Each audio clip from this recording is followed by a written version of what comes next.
It's wavy. Up, down, slide, repeat. Move your body, feel the beat.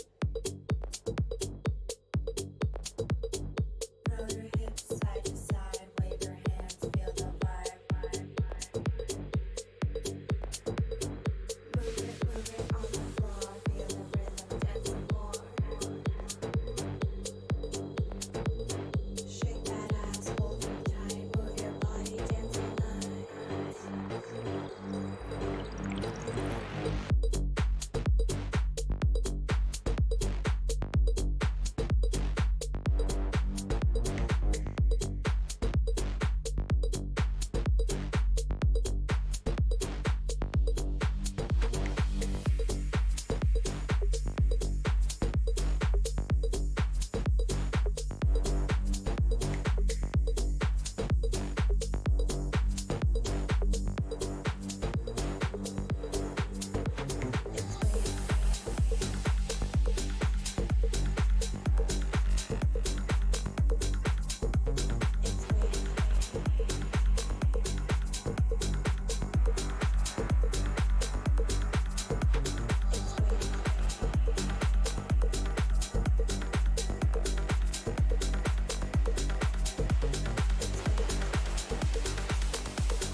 Ladies, gentlemen, and my NBA comrades, welcome back.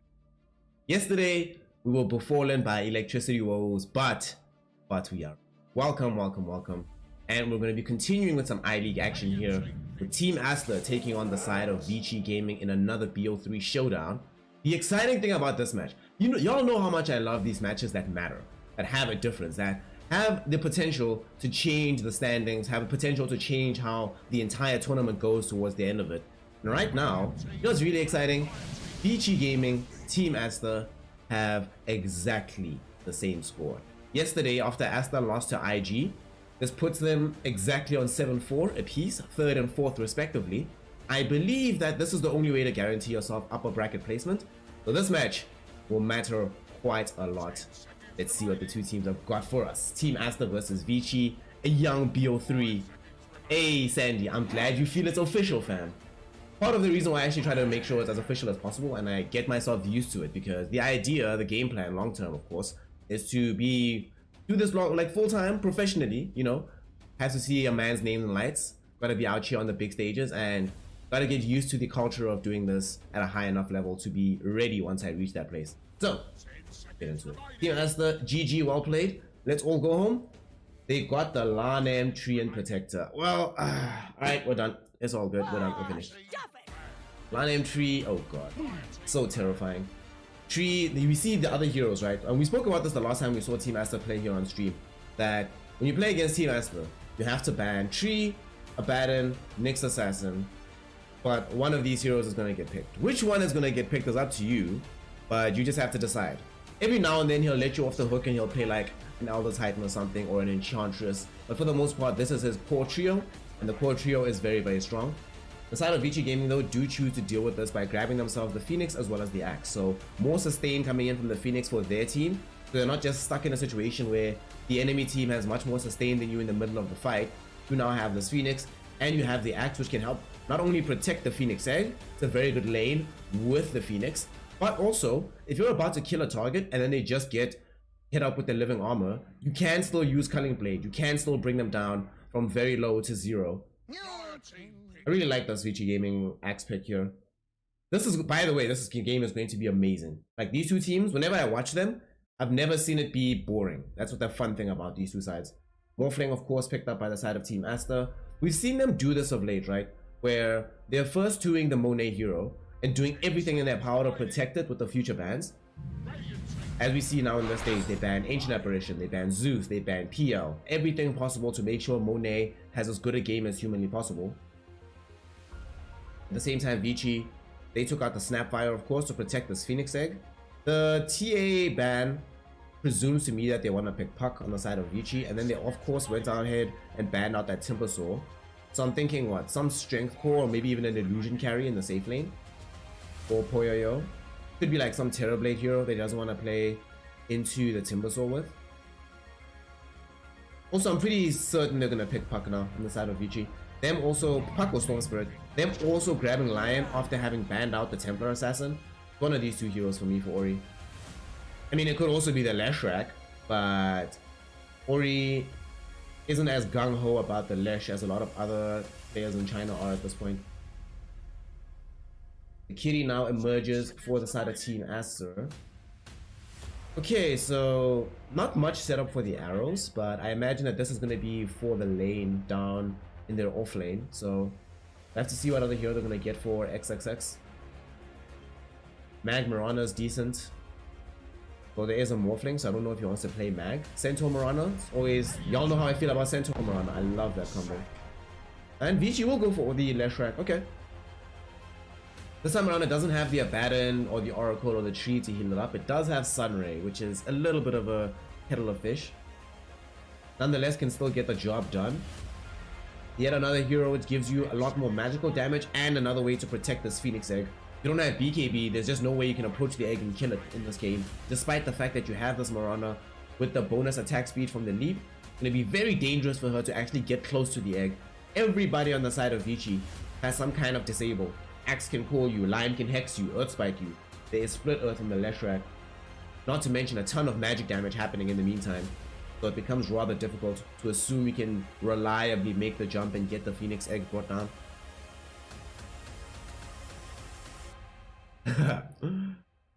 Cutie! River God, what's good, yo? How's it going? How y'all doing? Y'all are gonna be like, you know that person that's like, yes! When you see like a new artist pop up and you're like, I was following them since SoundCloud. Tidehunter now emerging from the side of Team Aster. XXX has played this hero quite well in the past. I prefer his Axe to his Tide, but Tide is still cool. It won't be like Yang Tidehunter, dude. As long as you don't get any of that, I'm happy. I like the fact that they went for the Tide Hunter. If you look at the rest of the drop from Vici, with all of the heroes that they have right now, it's pretty evident that the last pick that they have to get has to be a hero who excels at dishing out the physical damage.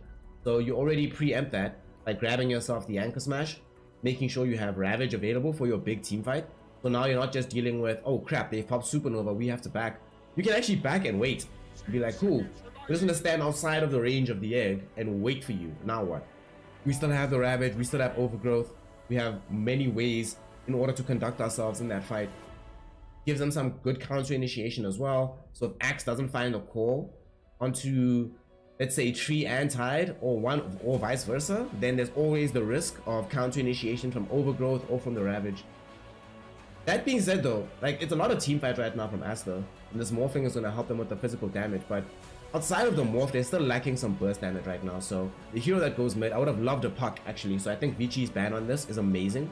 They desperately need physical, not physical, big burst on the side of Team Aster. Could be like some Ember Spirit type of hero. Lina would have been great as well. We've been seeing the Chinese players also go pretty ham on Void Spirit. Storm hasn't looked as like deadly, but yo, emo Void Spirit, Jesus Christ. We've seen some things from the man. So White Album might have taken some inspiration. You also have to consider that it has to be a hero that can win against Leshrac. Not an easy proposition by any stretch of the imagination. What do they go for here? They go for the Razor. Alright, so they're really doubling down on this idea that Poyoyo is going to play some Faceless Void, some Lifestealer, some Juggernaut style of hero. Like, they are adamant this has to be happening.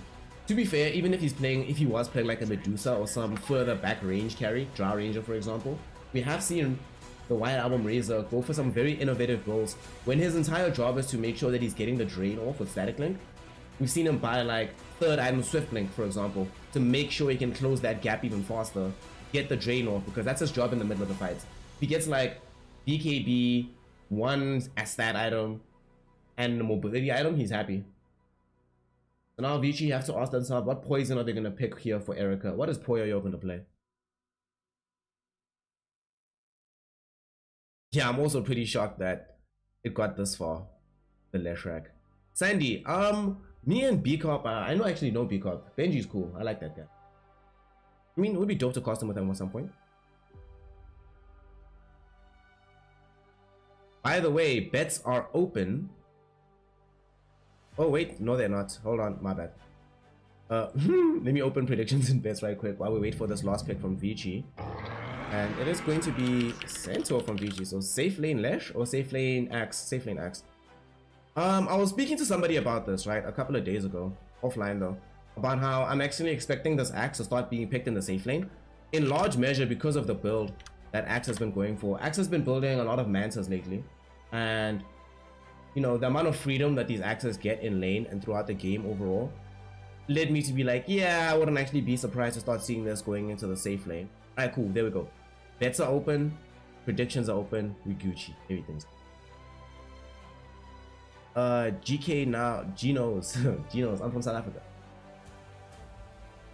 This Vici draft is very team fight heavy, very brawly, right? They're always fighting, they're always in your face. They have one long cooldown in the Supernova. I don't really count the Lion because they're not gonna frankly need the Finger of Death all that much unless to kill Morphling or Tide later in the game.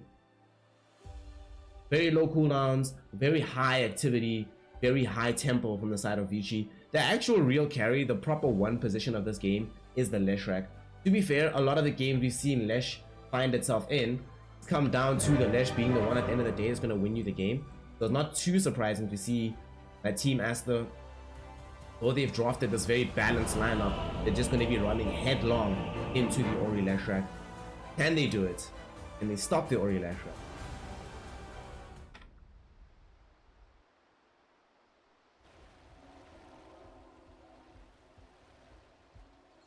Here we are, game one, taking off here. Team Aster taking on the side of Vici Gaming.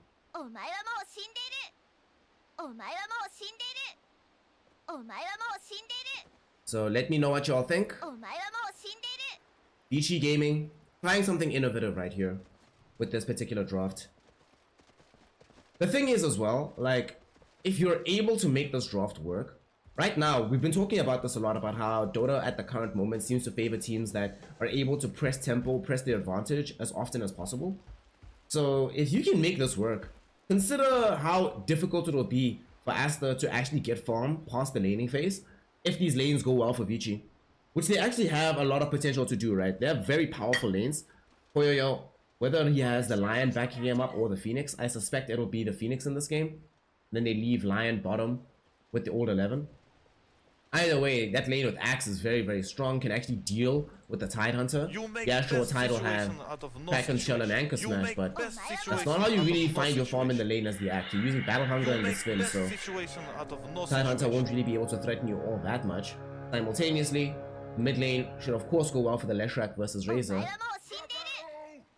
And of course, the Centaur does not get zoned out of his lane at all by a Morphling, so does mean that Vici has the potential to come out of their lanes in good stead and try to run over the rest of the game. Let's see if they're going to be able to make this happen. The horn has sounded, lanes are set. Game number 1.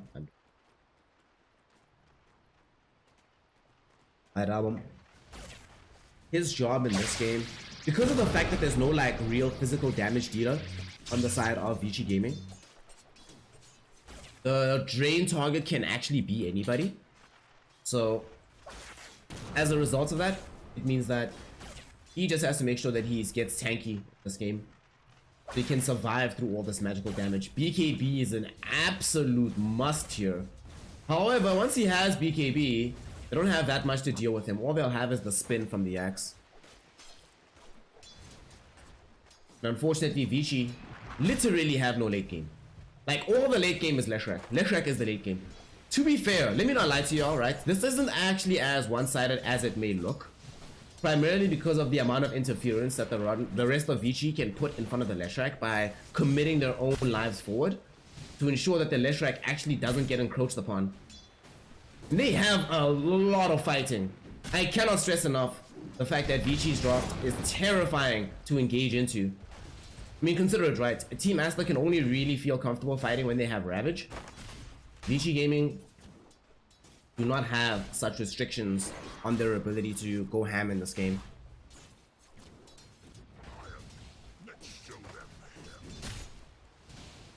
My pick. Personally, I think it's one of those timing drafts again where...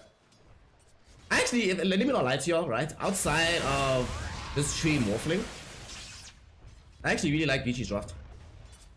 Like, I think Vici's draft wins, like right now, probably like 65-35. Yeah, I think their draft is really favored. I think they look quite good. I think this Leshrac hero is actually broken right now. And from the side of Team Aster, especially once he gets BKB as well, it becomes very difficult to reliably deal with the Leshrac at that point. Monet is going to have to carry this game super hard on this Morphling, because he's also like one of the bigger sources of physical damage and of burst simultaneously. So he has to have a godlike performance if they want to win on the side of Team Aster. Right now though, laning phase is going quite decently for Aster. They're getting what they need in all of them. Axe is farming top, but so is the Tidehunter. As much as I was mentioning that the Axe will be farming with Battle Hunger spin, so he doesn't feel too much threat from the Tidehunter, Tide feels zero threat from him. Lanem will also find himself getting brought down here down bottom. First blood drawn by the side of Vici Gaming.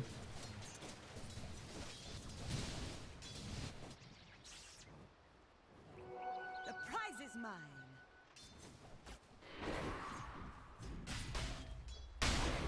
XXX. Ring of Health available for him. So that lane is just gonna go perfectly fine from here out.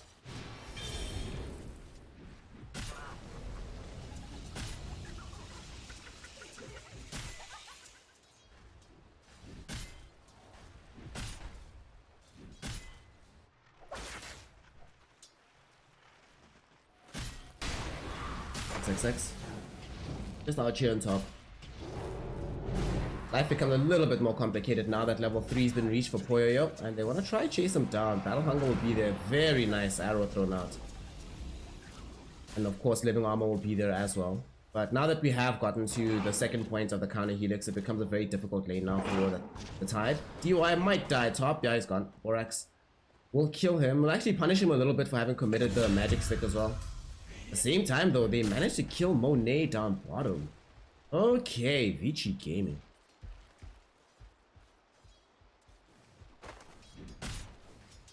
Alright, Vici. And you might want to go for Lanham as well. Do they have the hoof stomp from old 11? Yeah, they do. Double Edge is back online again, and they will be able to find themselves a killing spree on the Centaur. 3 kills already in this game. Vici Gaming, man. Where's Pango at? They can see his team looking fresh out here.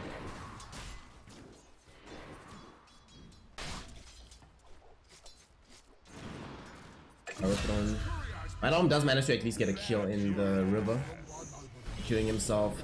Then, you know, he's like, alright, DUI, fine, mates. You wanna steal away? I'm gonna try and steal away this water rune. You're gonna die, mates. And I'm gonna get the water rune too. Feels bad. I'm very worried about Monet in this game. He has to carry it super hard, but look at his CS, 14 and 5. And he's died once in this lane. Really problematic for him. If you look on the other side, Poyoyo does not have the same difficulties. Also consider what needs to happen in this game, right? After the laning phase, Morphling still needs to spend a significant amount of time farming so he can get himself into a fighting capacity. Same is definitely not true of this axe. You're gonna get Vanguard, Blink, maybe even pre 11 minutes. Then you're like, Gucci, let's go. Time to bounce from 4 quarters of the map, getting as many kills as possible.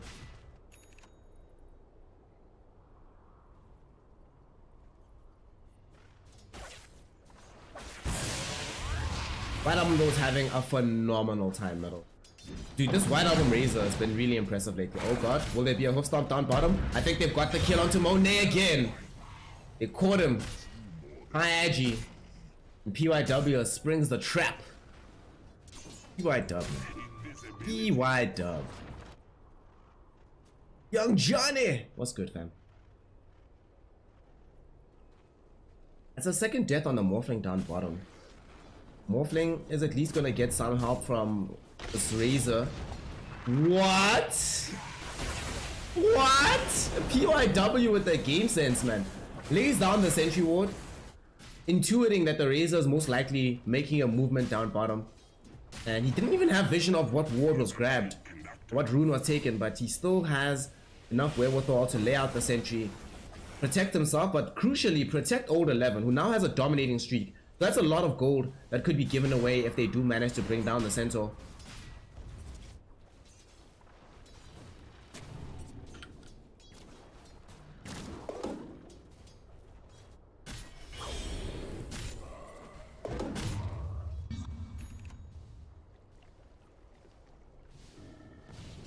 This early game, Vici Gaming could not have asked for anything better. Just perfect for them at this stage right now. They're getting all the experience they want, getting quite a bit of farm. Only really White Album who looks quite threatening on the map right now from the side of Team Aster, but everybody else, Vici happy with the set of circumstances as they occur right now.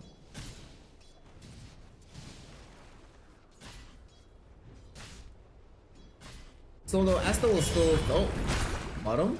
Not enough damage. She got off the morph, I think. Oh, he didn't, but they just didn't have enough damage. Living armor was there from Lanem, so was able to ensure that the morphling doesn't end up getting taken down.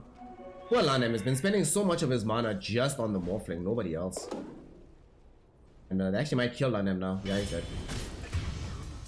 They brought in this Leshrak, Ori, making his first rotation of the game. He is level 8 right now, or he gained it off of the kill of the Treant Protector. White Album also goes to the top lane. Poyoyo will be in some danger here. Can they kill him? Stampede will be there. Arrow goes wide. The Borax cannot find the lockdown necessary to help out with that kill. Unfortunately for the side of Team Aster, their entire apparatus of lockdown is Overgrowth Ravage, with the arrow just being like a nice bonus. Top lane. Tower's being assaulted, but I don't think Vici really want to defend it. UI just gonna slow this down as much as he can.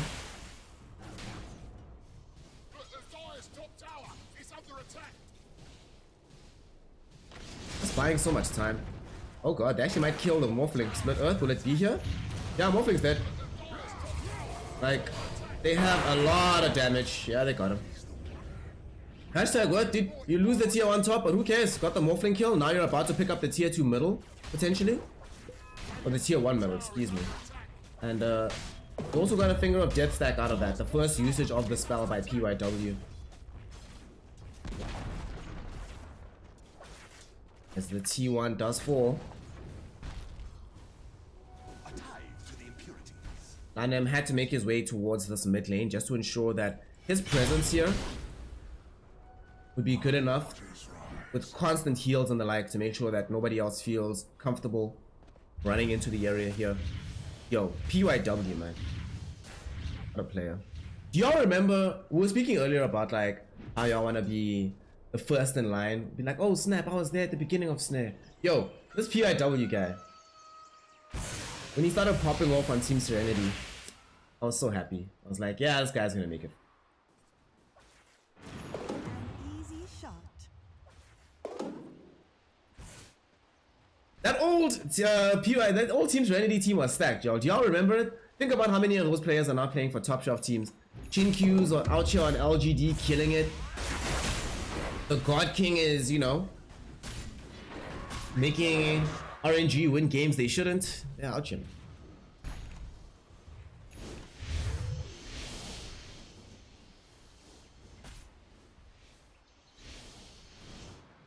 Wonder what Ori builds in this game directly. I'm imagining Yule's Kaya BKB? Or Yule's BKB Shivas? Maybe not the Shivas, because like the amount of damage that comes out of a Morphling if he goes for like a physical damage route, it's like overwhelming. I'm gonna try get a kill bottom onto Centaur. They should succeed in doing so. You have learned nothing. He's not spoiling. He's saying that the morph is 0-3 on the Jets. I love how Monet has a possessed mask and a morbid mask. Man's his masked up. He's like, I will get all the farm I can. He's still so far behind. 800 net worth behind the Tidehunter. And drastically behind the cores on the side of Vici Gaming. 1500 for the Centaur. Almost 2000 for the Leshrac and the Axe. Well, not gonna go for... Wait, unless he has the blink now already. But gonna go for this early Manta. Yeah, he wants the Manta style first. Gonna help him farm faster. Once he gets to that level 15 as well, start to be very, very scary with how fast you are on the map. I wonder in this game how quickly he gets the Aghanim shot. Whenever I see this Manta come out, the shot comes out not too long afterwards.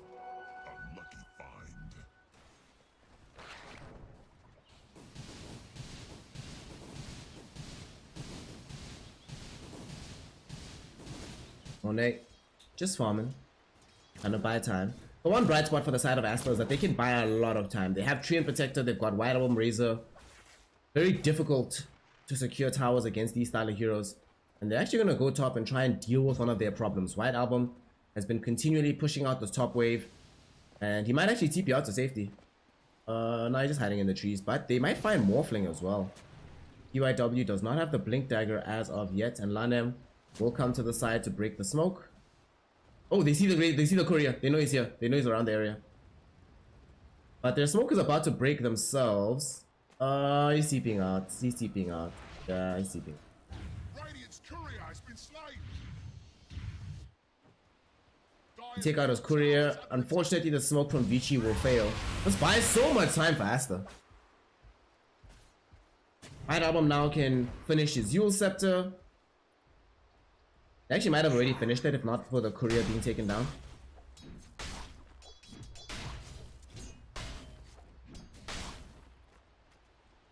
XXX building the early Blink Dagger. We don't often see Tidehunters just rushing early Blink, but in this game he doesn't have an option. He recognizes that from Vici Gaming, double Blinks will emerge. It's only a matter of when that happens. We already have enough gold for it from the Centaur. They're probably talking about when they want the blink on Centaur versus when they want the blink on the Axe. At the same time though, they do have Stampede, so for now I do think one blink should be sufficient. get that blink, smoke up, we'll find a play. And if Poyo is nearby, you can just stampede him into the range of the Berserker's Core.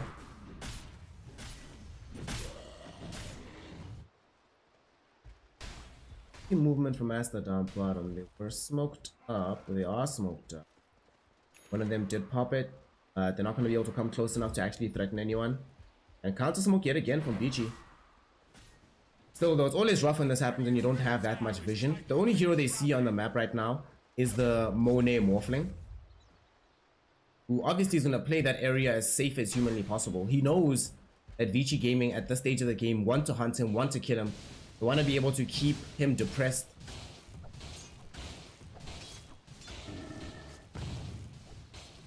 Hold 11. Can they find him? Can they get it? Ooh, got him! There we go. Oh, but he got them off. He got them off. Alright, Monet was ready. Monet was ready. Monet knew this was coming. They probably have to stampede out of here, actually. Yeah. I don't think you can just walk away. Yeah, you gotta stampede. There we go. Right thing to do. Right thing to do. My waters rise.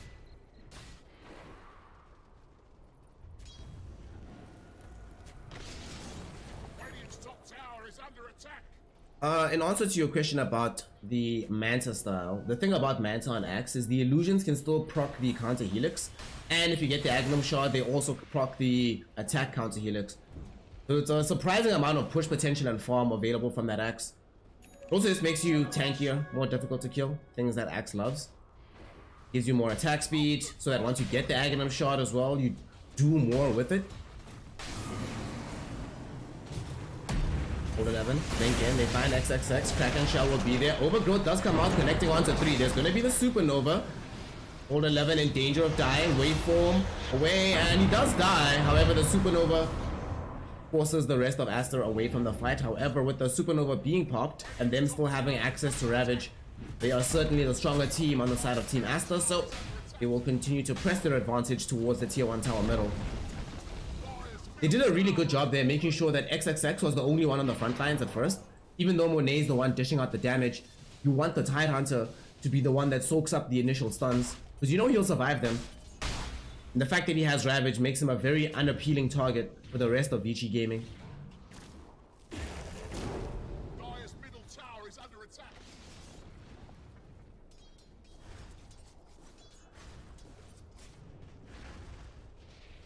UI Dub, how far are we from Blink Dagger? Only a couple hundred gold away.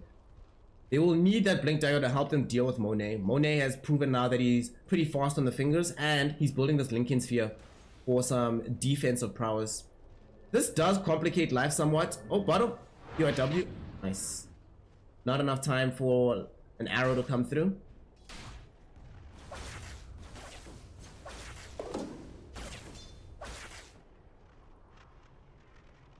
Claw now picked up by the Sin.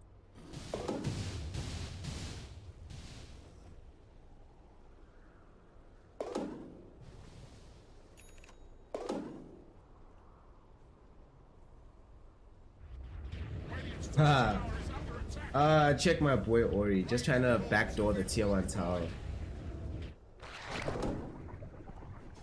Regrettably for him, he's not gonna succeed in doing so.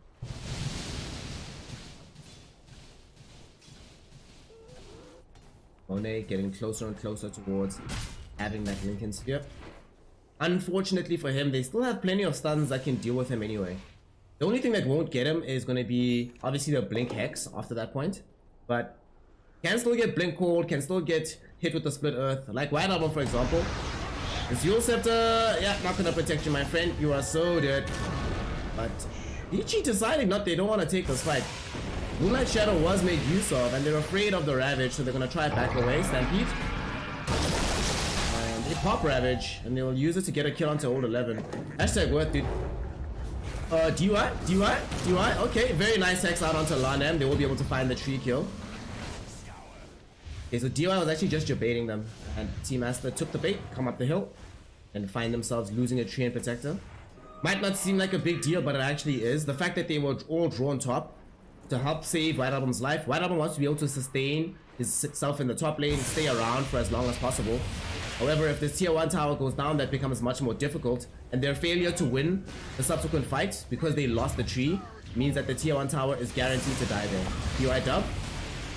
fighting next to XXX. Now they know there's no Ravage, so they're not nearly as scared of the Tidehunter. They're gonna try to just walk away from him.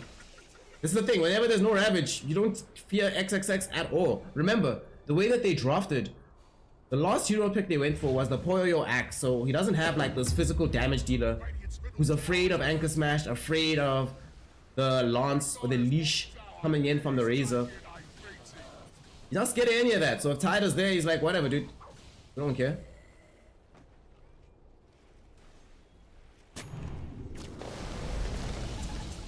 Hey, Big Jaeger! What's good, fam? How you doing? How you doing, cuz? I'm glad y'all are having fun. Also, to help out my boy Class X Jaeger, who's also a mod on the other stream, I will allow y'all to trash it, but you cannot actually mention the name. You can only... It is the stream that shall not be named. How about that? There we go. Let us decrease the stress levels in Class X Jaeger's life. See a jump middle. Potentially they're looking for this Razor kill. This time around, they are going to commit for it. You know why?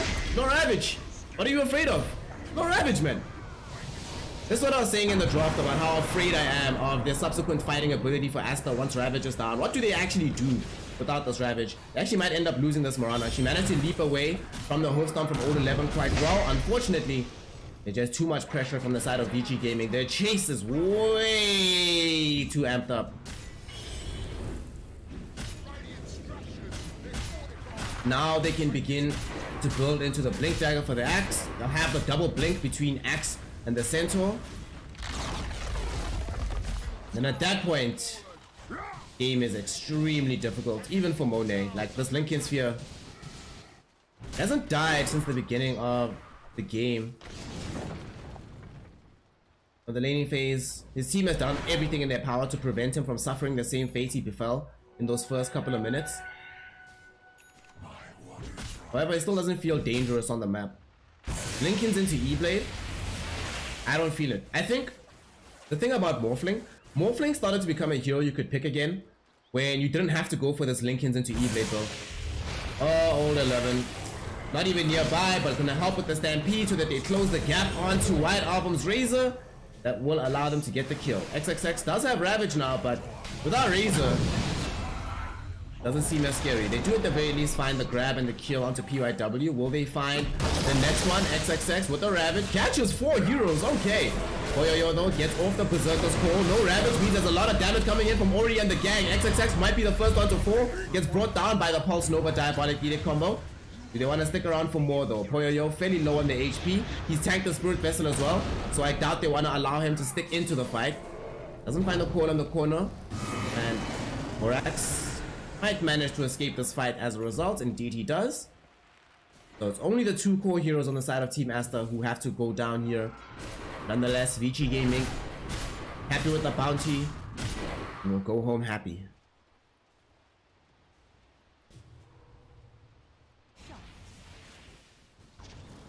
Hey. This is a thingy zone. The only yo, you don't know if I'm gay with the hat. This don't happen to wear a hat. So please keep any and all insults that you want to direct towards other people free of immutable characteristics such as sexuality, gender, race, etc. and or suffer a ban. Ah, no, I'm hurt. Skate little toes, I'm hurt. I'm telling you. That's not even him. I'm telling you to cut that shit out.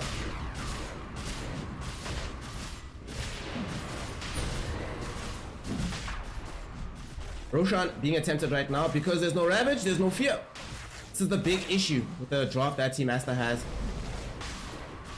When you can fight as often as Vici Gaming, there is literally no fear once Ravage is down. Hell, you saw in the previous fight that as soon as Ravage went down, Poyo literally ran back into the fight. He's like, sweet, what am I scared of? So did Ori. Literally nothing else that can keep them at bay. And now they have not only access to this Aegis on Poyo, but look at the items on Ori. Eternal Shroud, Yule Scepter into a Bloodstone, which you'll probably have at about 26 minutes at the rate he's going now. How do you actually kill even this Leshrac? He doesn't even need BKB the way things are looking right now. Getting to him is going to feel impossible. Actually killing him, We'll see. We'll see what Aster can do. We'll see what Aster can do. This E-Blade is going to be so consequential once the Morphling is able to pick it up.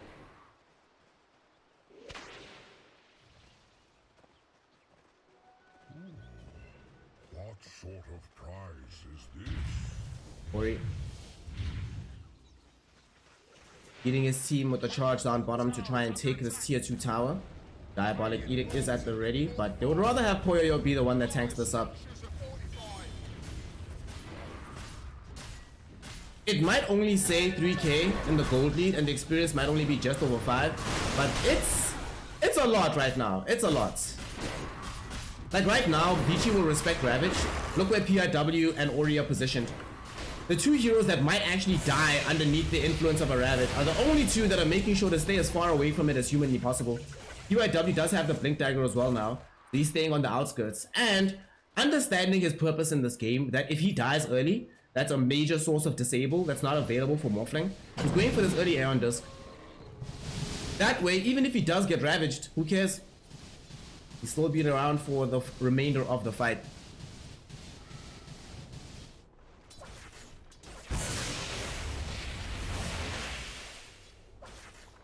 UIW. Nice Blink Hex down bottom. Ravage will come out. Okay. Okay.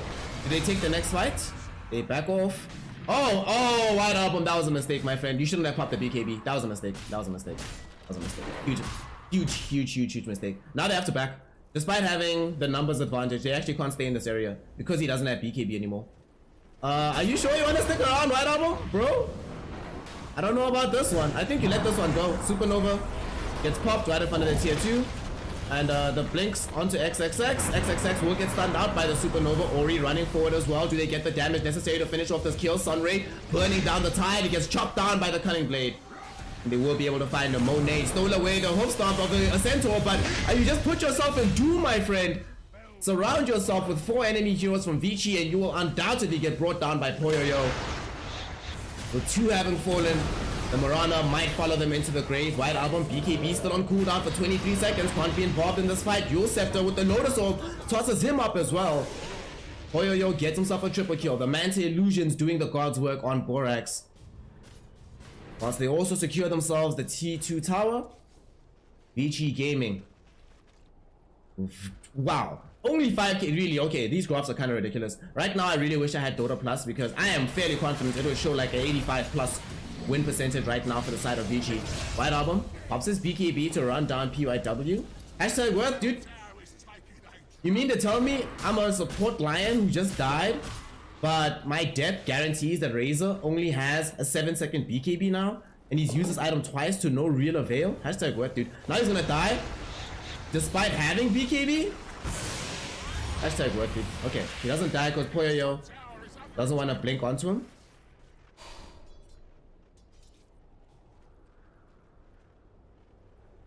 Oof.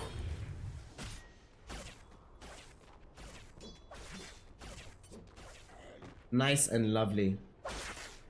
Vici Gaming have been making these fights look very crisp at this point in time. Unfortunately for Aster, yeah, sure, the potential is there to go late with this Morphling, but he still needs BKB, still need another damage item thereafter. And with White Album's BKB getting lower and lower, even if Monet gets that big, won't have the supporting cost necessary to enable him to dish out all the necessary damage. For now though, Vici will probably wait for the next Aegis. Take that, the cheese and the shard. Shard already available for the axe, so they definitely don't want to give it to him. He's gonna go for the AC next.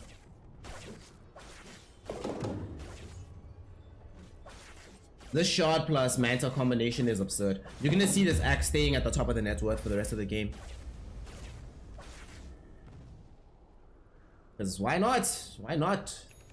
Things look this good, man. AC now snagged up. You might not have a purely right-clicking build, but the amount of right-clicks stack up over time. And they still have no real ways of dealing with the mass physical damage coming in, or the mass magic damage. Sure, they have this Pipe of Insight, but XXX can attest that this pipe doesn't do everything in the world.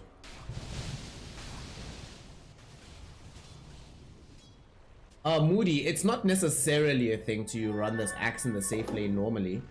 However, it's becoming... This is something that we just saw Vici demo in this game, and I suspect that this is going to be somewhat more fashionable as time goes on.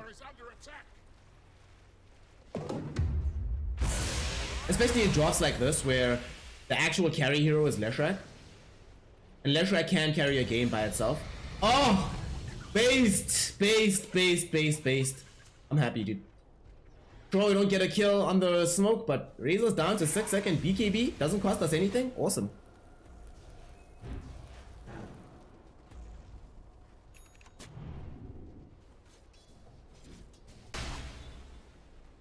Ideally though, Vici would love to be able to find a kill and turn that into a tier 2 tower in the mid lane. XXX. Groups up with his team. Do they want to try to do something here on the side of Team Aster? There's no major items coming up. The SNY has already been complete for the Razor. But with BKB still being down and them not having BKB of Monet, does feel a bit risky to go fight right now. They still want to just be buying time.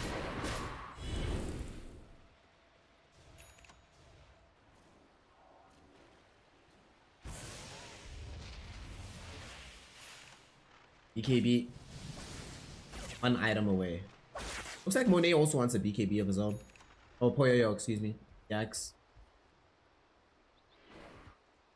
So, this is really scary. They've gone this whole game without BKBs on the side of Vici and still winning most of the fights. But now they're building 3 on all their core heroes with the Aeon Disc already being prepped up for PYW. And of course, DY having access to the Supernova.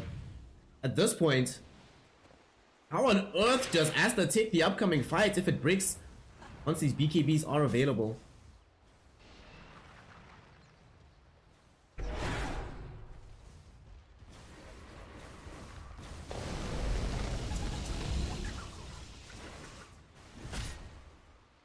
Anam has the 20 Holy Locket charges ready to heal somebody up if they get gone on.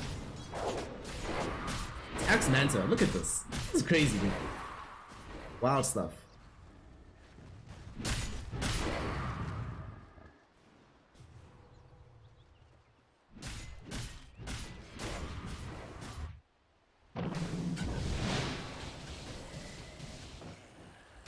Okay. KB about to be picked. Team Aster still probably don't feel immediately safe trying to take engagements once the BKB is at the ready, but a lot safer than what the game had suggested up until this point.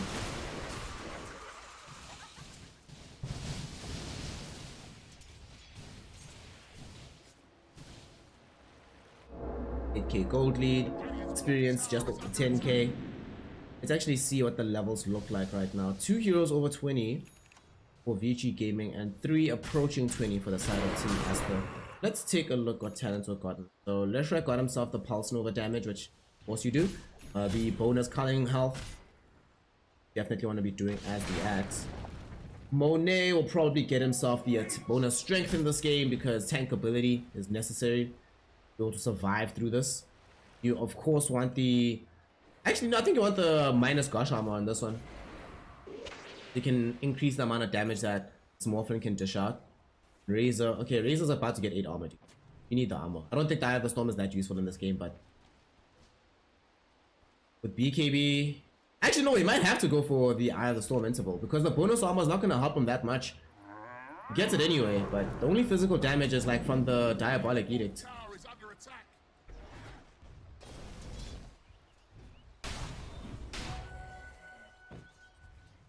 Vici, they need this Lost Roach though. Remember that this game can still go ultra late. If you go ultra late, if this Morphling eventually catches up, then Morphling is really scary.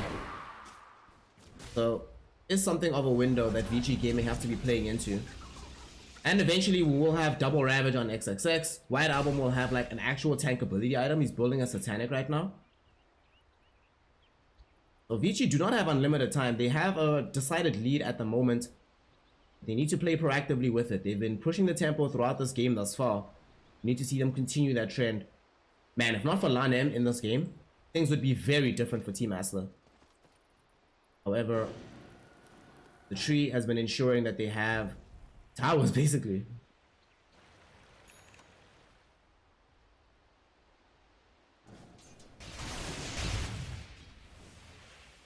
Monet has his BKB.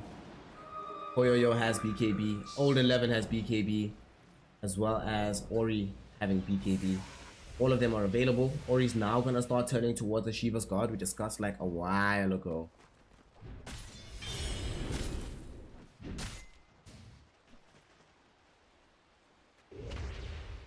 Up from Vici. Very peculiar that they have such an aggressive lineup, but they've been somewhat reticent to make these smoke moves for a while. Old 11 doesn't want to blink onto the high ground roll. They'll come across XXX. Nice arrow. There's gonna be a blink pull onto XXX. Do they have enough damage to kill the Tide Hunter before the Ravage comes out? Monet goes in to help them kill Old 11. Supernova pop. A bit of a bizarre position there from DY. White Album, can he destroy this with the BKB? Yes, he can. Helped out by XXX as well. Buybacks will be there from both DY as well as the Old 11 Centaur. Poyoyo getting the call off. Ori falling very low. Didn't get off the defensive BKB, but it's gonna get low. HP, is he gonna die? No, somehow still staying alive, but White Album will finish him off. The Sun Ray from DY not gonna come out in time to help keep him alive. Arrow hits onto the Centaur. Old 11 might be in danger here. He bought back. The Centaur bought back. The Centaur's in danger. The Centaur's gonna die. Monet brings him down. PYW, can he TP out to safety? Yes, he can. But with 3 heroes having fallen and Centaur having fallen twice, now the Roshan is open for Team Aster. The gold graph is reset. And because they have the late game advantage, Team Aster feels so much more confident at this stage of the game.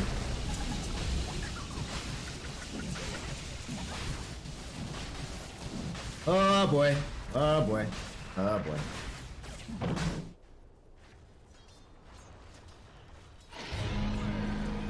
Vici Gaming.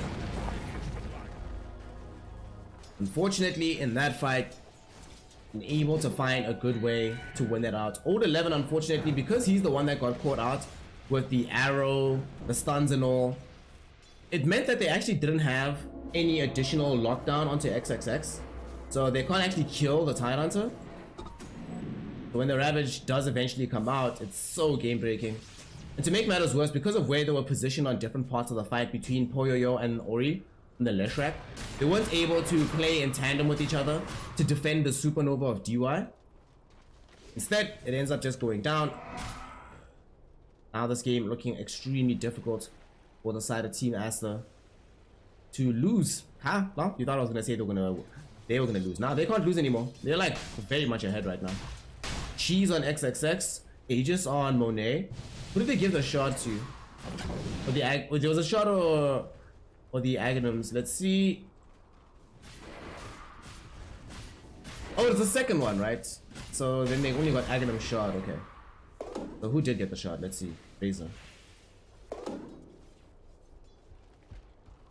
I like this. It's one of those Aghanim shots you never want to buy, but it always feels amazing to get for free. It sort of reminds me of the Deucer shard.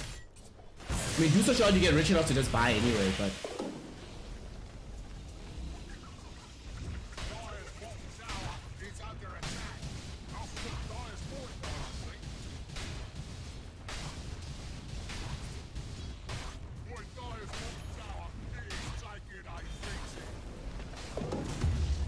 Vici. Can they take this fight or get anything? Scotty now picked up for Monet. Scotty, dude. That's amazing. And Vici's window is closing. They have like, if this next fight doesn't go well for them, the game is over, actually. So they have to take this fight somehow. XXX jumps forward, finds Old 11. They have already used the buyback of the Centaur, so he's just gonna die this time around with there being no way to keep him alive.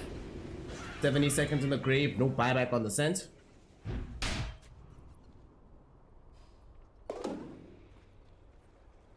I think that Vici's lost actually. I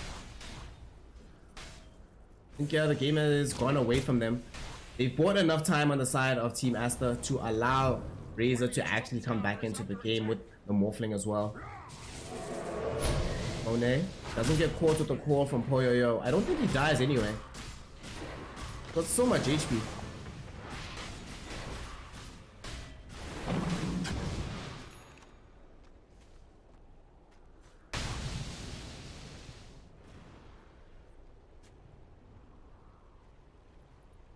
Tier 2 tower under genuine jeopardy now. Dyer's bottom tower is under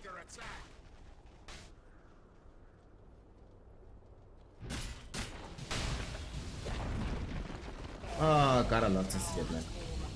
Aster with these delays. Lana M3, man. Lana M3. Don't let this through. But also don't let through Lana Mabaran or Lana M Nix. Just ban Lana M. Don't let him play Dota. PYW. To get caught. Oh, nice arrow from Poyoyo.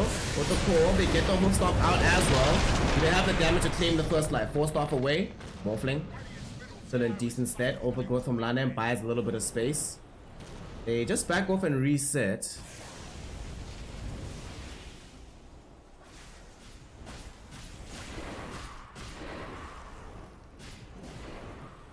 Vici though,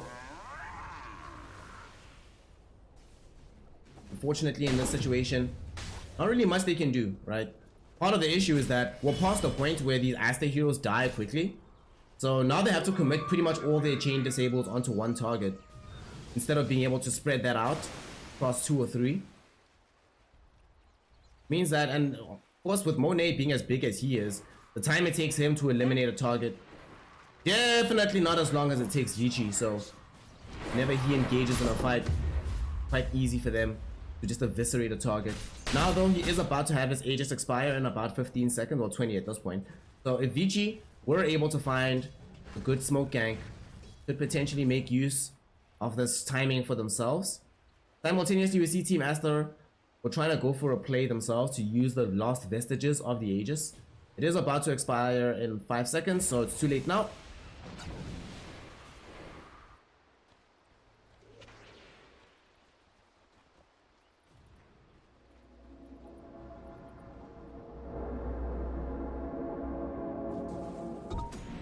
Hey, Jeff Howe, shout out. Shout out to you.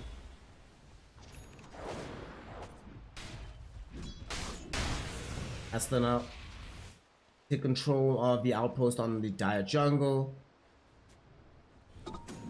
So Vici Gaming will go down bottom and take control of the other outpost, but which outpost is more important at this stage of the game? Especially considering that they can take a tier 2 top. They've already lost a tier 2 bottom. And crucially, Vici has no real access to taking any of the other tier 2s because Lanem will make sure that that tower gets healed up. Well, unless he doesn't show up for middle, because it looks like Ori was thinking about it. Ori was really thinking about it, of like rushing in towards that tower with Diabolic Edict. Because he did have a creep wave around. There was a small window. However, because they lack vision of their own jungle, you couldn't be certain that the Aster heroes were all still positioned in that area. So, it would be too risky. It would be too risky. Gold is a great conductor. It's really unfortunate now what's happening around this map. Aster. Now we'll smoke bottom. Gold 11. Well, this is actually a Moonlight Shadow. They don't need to use the smoke for this. And they come up on Old 11, who's gonna TP out. Monet's waveform actually stopped him right in the trees. That was a little bit unfortunate for him. Doesn't matter though. He can now start just building into Satanic. I am not a pro player. I am not a pro. And any pro players I've actually played Dota with will tell you that I'm really not a pro player.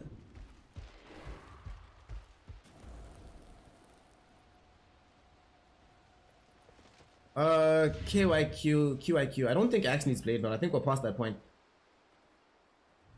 Like, Blade Mail is not gonna help him at this point now. Even with Blade Mail, Monet can kill him. Like, Monet can 100 to 0 this Axe by himself. Blade Mail notwithstanding. Yo. Did you get the jump onto XXX? Do they have enough damage for this kill? No, they do not. There's gonna be the cheese that gets popped by the Tide Hunter. He's still alive here. And remember, he's got Ravage. These BKBs will finish. They have to run away now, Vici. They can't take this fight. Run. There's going to be the Ravage, however, catching both PYW as well as Ori, though. That's the real target they want. Arrow connects onto PYW on the far side of the fight. They've eliminated the Lion. Supernova will be down. Can they destroy it? White Album gets tossed into the air, but they take out the egg at the very last moment. Monet and XXX make sure to take out the Supernova. Buyback from DY. White Album, though, still getting a very nice core. Damage going forth. White Album, can he flee away from this fight? Activates the Satanic. It's not going to be good enough, though. So although the egg gets popped, DY ends up breaking the fight in two, forcing them to focus the egg, buys Vici Gaming an opportunity.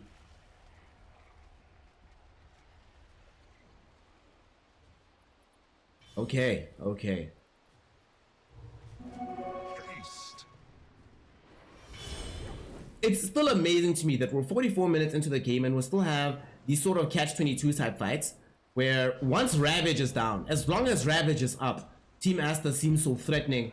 They can't be ran into. You spend all 3 BKBs just trying to kill Tidehunter because you're terrified about what might happen thereafter. But then when Ravage is down, Vici feels so much more confident about the fight. If they didn't lose PYW so early on and he was still available, this would have been a very different engagement for Vici.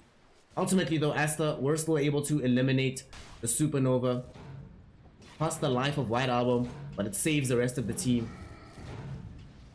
I think the big play for me in that fight was where in the previous engagement there was actually a problem that Poyoyo and Ori weren't together, but in this fight it was a massive boon.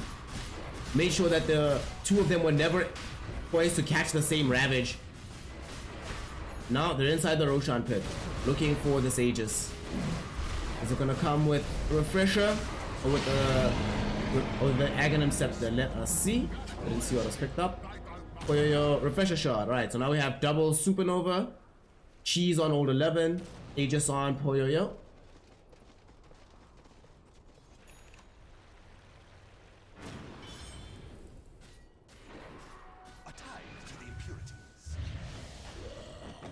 Meta Miracle, I'm held back from the game. I don't play enough, honestly. That's the main issue. Just need to play like a lot more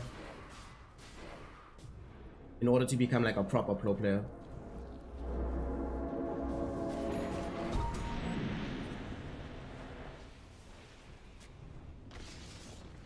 So the stage of the game where it's at right now, Refresher Shard available on the Phoenix. We have the Refresher just bought for this Razor.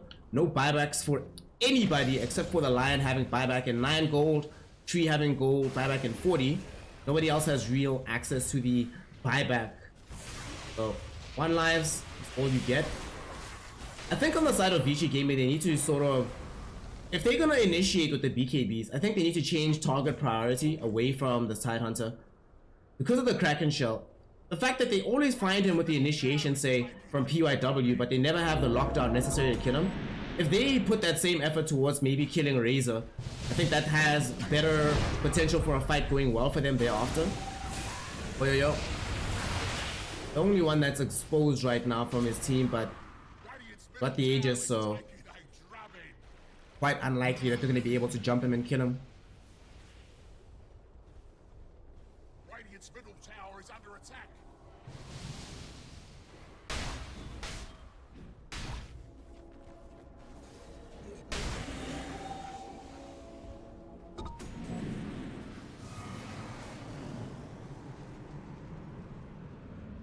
Alright, putting out some heal. Here comes the fight, here comes the fight. That's the... You have 25 for Poyoyo. He got himself the Berserker's Call AoE, which might have some setup for some Seb moments in this game. Love that he's also building himself a Bristle Blade, all the attack speed he has available. Eventually he gets Manta into Moonshot. Lots of damage onto him just now. Arrow's gonna catch him. This is pretty big now. 4-star forward. Do they have the damage to take the first life? Indeed they do. Now things get complicated. There's gonna be a hoof stop. Catches the Tidehunter. Poyoyo activates the BKB. Will they be able to find this fight? They really want to find Tidehunter, but I don't think it's going to happen. Monet now, they get the jump onto Ori. Ori does not have the defensive BKB active just yet, so he will get bursted and he will die. DY Supernova will trigger, but there's no damage just left. And now, Ravage from XXX catches both PYW and Old 11. Poyoyo though, 3 heroes inside the core with Supernova on the low ground. They've already eliminated the Morphling. White Album's going to go down next. Lanem trying to flee on the far side of things. Sure, PYW goes down for this. But Poyoyo, what a call. Turns the fight there. They get the kill onto Monet and White Album. Suddenly Vici Gaming look like they can go up the hill. There's no buyback available for Ori for him to... Oh, actually there is. Ori, does he have BCs? He does. I don't think he should buy back though. I think you hold. I think you hold it. Lanem will attempt to delay here with XXX. Unfortunately though, no access to the Ravage. Does have the overwhelming blink though, so he can buy time. Also has the Anchor Smash. Between Anchor Smash and Living Armor, they can buy a lot of time, although now jumping, XXX in a lot of trouble from Poyo. Pops the cheese, Monet brought back, gonna try and help out this fight, looking towards Old 11 to bring him down. Hoof Stomp will be there, Poyo, can he get the goal again? Monet, he brought back, he cannot afford to die again, gets off the BKB at the very last second, so he does not get calibrated and his waveforms away to safety.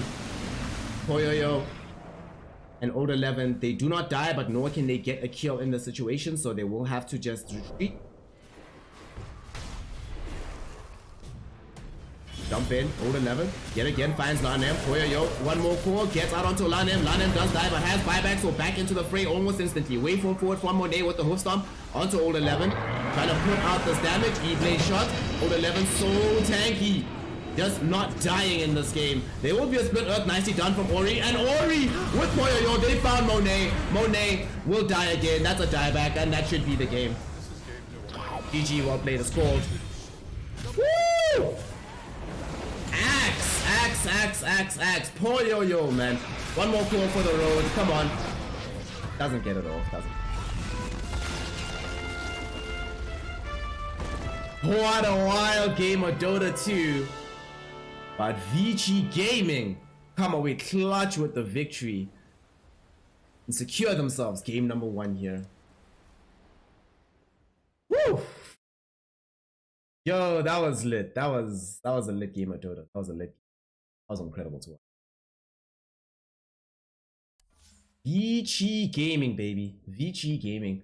Very innovative draw from them. It took a lot longer for them to get the W than they would have liked it to. But Poyo didn't die? What? Are you kidding me, dude? Wow, that's something. That's something. That is wow. Wow. Breathtaking performance from Poyo. How much damage did they actually end up doing on this axe in this game? He actually did a carry's worth amount of damage. Like 62k hero damage. He bought a Skadi towards the end of the day. This was actually really useful against Monet as well. Yo, this game was so sick to watch. It's a pretty prod game. Vici, their draft. Early on, they had this potential where they were just able to keep going. There's no breaks with this draft. You just go, and they kept going. There was a period of the game where they sort of eased off the breaks. You actually see it in the graph, where they were still farming more, but them easing off the breaks buys time for this Morphling to catch back up from a really terrible position to come like top 3 in net worth before they kill him again. And for a while in the game, it looked like Aster's actually able to bring this one back. Unfortunately for them, end of the day, honestly, they just didn't have enough team fight. The fact that it was only XXX and Lanem, like, once Vici also started not fully focusing XXX and trying to distribute the damage, and Poyo with godlike calls with the last 2 fights, that fight in particular, man, that call in the jungle, my god, that was TI type of calls right there. Gets 2 core heroes and prevents the 3rd from killing the Phoenix. Just bonkers. And the fact that he got that call right after XXX had refreshed, ravaged on the other side of the fights to catch out PYW and Ori. PYW and Ori were going to die 100%. Then the fight turns 100%. But then Poyo is there. He does the right thing. Erica, what a player. Out here. Whenever he's playing like these hyperactive heroes that don't just sit back and farm, I really like to see what Poyo has to offer. So safe lane axe, good for the money from the side of Vici Gaming. So with game 1 in the books, Vici now find themselves 1 victory away. Just need 1 game. Just the one. You win 1 more game in the series as Vici Gaming, and you get to stay 3rd. You get to maintain your presence in 3rd place. But if you lose, Aster take it to game 3, then it's anybody's to play for. Aster could be 3rd, Vici could be 3rd. Still pretty sure that all of them are going to be able to make it into the upper bracket of the playoffs. I think they're starting next week. But it's important to make sure. Stamp your seal. Do not leave things up to chance. So let's see what they're going to be able to give us in game number 2. In the meantime, while we're busy getting ready for that, make sure that you are following the stream. Make sure that you're following me on Twitter. Also, support the stream. If you had a good time, you've enjoyed yourself, do what you can to support in your own way. I've become a subscriber here on Twitch. Get access to the emotes, where just now I think MVP of this game. Who is MVP actually? All right, subscribers, this is up to y'all now. Spam in chat who you think is your MVP. You know the emotes. Let the people know. Of course, you can also become a supporter by becoming a patron to patreon.com or Another option is to just become a one-time donator through PayPal. All the information's underneath the stream right now. Become a donator or a supporter anyway. You literally, quite literally help pay the bills. I'm trying to do this full time. You know, we're out here. So yeah, you're keeping the lights on. You're keeping the dota casted. You're keeping the electricity flowing. You're keeping me fed, watered, slept, ready to bring you best possible.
rise from the fire.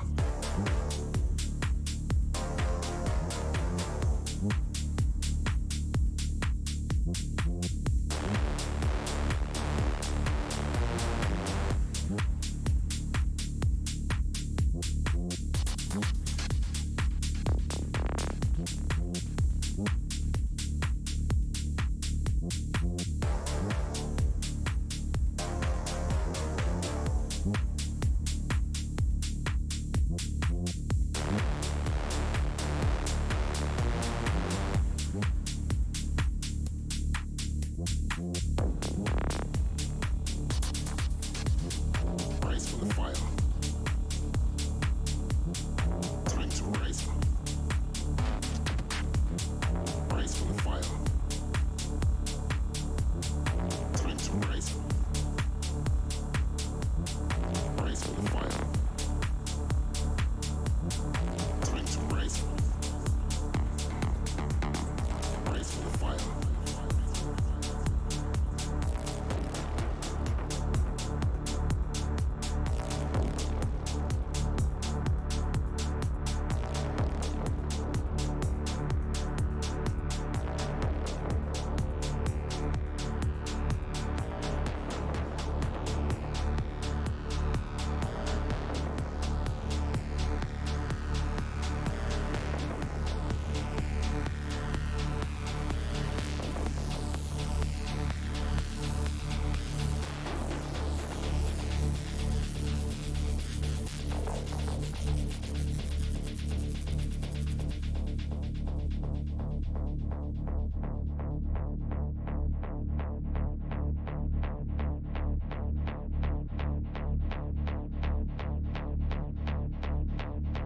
You know it's time to rise from the fire.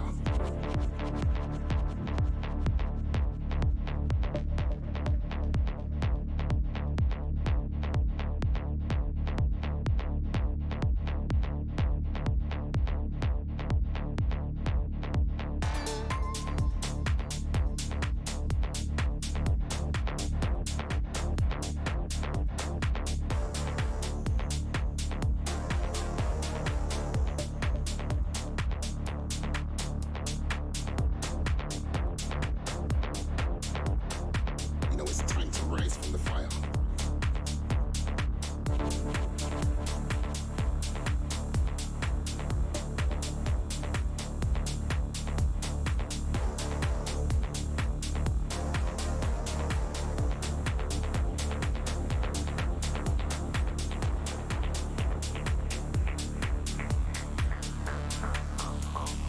You know it's time to rise from the fire.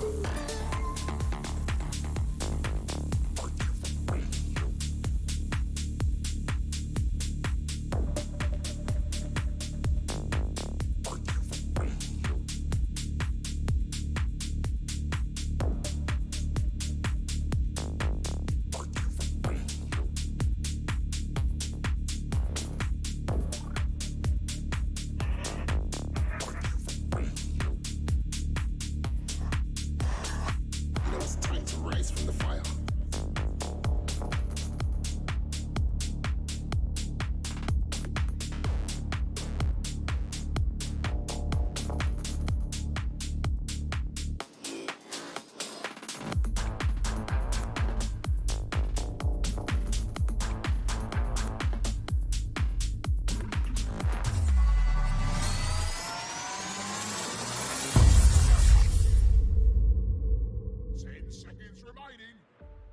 Ladies, gentlemen, and my NBA comrades, welcome back here to some more I-League action.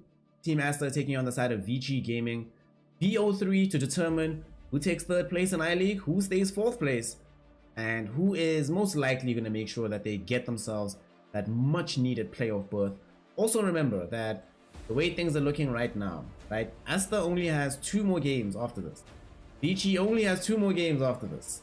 So this really does represent a genuine opportunity for a fork in the road for their fortunes in this tournament. Let's see which direction we go.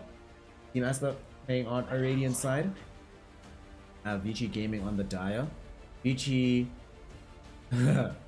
Aster banned the tree. They know that that tree is crazy. Tree gets banned. Nyx Assassin does go through and Vici Gaming will snag it up to not allow it to fall into the hands of Lanem. With his tree gone, his Abaddon gone, and Nick's fixed first pick, this is how you deal with Lanham, honestly, in my opinion. So we'll see what options he has available for himself, but in doing so, they have given away the Borax Lion, which is very, very scary, and of course the XXX Centaur Warrunner. Where's that IO going? Okay. Is that Borax IO or Monet IO? I'm not sure if they know just yet either. They're still trying to figure that out. They probably have an idea though. Vici. There you go. Nyx Assassin Timbersaw. Very interesting to pick like the Centaur and the IO Timber in the game. I suppose in this game they didn't know before picking Centaur that Timber would come out. But old 11 Timbersaw, that's terrifying. I'm very, very scared right now for the side of Aster. They also pick up this Disruptor immediately to help them deal with this IO. Whether or not it's a core IO or a support. With Disruptor being picked up, I honestly prefer this to be core IO. But at the very least, you're doing other things in the fight despite having to just be there with tether and stuff. Fortunately, that build has been nerfed quite a bit. Usually what the combination is IO Gyrocopter, but I don't think we'll be seeing Gyro today.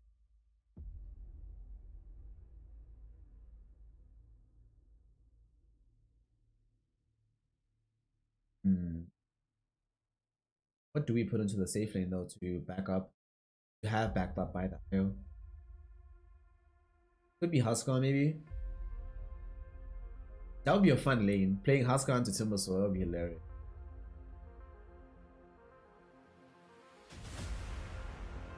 They're really taking their time with this. What are we getting? Slog. Okay. Now that I see the Slog, it actually might be Centaur IO lane instead of IO Slog lane. IO Slog, okay. In my mind, where the power comes from with this particular matchup and this combination is the healing potential, but mostly the attack speed. More attack speed for Slog is always terrifying. In this game, there's not that much lockdown for Slog. They've got Impale. Static Storm is a huge problem for the Slog hero to deal with. So, I'm gonna have to have like a 5-star performance here from DUI to ensure that he's always catching the Slog inside Static Storm with the kinetic field. Spectre now grabbed up for Vici. Oh yo Spectre. IO Luna, no. No IO. Spectre. Okay. Gap close onto IO and Lion. Can scale into the later portions of the game. I don't know about this though versus Slog. I have a feeling that, like, look at the draft that they have right now on the side of Aster. Does this seem like a team that wants to play slowly? Nope. They are going to be coming at you.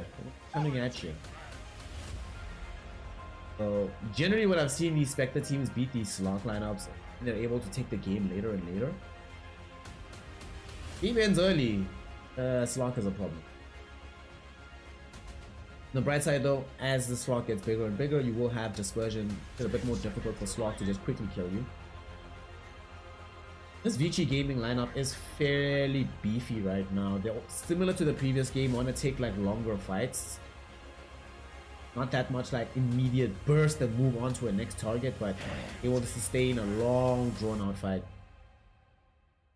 See who they're going to put themselves into the mid lane to control tempo for. Puck gets banned against them. Most likely the Ori Storm gets removed. Somehow Leshrac is still in the game. Alright, cool. If they had 9th pick Team Aster, they 100% leave Leshrac in the pool. Honestly, why didn't they go IO Leshrac, dude? IO Leshrac. Would have been great.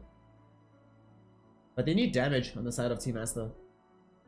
That's what they're really lacking right now, because Vici can just play the margins, play the edges for a really long time in this game. Their effectiveness ramps up the longer they're fighting, especially with this Timbersaw. In some respects, the same is also true of this IO Slog draft. But Slog is going to be playing in a lot more dangerous situations than the Spectre will be. Especially now that they have the Shadow Fiend. more magic damage. The presence has a major impact in the middle of engagements as well. Also, I love having a hero like Shadow Feed versus Slock because you can't dog pack through the Shadow Razors, and even if you're inside the Shadow Dance, you still get affected by said Razors.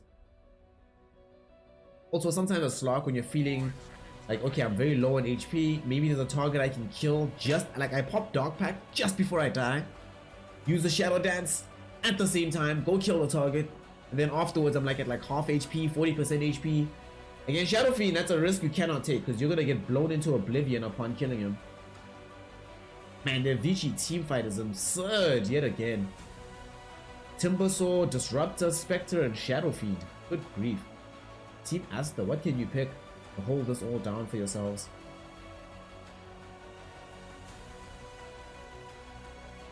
What is White Album gonna play? White Album TA? Okay. Okay. Okay. TA. TA. Okay. Okay. Okay.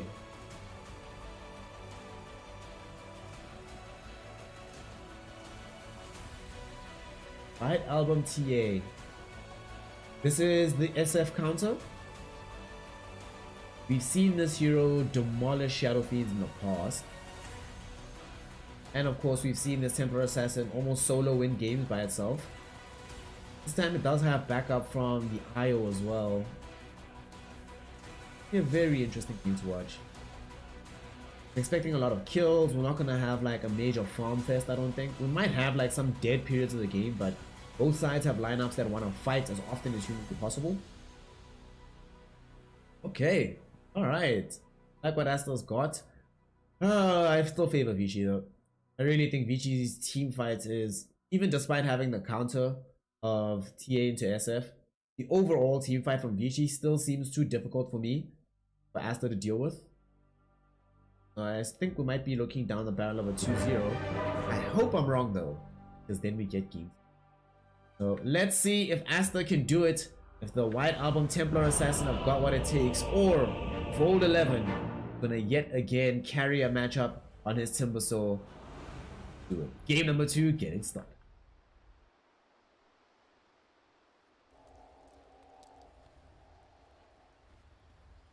Prepare for battle! Seen the drafts. Got another 90 seconds to finish your bets, finish your predictions.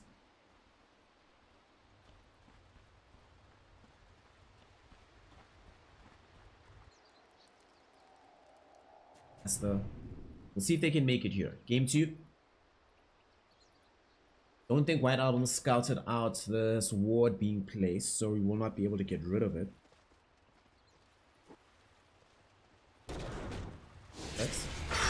That's a lot of damage. Wow! Woo! Okay. Woo! Alright, that was, yeah. There was a Centaur in the mid lane, but he ends up going down for the first blood. DUI. Also scouts out Borax. Borax does have the tether though to the Slock.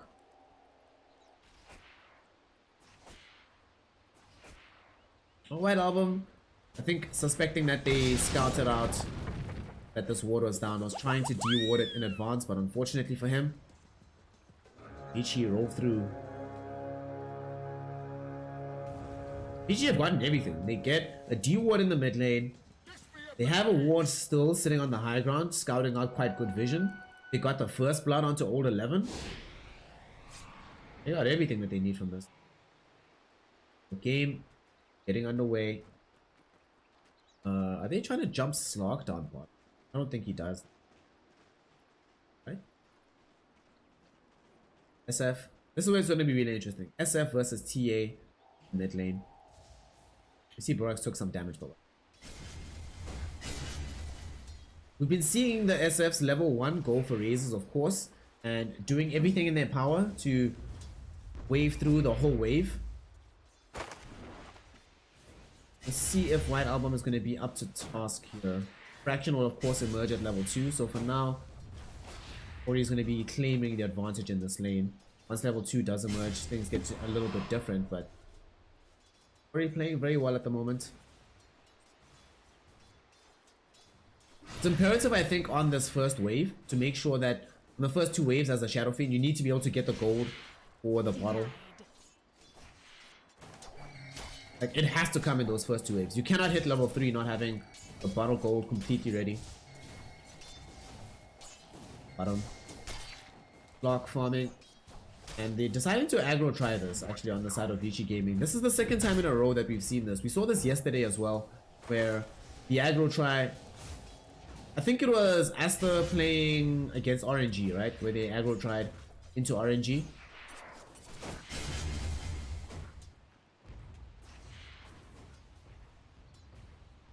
Often seems to be the case that this happens with these heroes, these physical damage dealers that want to contest some farm on the other side. At the same time though, Aster not really falling into the tri-lane game, but that leaves all 11 top versus XXX and Landem. A lot to be achieved here for this Timbersaw. He doesn't die in this lane by any stretch of the imagination. Gets annoyed by how much mana he loses, but I don't think overall in the grand scheme of things, okay, how things pan out. Borax will end up losing his life down bottom. PYW also almost died thanks to Monet with the Dark Pact. They do keep PYW alive. At the same time though, they managed to run down Old 11 in the top lane. Alrighty. You need to do this kind of stuff early as well, when he only has 1 or 2 points into reactive armor.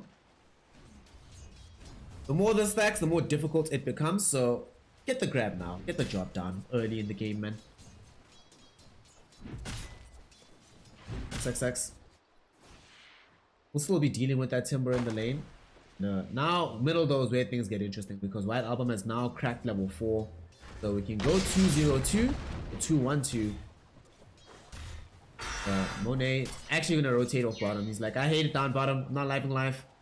Sure, I'm getting CS, but they keep jumping at me, man. I'm gonna just try and move away. And now that Old 11 has poured at top, they know for a fact that it's not gonna be possible for him to make that same rotation to the other side of the map. Team Aster playing very smart Dota right now.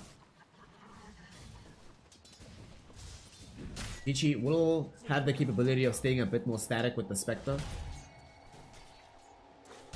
For Aster though, I think it's more important that they make these kind of moves because they need to play with the higher pace and the higher aggression. Also, someone mentioned in chat earlier about how this TA hero seems to be struggling somewhat versus TAs, because right now SF is number 1. That's more CS. Some of this does come from the side camps though, so we're gonna take it with a little bit of a grain of salt. Nonetheless, very good early game in that mid lane for Ori.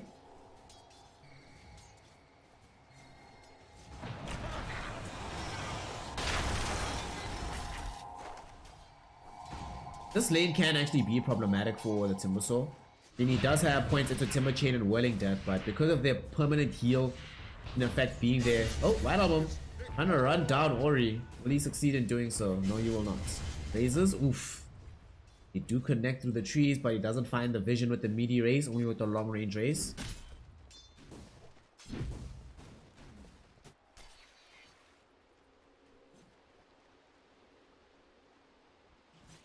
Vici. It's all about the farm fest right now for them. They have absolutely no desire to take any fight. If they'd killed Ori mid, it would have been so huge, but dude, Ori is doing really well here. Top lane, Monet. Taking a lot of damage from Old 11.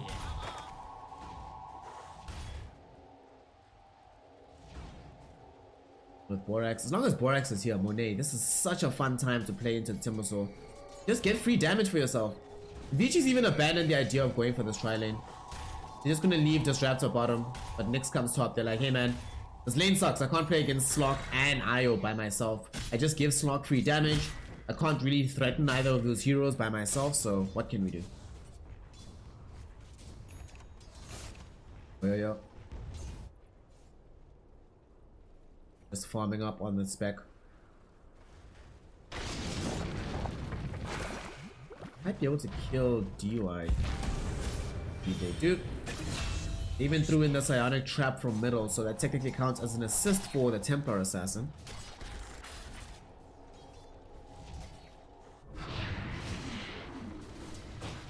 The big thing for me is that look at Ori. Has the net worth advantage middle. In fact, almost led into a kill onto White Album. White Album did get the heal up from Borax. Require assistance though, but might actually kill Ori. Hexed up. There's a kinetic field though from DY. White Album, do they have the damage? White Album on the high ground, but Refraction doesn't last forever. Who's gonna have the damage first? They're gonna have to retreat on this TA. Heal up with the tether. Is it gonna be enough to keep White Album alive? Indeed it is. And now Refraction coming back in 1 second. It's online again. DY now might be the one that's in a little bit of danger, but they really want Ori. He's the priority target here. Will they be able to find him? No, Ori! Jabate White Album onto the high ground. They do get DY though. Lanem secures a double kill off of that. But Ori, the young outplay. The young outplay.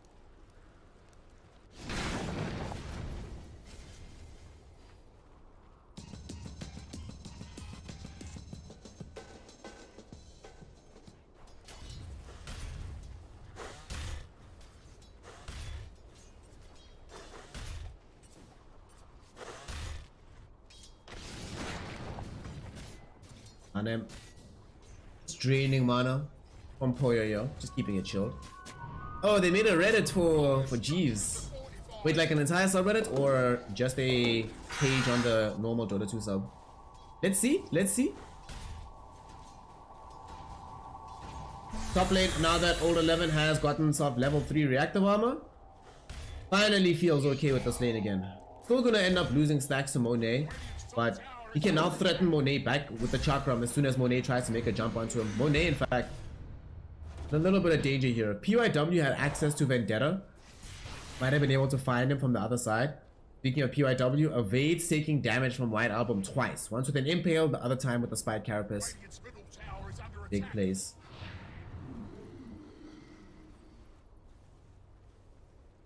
This early game though, Team Aster actually are okay how things are panning out. Centaur is getting a ton of farm, completely uncontested. We'll have very early Vanguard blink. Slog is still getting farm. You don't generally expect a Slog to get farm in the early game, so the fact that he's effectively still able to get enough to still be decently happy with how the game is panning out is a win for me. I'm playing Slog, I'm happy with this game right now. I know I'm probably low CS, but whatever. I'm playing Slog, that's supposed to happen. The one thing though for Aster is that this mid lane has not gone well at all. Ori's gotten everything he wants on the Shadow Feed. He's actually the one who also found a solo kill onto that Templar Assassin. You see Old 11 heads up in the top lane. They horns in with Poyoyo. Can they take this fight? Old 11 does end up getting brought down. Do they haunt anybody in? Poyoyo did come here, but now look how far he is from the rest of the gang. Can they save his life? They want to bring down Monet really badly. Monet, Fairy Fire. Can they fight through Poyoyo? Yes, they can. Glimpse back though, Monet. Will he turn on to DY? Yes, he will. Might get himself a triple kill off of this with the heals from Borak. Gonna be a triple kill for Monet.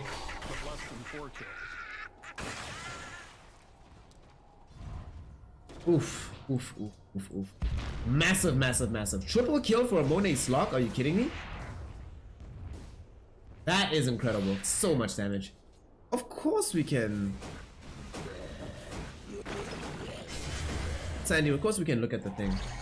Yeah, come on, Jeff. Besides, we spoke about this, Jeff. We're not insulting people. You know, let's not use language that 13-year-olds would have. Come on, man. There's a lot of things to talk trash about, but don't talk trash like that. In this game, I'm very sad. You know what I'm sad for? Who I'm really sad for? Why? My heart is breaking at the moment. Poor DY, man. Game is going rough right now for his team. And you know what they're gonna ask to find space on the map? They're gonna be like, hey man, don't have any vision in their jungle. Gotta make a plan, buddy. Gotta buy some of these items, bro. And Nyx Assassin is gonna be like, listen bro, I would buy these support items, but I need to get level 6. I need to get Yule Scepter, maybe Meme Hammer, bro. I can't be out here buying these things, so feels bad for DY. However, Aster feel ecstatic about this game. They have a gold lead for themselves right now. A lot of it comes from the Centaur. Now, with the Blink Dagger reveal, are you kidding me? Stampede, getting Lanem closer towards DY. That was such a sick play. And they also allow themselves Oh, they lose Slug in the top lane though. That is not a that's bad. That's bad. Okay, that's not good. Slug as well as the IO get brought down. That's not good. That's not good. That's very bad. That's the opposite of not good. Radiant's top tower is under attack. Dire's middle tower is under attack. Radiant's been fortificated. Don't waste your time. Y'all can say that he's bad, but just don't use bad language to do it. Listen, and remember, he who must not be named. He who must not be named. Radiant's top tower is Do not name him. Decrease the stress on Class Jaeger's life. Lanem, about to get popped. My god, Lanem! What an earth spike! Turning back to stop Ori from approaching closer. XXX will find the hoof stop, but still in danger here as they're coming up the hill. DY also nearby with the kinetic field. They're closing in on them. There's going to be a static storm drop down, however. White Album and the gang able to run past it. There's no kinetic field to hold them in position just yet. They've now isolated Borax away from Monet. Tether up in 1 second. He's going to be able to tether away back to safety. DY in the meantime getting brought down by White Album. White Album gets haunted on by Poyoyo. Will he die here? Yes, he will. Monet with the Shadow Dance was hoping to be able to bring down even a solitary target. Unfortunately, there's too much beef. There's too much tank. There's not enough damage, so he will just be forced to run back with his tail between his legs. Vici Gaming ultimately do claim 3 there on the high ground. Massive movement for them onto the Aster side of the map.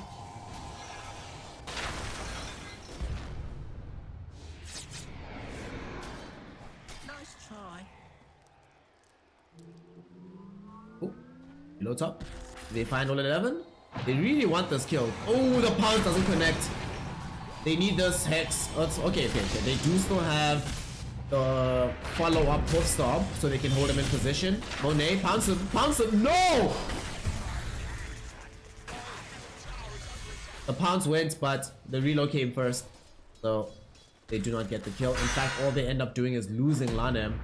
XXX now will have to flee this area.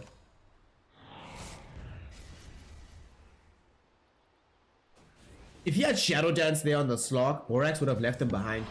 Said, dude, kill this old 11 Timber Sword. It's very important that you do it. But because he didn't have Shadow Dance, it only now comes back off cooldown. It's too risky. If he leaves him behind, he's gonna die. Because remember, DY was very wise. He didn't actually use the Static Storm. He was sitting on the spell just in case. He understood how difficult it would be for them to actually kill Old 11. And Old 11 played the margins exceptionally well there. Vici. Yet again, feeling strong at this stage of the game.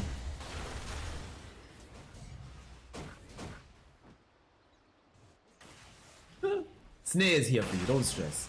Do not worry. Do not worry, Snare is here. Radiant's bottom tower is under attack. Radiant's been fortified. No, mate, don't waste your time. Dire's middle tower is under attack. Up lane. XXX might be in some degree of danger here, but do they want to jump him? They have the glimpse back with DY, and they still do have a TP scroll available from Ori. It looks like Ori is prioritizing this bottom tier 1 rather.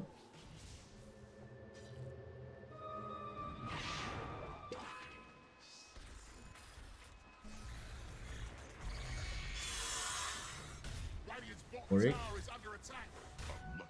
Just grab the T1 is what they really want. They're actually gonna abandon the other one.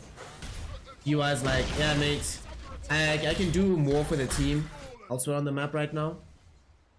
Let me stick close. Dire's structures are fortified. Make sure that if there is a TP down bottom, I'm ready with the glimpse. So let them take the T1. Yes.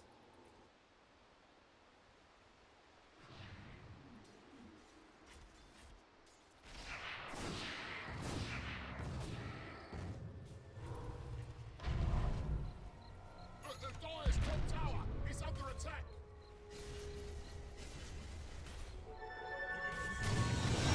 DY.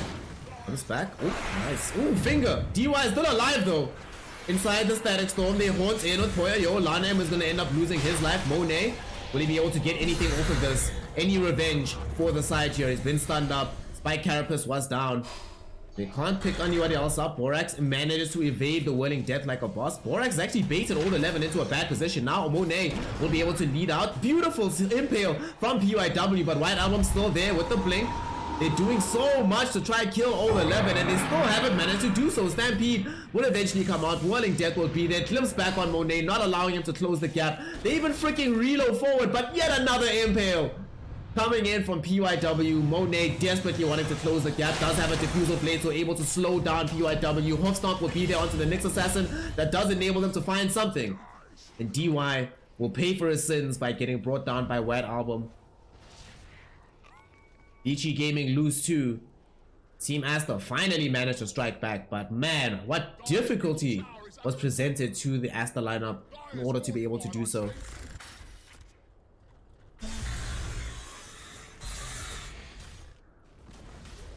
Dire's middle tower has fallen.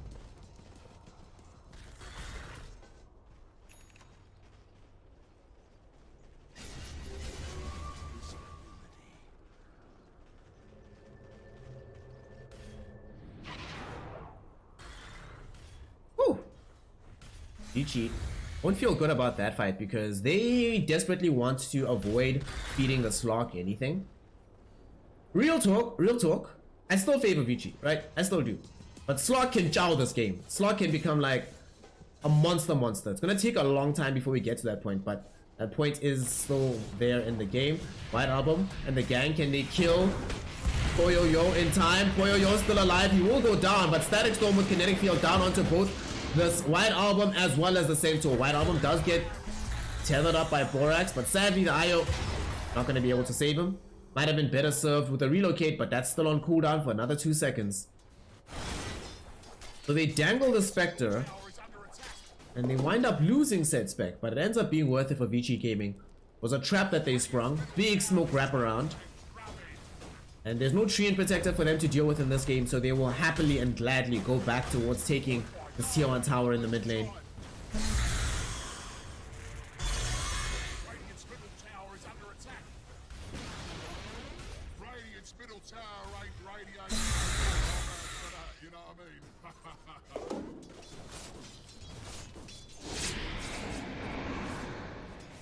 Radiant's middle tower is taking a I'll drubbing. take that. Oh yeah. Sure, he dies, but whatever. Had Blade Mail, still moving towards getting the Manta style, so doesn't lose all that much on that death. Especially since Ori gained quite a bit out of that, closing the gap towards having the full BKB. Definitely need the SF having BKB in this game. I think he should actually become the priority target when Aster try to fight again.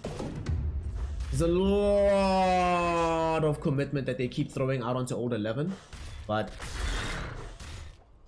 Shadow Fiend, I think, needs to be a hero that is more focused. If they can kill SF early on, I think the big thing about killing SF is not about removing the spells, it's about removing this presence. These heroes on the side of Aster aren't necessarily the highest armor heroes in the game of Dota 2, so you need to make sure that you keep that armor ready, keep it useful. Radiant's middle Way to do that, remove the hero that's taking it away.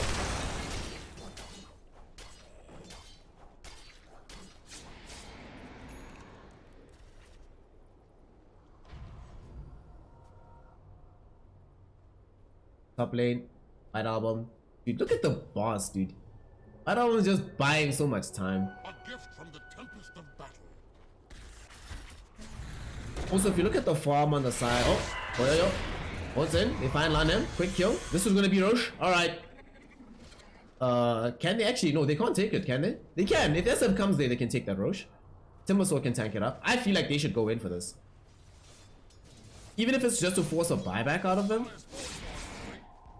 Perhaps they don't feel like they actually have enough right-click damage to take this in time before Lion respawns. Under attack. And then you're in this weird situation where you spent like the last 30 seconds doing something that you can't actually finish. Dire's bottom tower is crumbled to If they were more closely positioned to the pit, maybe they go in for that, but they were fairly spread out on the map, so we shall forgive the movement overall.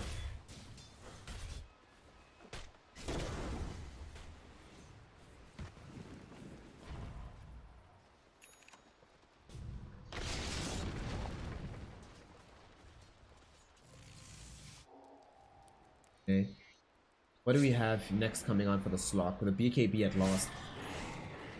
BKB for Slok in this game is absolutely, I cannot stress enough the importance of this BKB. No more having to worry about Requiem, no more having to worry about Static Storm, Kinetic Field, Impale.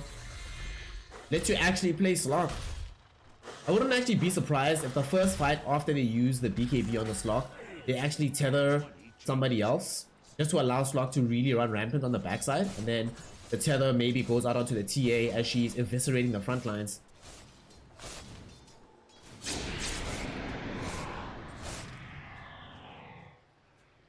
At the same time though, they definitely are not fully comfortable having a game that just goes very late. Monet, you knew that somebody was around here as a thank you to that Shadow Dance regen getting removed.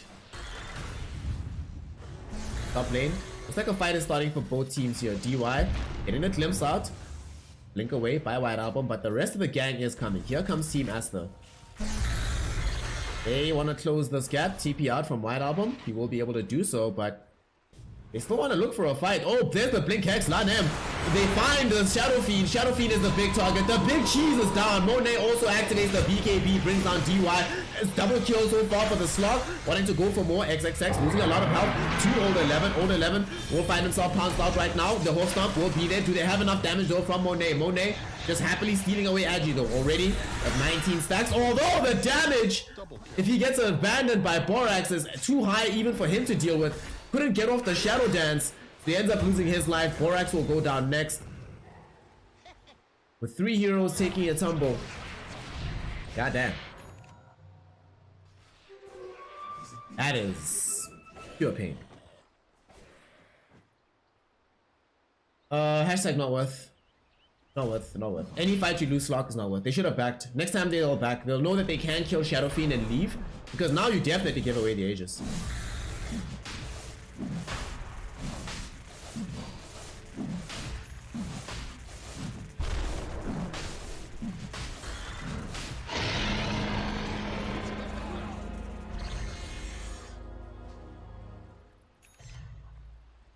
Aegis now in tow for Poyoyo.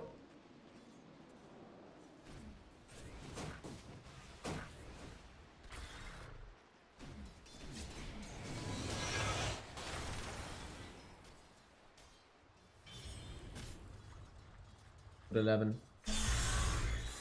Looking into complete Bloodstone. He's been the one that's been presenting the biggest threat overall for the side of Team Aster. It takes so many of their resources to try and handle him. Bottom lane though, they won't commit said resources and handle him. Poyoyo also haunted in to try and save him. This is a bad place to be for the Spectre. Monet though. Dude, Monet, you've got ultimate. Dude, look how low he is. Oh my god. Monet messed up. Monet messed up big. Monet should have chased him. Like, double edge, yeah, sure, you get a BKB TP out. Yeah, he's fine. If Monet, he should have known, right, that without BKB, if he doesn't Shadow Dance, he made 2 mistakes in my opinion. He should have Shadow Dance, knowing that if he doesn't Shadow Dance, he will get glimpse back. And then he will die. And if he does Shadow Dance, he probably doesn't. He gets reload out to safety. No problem. And or he has the capability of killing Poyoyo.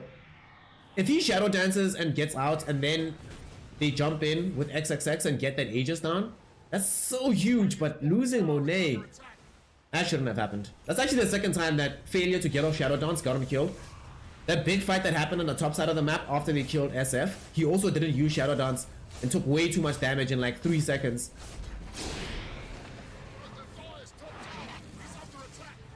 Now though, oh, Monet will get glimpse back. Wait, who did they glimpse back actually? Oh, they tried to glimpse back White Album, but BKB was popped by the Templar. And Poyoyo will be able to TP out to safety. Despite this being a very long TP, I don't think any of them expected that TP to take that long on the side of Aster, so they didn't attempt to cancel it. Okay, so we swing from one side of the map to the other. It's Vici Gaming now make a play that is absolutely not worth it for them.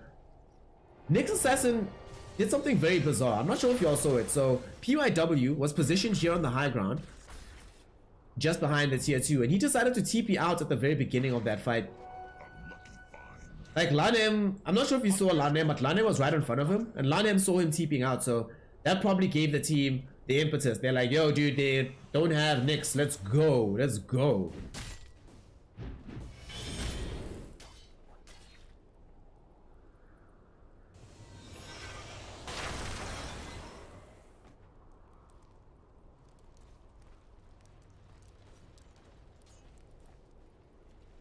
Lanem. Just making sure he's backing up Monet here in the top lane. Keeping the Slok big. SNY is gonna come soon. Slok does have 8 perma agi. We'll definitely need Scotty at some point in this game.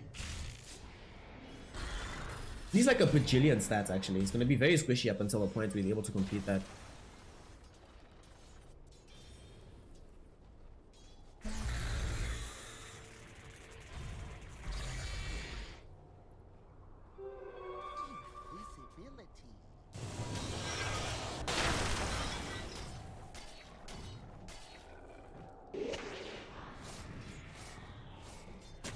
Yo, building the first Guardian of the game, of course, on the Slok, on the Spectre. Gonna be very nice with dealing with both Slok and Centaur. Speaking of Centaur, XXX, positioned in the trees down bottom, will reveal himself to try and bait the fight. Now, BKB, pop by him. There's gonna be the hook stomp. Monet jumping in with the pounce. Do they have the damage to get the kill onto the Lion? What a static storm, but unfortunately, they all stampede through it. Finger of Death will be there. Old 11 is gone. Impale comes out. Monet will be snagged up by this. There's going to be Poyo haunting back in after the Requiem. But Lanem, even he's not dead just yet. Finally does take a tumble, but the priority targets still stay standing. PYW. Spy Carapace keeps him alive for a little while longer, but unfortunately the pounce will be there and they will be able to lead on to this kill. XXX dies very far away from the rest of the fight, but he actually did a good job there. He leads Vici Gaming away from where Monet is. Make sure that, yeah, sure, I'm dying as XXX in that situation, but I'm making sure that Poyo is hitting me and not hitting Monet.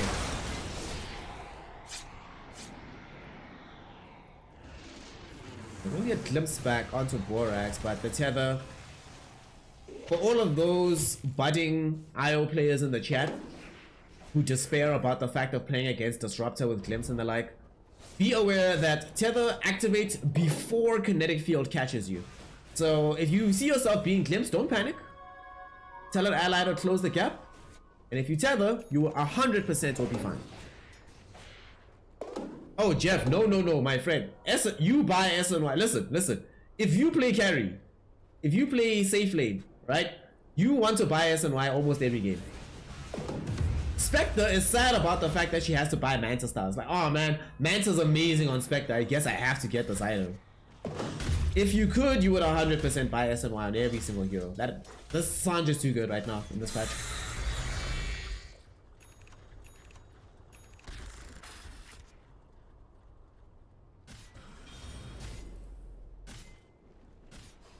Get some HP, status resistance. Good times.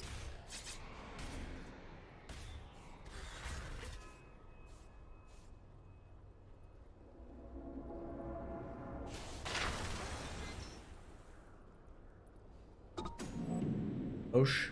Not gonna be up for quite a while. 2 minutes up until it is available.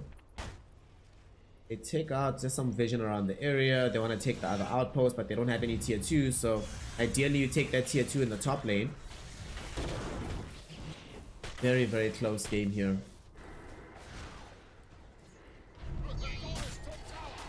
Okay. Look at White Album. White Album has the full Daedalus. I really like that build. Making sure that you actually have punch in this hero.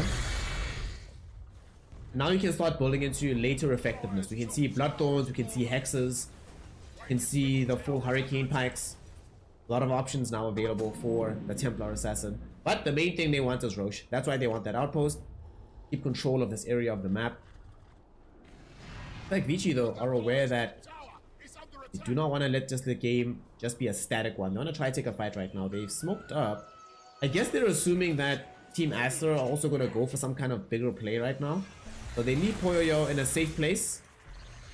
PYW will be the one that goes to try scout out and suss out where the opponent is. Monet, very aware of what's happening right now. There is an observer ward at the sentry on the high ground, and the Shadow Dance regen was broken. Time being bought on the map.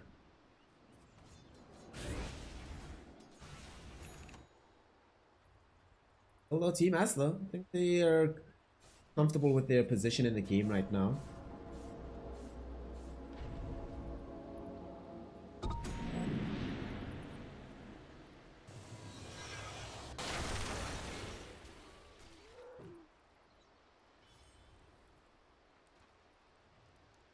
Edric06. Unfortunately, yesterday, fam, I had a power debacle. So where I live, we sometimes have power outages. South Africa, so it is what it is. The outage yesterday prevented me from casting. Oh, we're back. Why aren't you? Hold 11. Kevin's halberd quite useful in games versus slot. Oof. Might be have been a little bit too far forward, fam. And will they kill him? Oh, they can't actually get the lion there. Lion's not there with the fingers, so all 11 is fine. He's gonna live. Monet in the meantime though, looking for PYW. Yules into the air. Monet does not want to have to spend the whole BKB killing next. He does though.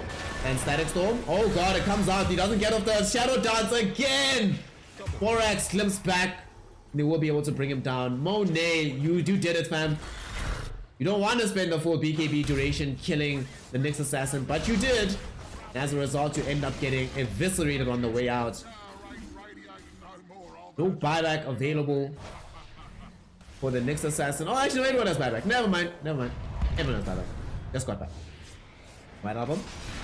Okay. Very nice hoof stomp, but White Album very low. Can't get refraction back online. We've lost the TA as well. Team Aster. What is happening? They're streaming in one by one outside of the base, and now they've lost absolutely everybody and probably gonna lose the tier 3 tower as well. What just happened? White Album, man. Reached fall forward. They didn't have the BKB even at the ready. And now Vici's like, well, okay, cool. Free lane Arax. Sweet boys, thanks.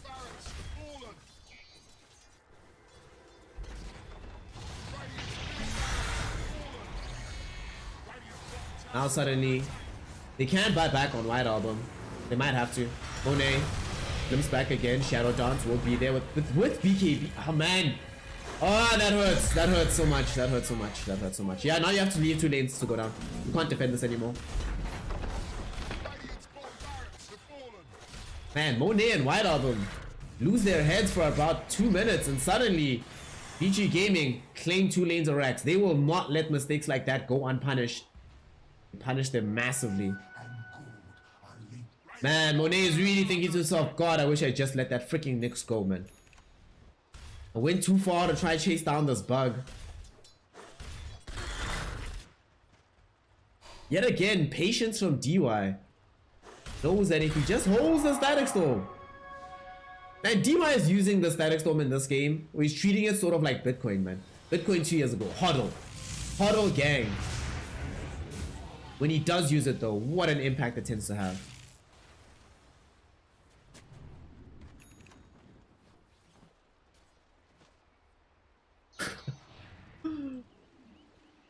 White Album feels bad.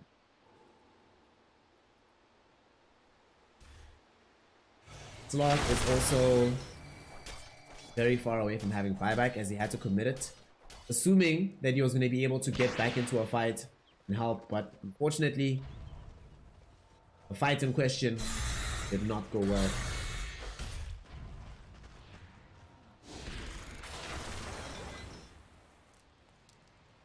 I'm not so sure he needs the basher now. I feel like you still need the stats, right? Still need Scotty. I don't think you can skip Scotty actually. Yeah. Even though there is a butterfly now for Ori, so you might be incentivized to go in for this MKB that he's building up for. So still old 11, there's still Poyoyo. Scotty's still the best way, I think, but Monet. The issue though is not necessarily which item to build, it's finding the gold to build that item in the first place. Old 11. Oh, he died there. He's setting up a fight. Poyoyo holding in. They're looking on the back line. Poyoyo looking for Borax. Can they kill him? Hex out now as well, but Borax will die towards the right clicks of Ori. Does buy back. Monet, BKB active, trying to fight Poyoyo. Shadow Dance does come out. Monet trying to escape the fight. Hoof stomp onto Nyx and the Shadow Fiend, but Shadow Fiend just turns his attention back towards XXX. And dishing out these right clicks. Do they have enough to kill the Centaur? Yes, they do. Double kill right there for Ori. Borax and Lion on the other side, close to the tier 2, trying to kill DY. They can't even kill the Disruptor. And Requiem channeled up by Ori. Ultra kill for the Spectre. Monet is also gonna die as he tries to go back into the fight, but there's just too much damage from Vici. And they will end up going down. Everybody dies. Rampage for Ori. And GG, well played is called. Vici Gaming secure game number 2 and not only secure game number 2, that's not all they secure for themselves. As of right now, they've confirmed that 100% guaranteed 3rd place in the group stages. Means it could change. Right now, they're 3rd. Right now, actually no, they're 2nd. What? Because they got a 2-0, this actually pushes them 2nd. So Vici Gaming guaranteed definitely to be in the playoffs, but now looking like they want to snap on the heels of PSG LGD, who is the team that is at current number 1. Honestly, this draw from Vici I think was put together really well. Personally, I also don't think Io has a place in the meta right now. I think this hero, like Borax, would have played literally anything else. It would have been more effective. Also don't think this was Monet's best performance on the slog. It was sometimes actually, but this happens sometimes when you see teams play with Io. Or with the save in general, right? Whether it might be Io, Shadow Demon, Oracle. You have this idea in your mind that I'm always going to get saved. I'm going to get pulled out of the fight. I'm going to get the bonus heal. So you actually play a bit more sloppily, expecting that heal. You don't use Shadow Dance when you should, because you're like, I'm going to get reload out in a second. There's no flop. You don't use BKB when you should, because when they reload out, when they get healed, there's no flop. There's no issue. I don't need to defend myself in that way. And Monet pays massive price. There were at least 2 deaths in this game that only happened because of his reliance on the IO, and other ones not the best. White Album as well, that last death from him was literally game losing. They lost 2 lanes of racks off the back of that. They weren't even going to lose the one, because at that point they'd only lost Borax and Monet. Monet was like 30 seconds from respawning. They just wait. He still had buyback as well, so he could have brought back to defend the high ground. But White Album jumps forward to try and find DY. By the way, DY, DY held it down. Let's just put it that way. DY in this game, I held it down. Old 11 should probably get MVP just because of how much effort they had to commit towards dealing with him throughout the entire game. But in this game, good God, Vici just played very cohesively as a unit. Ori just had a godlike performance as well. Dumpstered middle. Don't often see that personally against TAs. Seems like I saw a draw like last week. So a draw and a victory today. Maybe this is not the lane matchup that you'd want. That being said though, level 19 SF versus level 5 TA. Maybe Ori's just better at the matchup. Yeah, Ori, oh God, Ori had a god performance. But the whole of Vici played really well. This entire series, I think that team, you can always tell when a team is sort of leveled up. They're playing with that leveled up cohesion as a squad, and it looked fantastic coming through from them. So, GG well played. Vici Gaming have done it. Vici Gaming grabbed 2-0. Vici Gaming are now 2nd in the group. And Vici aren't yet done with the day. They still need to play up against Elephant now. And if they beat Elephant though, if they can beat Elephant with any score, whether it be 2-0 or 2-1, just 2 wins for Vici will put them number 1 at the group. Whew! What a day for them. What a day for them. Let's see if they can achieve. So, it's going to be a little bit of time before the next game, I think. Let's actually see it. They started stacking up the lobby. Alright, I'll wait. Not that much time, which is a good thing. So in the meantime, please make sure that you are following the stream, especially if it's your first time over here. I actually messed up. I wanted to take a picture when the view count hit 555, I missed it by 6 viewers. Like an idiot, but it's fine. It's fine. It's chilled. As it stands right now, make sure you're following. Make sure that you are supporting in whatever way you can as well. You can support either through PayPal. Like I said, that's the kind of stuff that literally pays the bills. So literally every single dollar goes the longest way that you could possibly imagine. So I would appreciate all your help with that. You can become a one-time donator through PayPal. Get your name right here. You can become a patron through patreon.com, or you can become a subscriber. We were almost the other day, we were 1 sub away from hitting the goal of 100. It was very sad. We failed to hit the goal. And now like all the subs from mid-March or mid-May or mid-April, I'm so confused, till now, theirs expired. So not everyone rolled over. But we're on the grind again. We're going to get 100 before this month is out. So definitely appreciate it if you help on that journey. Help with the growth of the channel. Put me on. Let your friends know. People are making Reddit threads about G's, about how much they hate him. You know, maybe somebody should make a thread about how much you love your boy.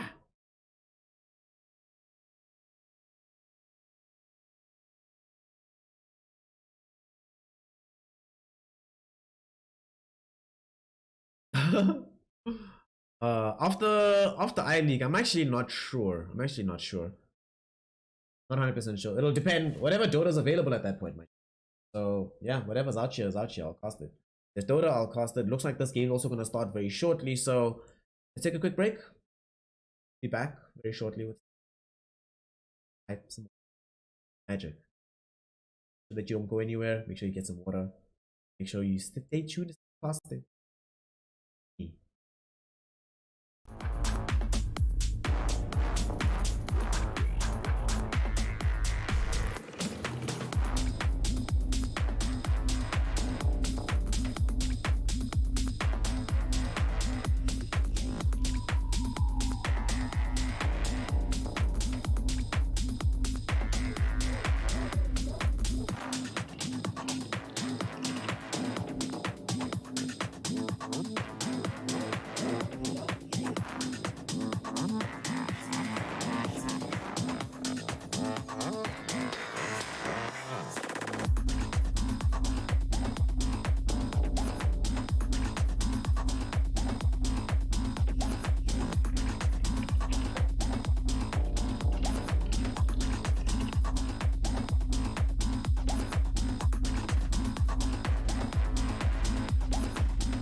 Ladies, gentlemen, my NBA con.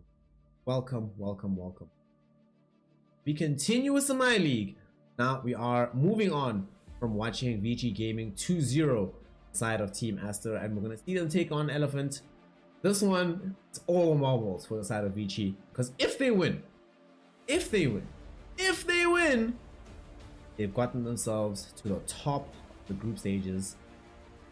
Ah, what a time to be alive. Not that many matches left here in the I-League. Only 3 days of group stage play remaining. So if Vici Gaming can snag themselves first place now, not that many opportunities for them to be overtaken. Unfortunately for them, the one team that can overtake them is the team that still has 4 series left to play, which is LGD. And I find it difficult to imagine that LGD loses all of those. But tomorrow's one, they play Vici, so provided Vici win today, actually even if they lose, then tomorrow we still definitely have a top 1 matchup. It'll be fun. It'll be fun. So let's get into it. Oh, we should probably start predictions. Oh crap, my bad. That's on me. I'm hoping none of y'all noticed what I just did, but it's on me. I'm sorry. So let us get into the draft, shall we? Look at the Dota that's taking place before us here. Vici Gaming taking on Elephant. I do think that Vici on a hot streak right now, feeling very good.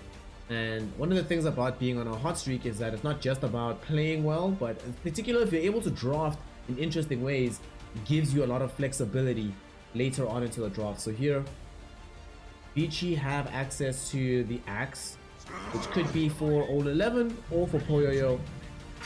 A lot of, well, never mind, it's the Poyoyo Axe. I've actually never seen Vici Gaming ever do this in my entire life. Go for their 3 core heroes in a row. I mean, it's possible that this could be the DY Death Prophet, but I find that unlikely.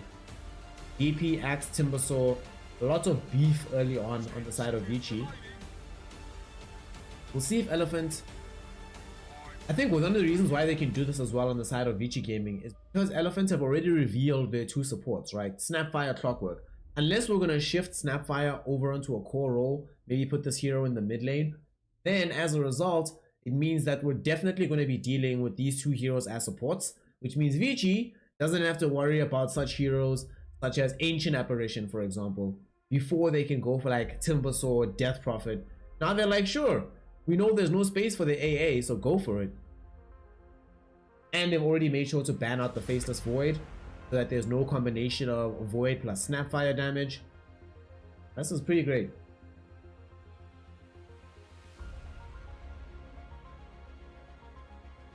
Elephant now, you need to respond with their first core hero of the game. They've taken literally all the reserve time to consider this pick. Because they are... honestly, they should be a bit flummoxed right now. They have a lot to deal with these remaining picks. To get the Sand King for themselves, so it's more setups and more disable, but we're still drastically lacking the damage to kill these targets. Who is going to finish them off? 10 seconds remaining.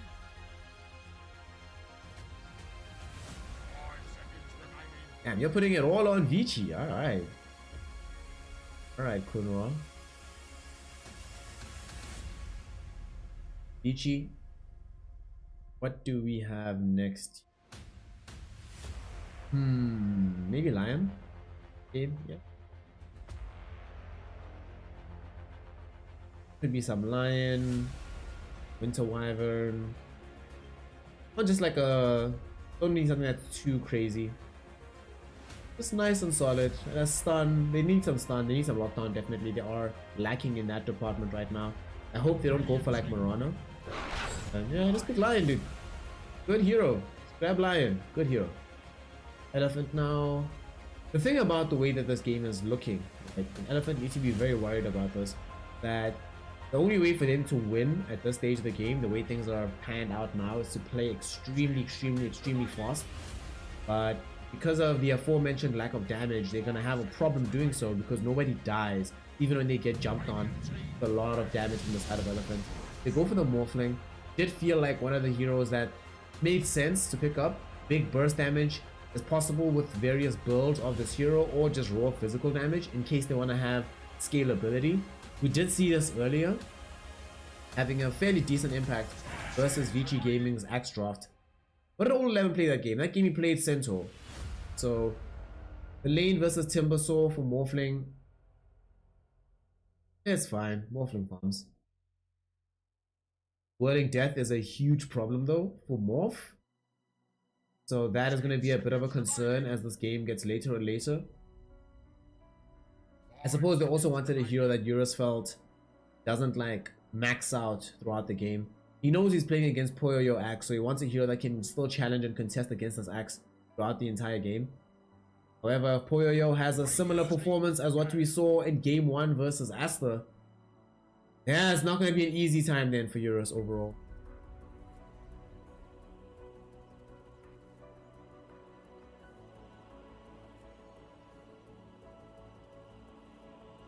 Hello Vici, win this. This is gonna be a fun one. Vici! What are we having at the end of the draft for our boy DY? And Elephant now have to start thinking about heroes to put into their mid lane. They're actually assuming that DY is gonna play this Death Prophet, which I could see actually. I would like a faster hero for Ori to play. But we've seen his capability of using this hero towards the late game.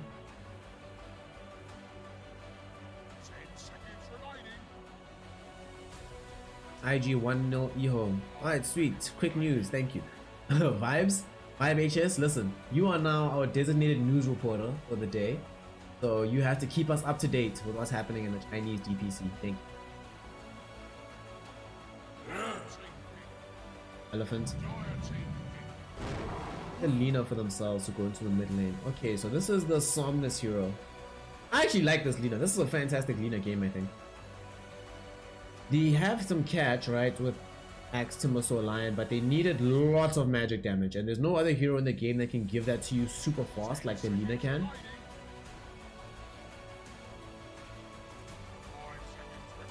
If this was last patch, like if it was just 729, not C, I'd say, yo, pick Beastmaster mid, dude. Beastmaster mid, go own this Timbersaw, but there've been some changes. Templar Assassin will now emerge for Ori in the mid lane. He did just defeat this hero, so let's see whether or not he's going to be able to play it in the same category as well. Okay. What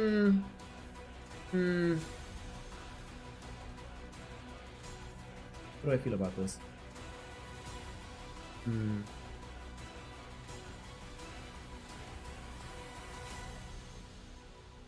How do we feel? How do we feel? How do we feel? Vici has a lot of uptime. Yeah, it is DY Death Prophet.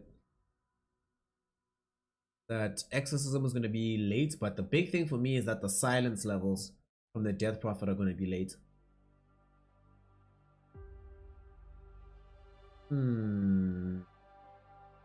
Lina can help deal with Timbersaw. She gets jumped by Axe, she dies, but there's also a bit of a rough time in the lane versus TA. Well, I said that about Shadow Fiend and already dominated on the Shadow Fiend. Fairly close draft actually. I will I'll go Vici. I'll go Vici. But Elephant's draft is scary to play into. Definitely not the easiest draft to play into. And I don't think that Vici Gaming will have the same degree of freedom that they had in that game 1.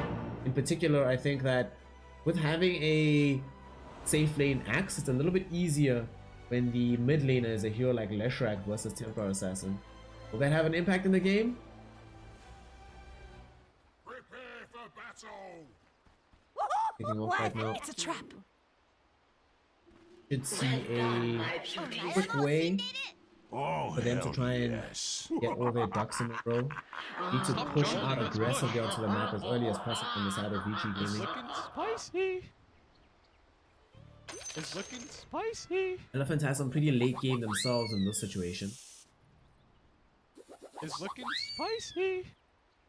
Team fight from Vici is scary, however, because they have a lot less lockdown than what they had in that game where they put Ori on the Leshrac. Do you think Elephants won't really suffer as much in the team fight department as Aster did? They also have like several lockdown measures. They don't just I saw that stuck behind waiting for one ravage, one big spell that changes everything.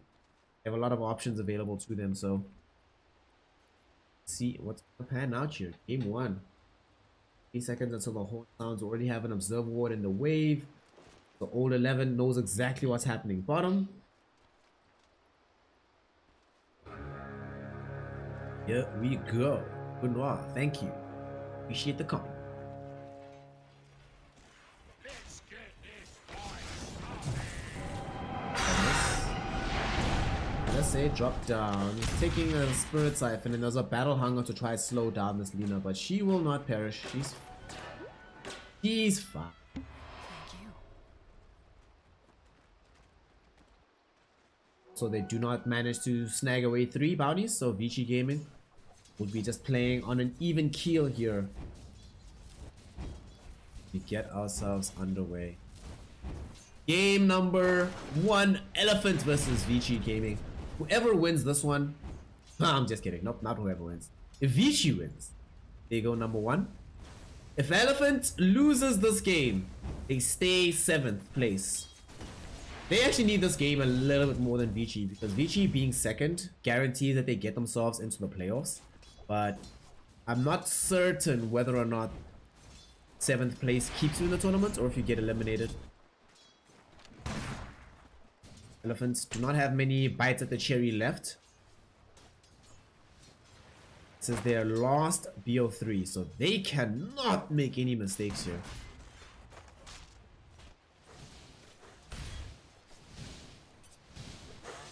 See Euros down bottom.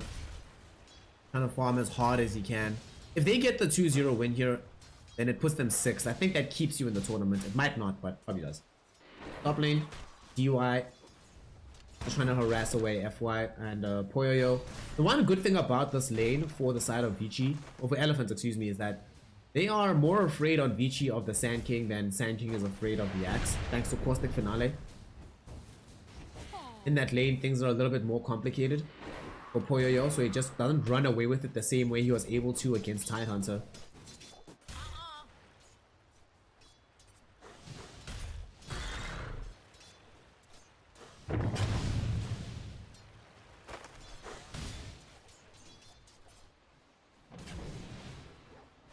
Looks like we're gonna have a bit of a slowish one. Mid lane, Somnus is trading evenly with the TA. I guess we just have to all reckon with the fact that TA doesn't lose lanes anymore. Okay. But she doesn't beat some of these lanes anymore either. Okay. Very strange. So she's just now... So TA basically lanes like Death Prophet now. Just, I'm getting farm. Nothing you can do about it. I'm not gonna stop you either, but I'm doing me.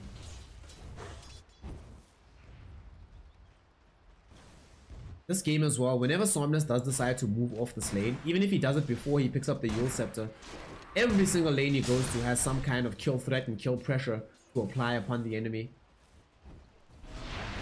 So Elephant, unlike Aster in that game 1, will be perfectly prepared to play as brawly as humanly possible. Their longest cooldown is what? Morty's Kisses? That's it. It's the only super long cooldown they have. Top lane Elephant also able to secure themselves a first blood, bringing down DY. Always was a quick draw. Radiant structures, they're fortified. Pretty big deal. Being able to get a kill like that makes quite a difference. Quite a difference. You know when you're playing in the off lane, the bonus gold you get from some of these early kills, man, you feel nice. Does he buy a ring of health in this game? He went for an early bottle, so we're not gonna have any kind of ring of health build up from him. Would have loved to see like an early commitment, but there's no real item he wants, right? Oh, bottom, they actually managed to kill Eurus. Alright, how much damage came from Timber?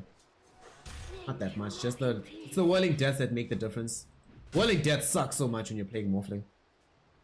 Feels so weak. Look how much HP he had overall. 460 HP, it's nothing.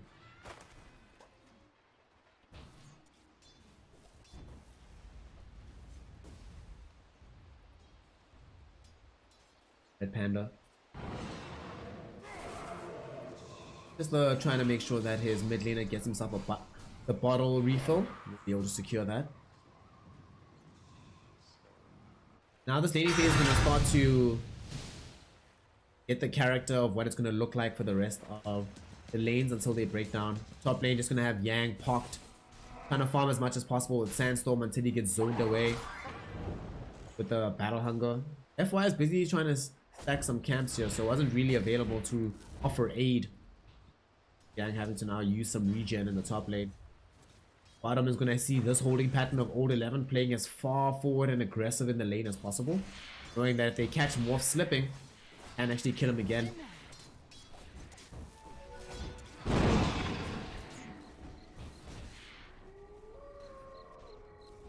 Now though, I think the main happiness is going to be the fact that this mid lane for Somnus went really well. Yeah. Is he gonna die? Is he gonna die? Is he gonna die? Burrow Strike away to safety. Base, man. He's still alive. He might still die to the Crypt Swarm, but Fire Snap Cookie. Make sure that that's going to be an impossibility. If White does the right thing. But with Yang not being in the wave, it means that it's completely 100% free for Poyoyo. Gonna get an absurd amount of farm on the Sax. Already see him have enough gold for the Vanguard. Yep. So he can start building into the Mantis style so long. Bottom. Stuns onto Morphling yet again. Eurus is dead. They caught him slipping. That's what I'm saying. They catch you slipping, they will kill you.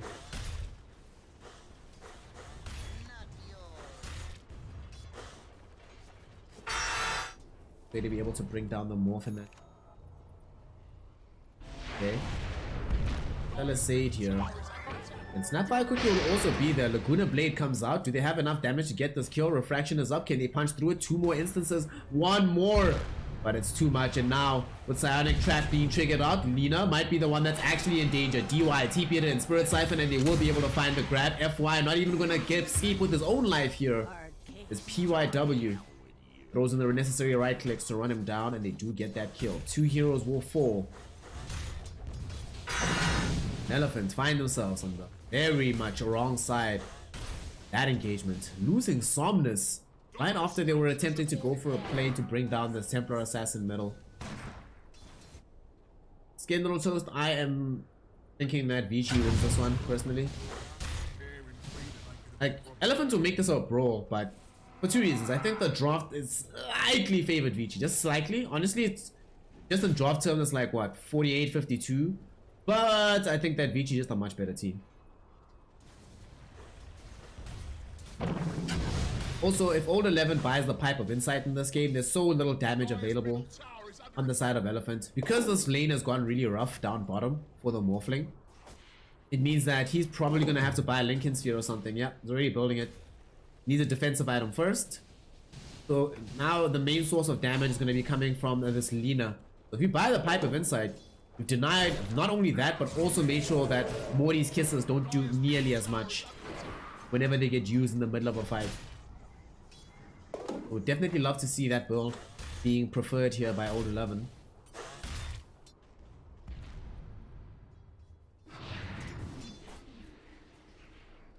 Same time, you can sense the fact that Vici know how far ahead they are by the fact that this Emperor Assassin is just going in for his early D-Lance, man. Like, man, why not?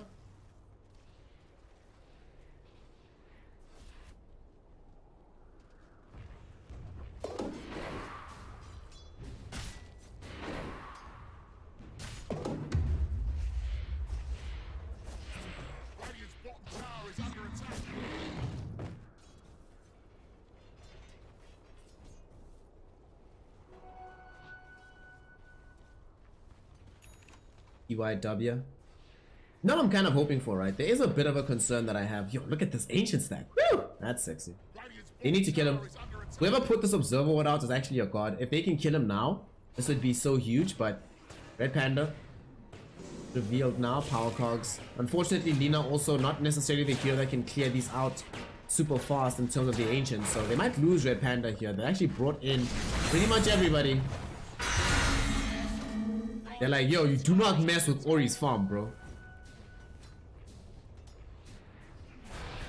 Ori's like, oh man, please, oh, I'm so sad. This is one of the few times I'm really sad. Right, please somebody in chat tell me they know a track called Say Something by Moneybag Yo. Does anybody in chat know Moneybag Yo? I'll be so happy if I had a fire joke, but then I realized it wasn't gonna land.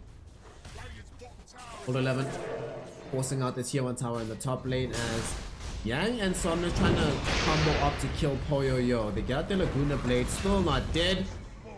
Plus the epicenter, and they do eventually die. Ori shows his presence here. They can get the Laguna kill by bringing down Poyo Yo. Yang dies next, so some revenge was attained right there for the side of Vici Gaming. Unfortunate for them that they were not able to arrive in time to save Poyo Yo. But Elephant will just be glad that they found a rotation with Somnus that did not go awry.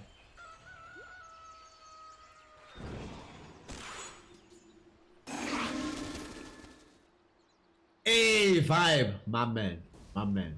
Thank you.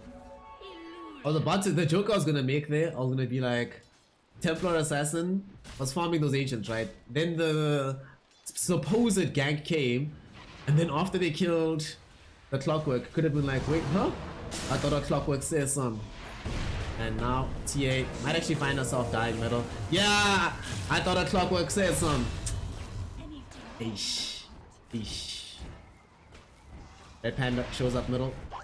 Very bizarre positioning though from the Templar Assassin. Very far forward on the high ground. No allies nearby. No vision of where anybody might be from the side of Elephant. So definitely won't be happy with that death. Or there's some deaths you're okay with, but other deaths you're like, what the hell is this? Old 11 just trying to put pressure into the bottom lane. He knows that Eurus is still too underfarmed to really prevent him from actually just harassing him out. And Red Panda can't jump him. Like, what are you gonna do? Can't stop the Timber Chain away either. So, at the very least, now Old 11 is drawing a lot of heat down bottom. So with this heat being drawn, it opens up space middle for them to try and claim the tier 1 DUI. Triggers the Exorcism Ghosts. Do pop the Glyph though. And Red Panda starting to make his way towards middle, but Old 11, I thought a Clockwork said some. And they should be able to kill him. Oh, nice Fire Snap cookie from FY to ensure that Red Panda does escape from here. TPN from Yang. He finds himself instantly hexed up. PYW. Does he have the finger? Not just yet, but they might still have the damage for this. No, here comes the Snapfire cookie at the Morty's Kisses as well. Lots of damage being done to Old 11. Red Panda does eventually fall. We do see Laguna Blade from Somnus bursting through Old 11. DY also getting caught with the LSA. Leads to his death.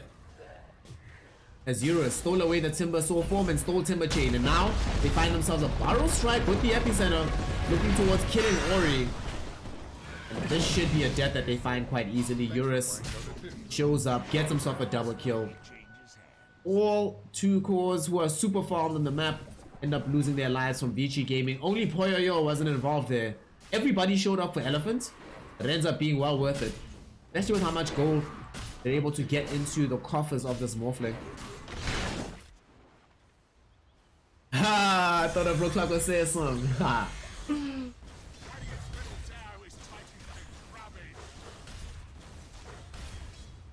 So they're now going to be able to finish farming out this tier 1 tower middle. They don't have ghosts, so it's going to take a little bit longer, but they don't care. As long as they're able to get the tower, it shall fall.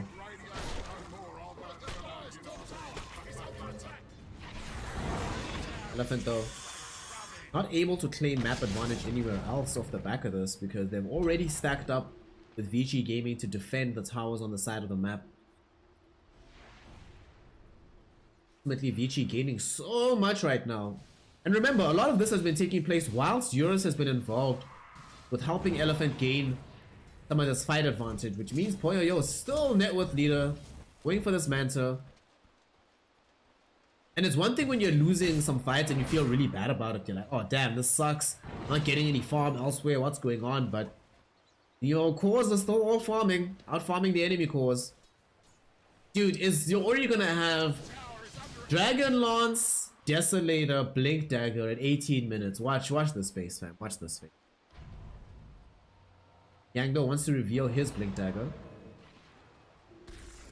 Get involved in that big fight here. Targets on the side of Vici are not easy customers to bring down. Only really the Templar Assassin that if you can pop through her refraction, she dies pretty much instantly. Also, scope old 11. Aced it up, he can solo force back Somnus. Although Somnus is also no slouch in the movement speed department. With Thief, Fiery Soul stacks, 508 MS is no joke.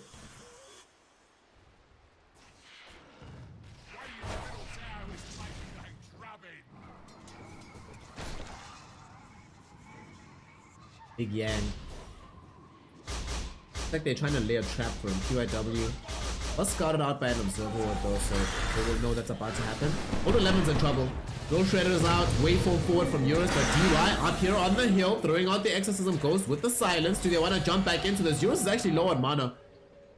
If not for the fact that Somnus is nearby, I think Vici probably want to jump that fight. Yang. Waiting for a jump onto PYW. Should be able to find the grab here. Oh no, PYW is alive. PYW, man. PYW. People wonder why I call him PYW. That's why. He just tanks the young Epi. Alright, he's gonna end up dying now though to Yang. Still don't look cool. If he had Blink Dagger, he actually would have lived there, but he doesn't have Blink yet. Too early. Also, I love this decision. You could be buying Blink. Often you see that when a hero is trying to buy Blink but they keep dying before they get there, they decide to rather opt for 4-staff just to have some kind of mobility item. No! Go back for Blink, dude. Go back for the 4-staff. You're playing against Clockwork. I was about to compliment you. I was about to say, dude, they're so sick. Thinking 17,000 steps ahead. Assuming that Clockwork is going to give him a rough game, so already itemizing to deal with this.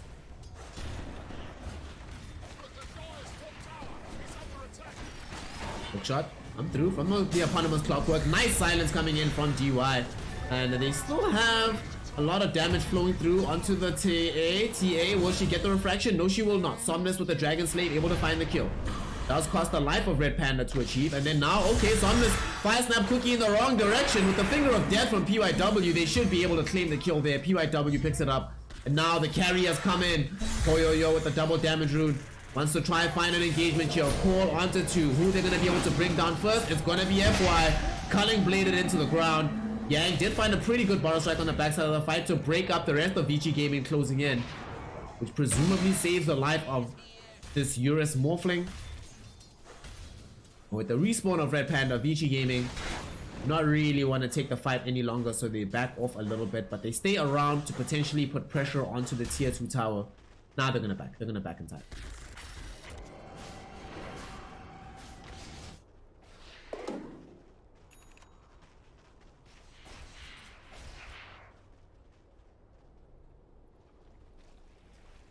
Middle tower is under attack.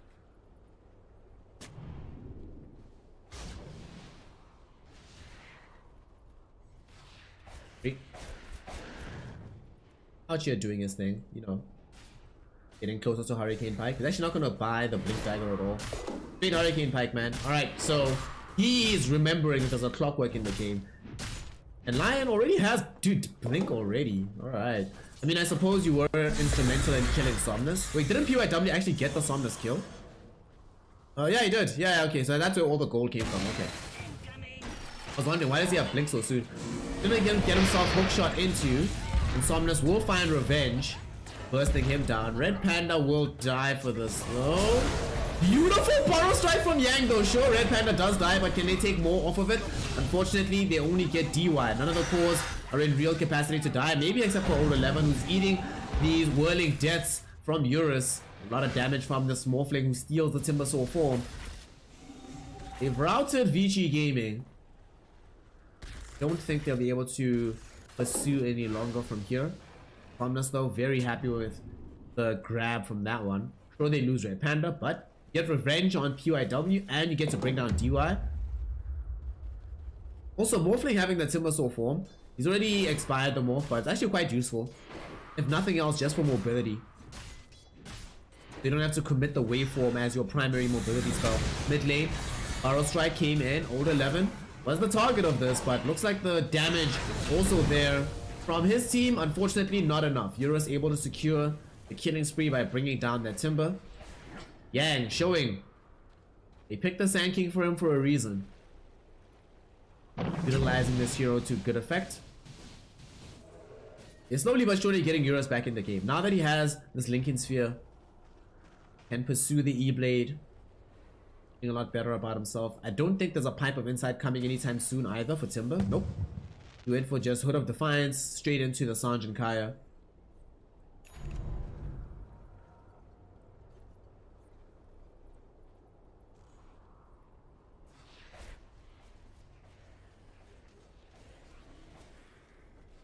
Elephant right now in a position where they're behind on some farm, but the two core heroes, Somnus on the Lina and the Morphling, will still do quite a number on this game. Lina especially once she gets BKB, but for now she's just going straight MKB. Right clicking Lina for Somnus. Alright, let's go. Right clicking Lina with youth magic dealing Morphling. Let's go, boys, let's go. D5 snap cookie, they try to save Red Panda's life. Unfortunately, Finger of Death too strong. And it's getting stronger. That's the third stack death, so this bonus damage makes a huge difference in the long run. I mean, right now he's pretty much got more bonus damage, or just less. Set the damage. Oh my god, just literally 5 damage. Almost as much bonus damage from those finger stacks as he'll get from leveling it up. Once he hits level 12 now. Vici though, uninterested in more finger stacks. They're only interested in the tier 2 tower right now. Elephant might be able to exploit this timing to open up the Roshan for themselves. They have an absurd amount of right click, but doesn't fall the fastest. And the only form of minus armor they have is the little shredder. I don't think they can do this fast enough.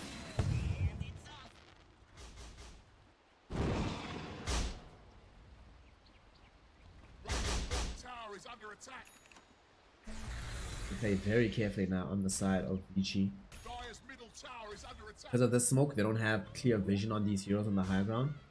Downing Trap though does give them vision inside the Roshan pit in case that gets attempted again.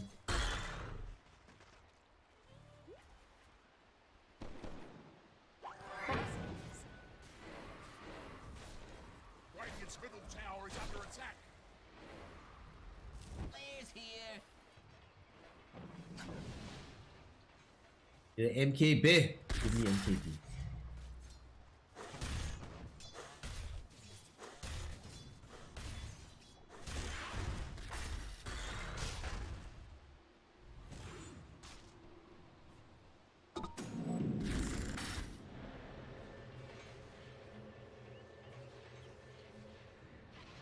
So Elephant, whilst they are glad to have a slower game, you know why this won't result in a kill?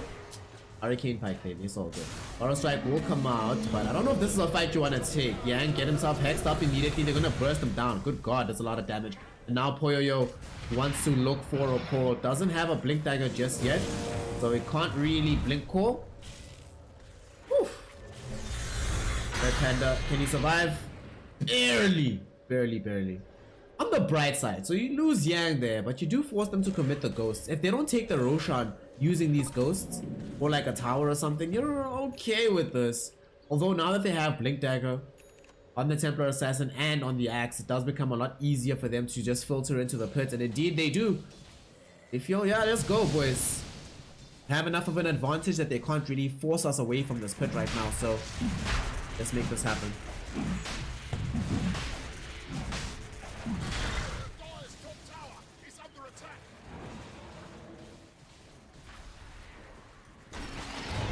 Shot. UI. Gonna be a jump in right now from the fight. Yang Barrel Strike on the 2-hero DY as well as the Axe. Axe is about to die. Poyoyo as well as Eurus They fight, but Poyoyo ends up losing. Eurus just doing way too much damage right now. Steals away the Timber Chain form again. They Timber Chain to the far side of the fight. They do get the Aegis sitting right now pretty and flush on the Templar. But Yang with the initiation opens up the fight for the rest of his team. And now they might be able to chase down Old 11 as well. LSA from Somnus will connect flush onto the Old 11. Timber giving an ultra kill for Eurus on the Morphling. It all started with that Burrow Strike, allowing them to burst DY and Poyoyo so quickly, and now Eurus. Dyer's fortified, I see. They didn't even need the Laguna Blade in that fight. Are you kidding me? Dyer's middle tower is under attack. Dyer's middle tower has fallen. Money to burn. But the Dyer's top tower is under attack.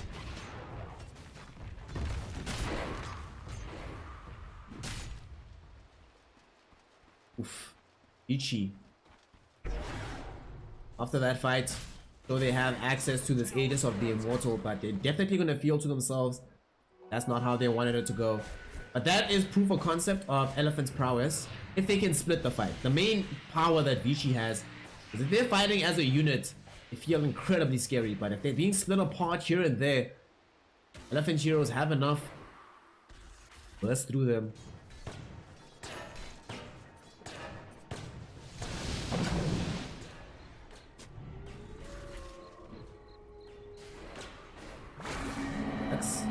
Panda. Just wanted to maybe get some vision on the other side of the river. Will not be able to do so now. With that death, they actually want to hunt for more. These slows from the psionic traps. They get the Hex out onto FY, prevent him TPing home to safety. Old 11 trying to chase, but the TP out already successful from the Lina.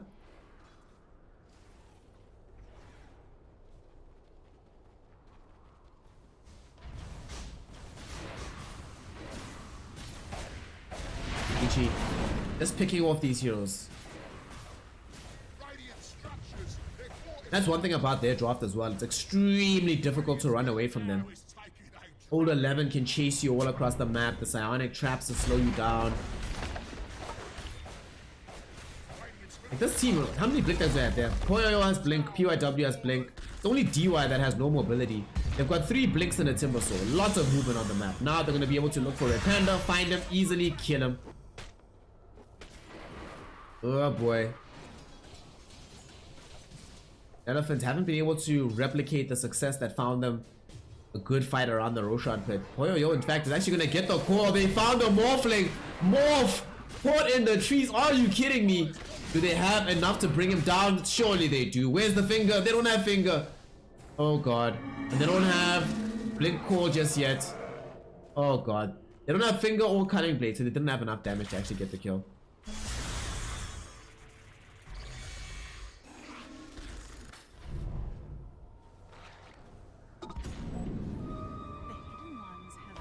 Eurus will thank his lucky stars there.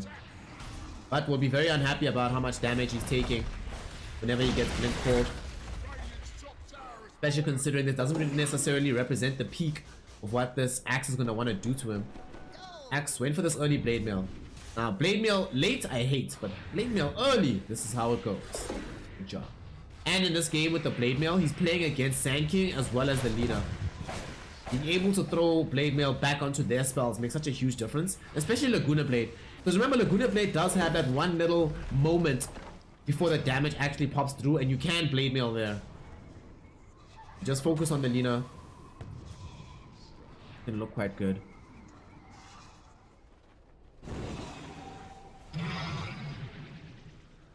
All the ultimates are online for Vici. Everything is ready for Elephant. Arrow Strike. If you connect properly, there's going to be a waveform forward. Not just yet. Yang pops the Aeon Disc. Eurus, okay. Barrow Strike with the Lotus Orb actually. They already lost Old 11. And we see a lot of damage coming through. Red Panda will die. Yang with the triple stun though. DY, PYW as well as Ori. And now Ori is very much isolated here. Will end up giving up the first life of the Aegis. Poyoyo blinks forward. Looking for somebody to use the call on. Just threatening there with the Blade Mail. They're trying to open up space so that Ori can escape, and Ori will be able to escape from this. Seemingly so will Poyoyo. Barrow Strike from Eurus doesn't connect onto him. I was about to say, when did Eurus pick up the Aghanim Scepter? To be able to steal the Burrow Strike. Maybe that's why, so he has double Burrow Strike with his team.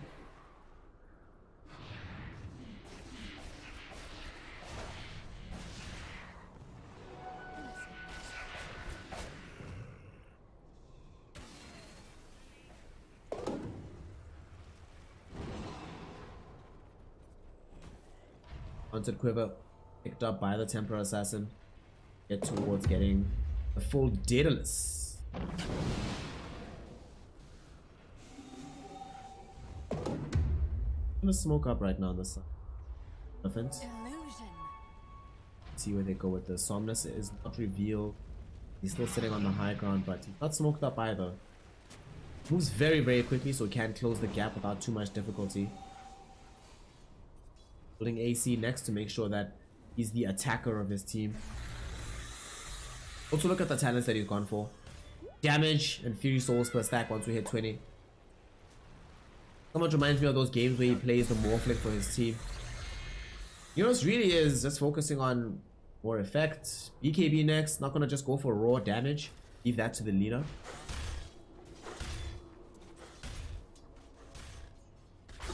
Vici. Finding it difficult to take fights now.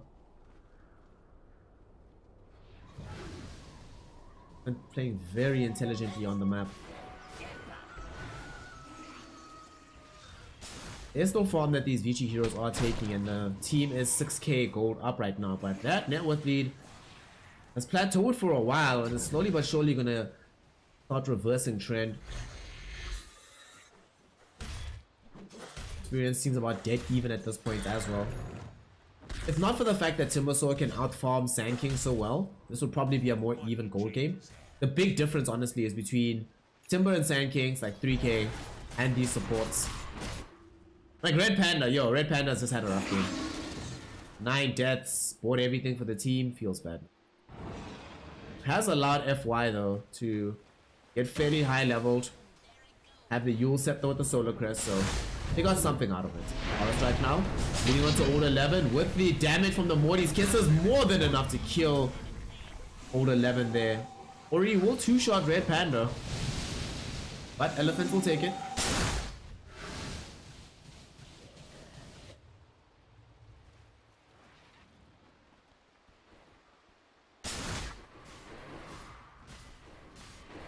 Roche up in 1 minute. It's a real problem for Vici Gaming that Old 11 keeps dying so easily. Like, this is supposed to be your damage soaker for the team. And if he's the one that's finding himself really unable to sustain in the middle of the fights, and this is before there was even an Eye of Skadi coming in from the Lina. Now there is. So I think you need BKB on Old 11 now. I mean, Ori's been needing BKB to be fair, so I'm not gonna comment on him. Has Blink, Hurricane Pike, Deso, Daedalus.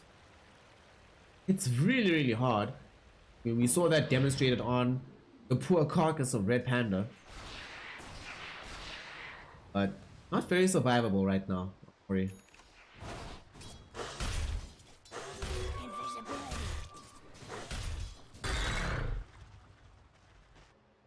Yo. Now has BKB, Blade Mail, Blink, Manta, Vanguard. Are we going? We're going? Team? We're going? Team? Team? Team? Boy was like team? Who bought smoke? Team? Team? Alright, DUI bought the smoke. DUI's like, oh snap, my bad. I was holding the smoke.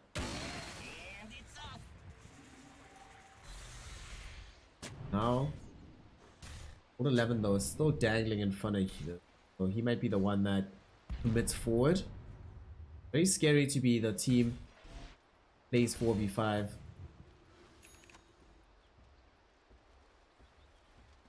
Hot now for the Timbersaw. Hot comes right after the Skadi is available.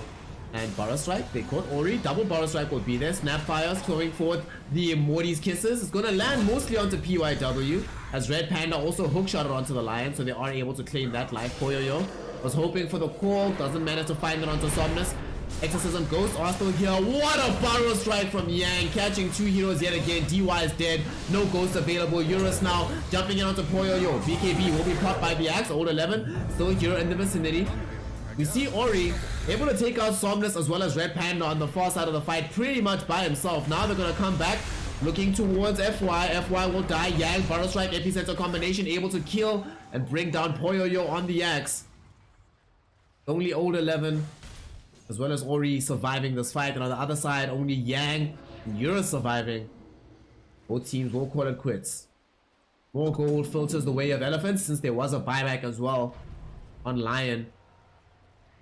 However, the big winner of this fight is going to be the Morphling in second place, but the big winner, the Templar Assassin. Ori's the big cheese here. And, ooh, nice Morphling. Alright. Does the right thing of preventing this Templar Assassin from claiming the Aegis, and now they actually might kill her. Tia is in trouble. Tia is in trouble. Here comes Old 11 just to buy some space. The rest of the team is going to filter in as well. Yang going to take some damage. Here, Barrow Strike went forth. Eurus able to kill DY already. Yang buying as much time as humanly possible by Barrow Striking up into the high ground. Red Panda goes forth. Hookshot pushing back the Templar Assassin. He's pushed onto the high ground too. E-Blade prevents her from attacking more. Barrow Strike will be there. Eurus! There's the E-Blade shot we wanted. Shotguns him in the face, and they do bring down the Templar Assassin. A triple kill there for the Morphling. And Eurus isn't even done just yet. He wants to go back in. They know that TA bought back, so he doesn't want to give up this Aegis, but unfortunately you may be forced into that position, Ori.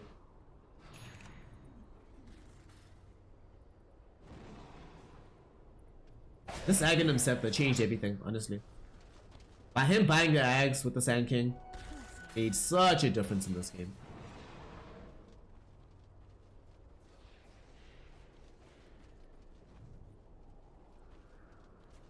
Remember what the stakes are here for Elephant. If Elephant loses, if they go down here in this game, that's it. Then they are guaranteed to end the group stage in 7th position. If they win the series, they can still go up to 6th. They'll still need RNG to help them out by losing pretty much all their games. But this is their last opportunity. They need this 2-0. Elephant have no options left. But in this game, they're looking good for the money. They've drawn back, but look like I'm almost 10k gold lead. They are now almost 10k ahead in experience. Level 25 for the Morphling, 23 for the Lina, 23 for the Sand King as well.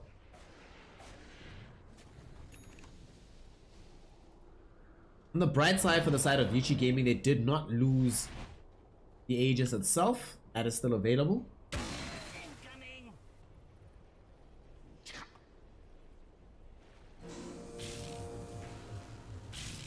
Also almost have 18 for the Snapfire. That makes such a huge difference. Level 18 on Snapfire, dude. We've already seen these Morty Kissers demolish any hero that gets caught in the initial salvo of stuns from Elephant.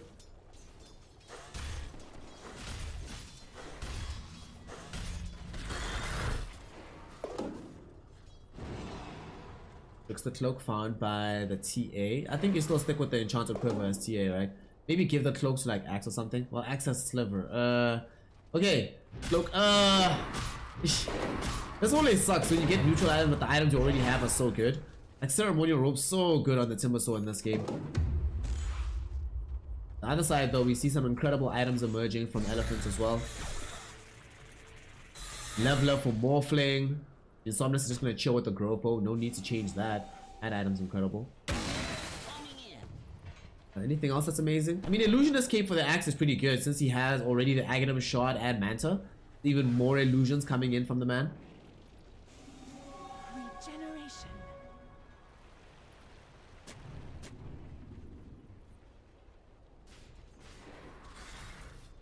Okay.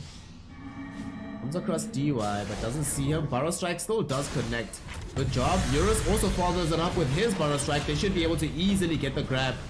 Morty's Kisses potentially premature. They're not necessary from FY, but wanted to be sure. With DY gone, no buyback available right now for the Death Prophet. You go take Roche, right? If they want to take this fight though, what a call going in. They managed to burst down FY. At the same time, PYW looking for a fight with Eurus, and that's a fight Eurus will always win. Now they want to turn their attention towards this TA. her BKB is down. TA is in so much trouble. The double barrel strike will be there with Red Panda nearby as well. Eurus securing the life with a shotgun. Ori is gone. Hold 11. Trying to get away here from the rest of this fight. Trying to bring down this Morphling. Unfortunately, will not be able to do so. Just taking way too much damage from Somnus. Surrounded by 4 heroes, and he will take a tumble as well. Vici Gaming. Doesn't seem like they're done just yet on the side of Elephant, because they reached top to potentially find Poyoyo. But they just zone him home. That should be enough, finally, for Elephant to claim the Roche.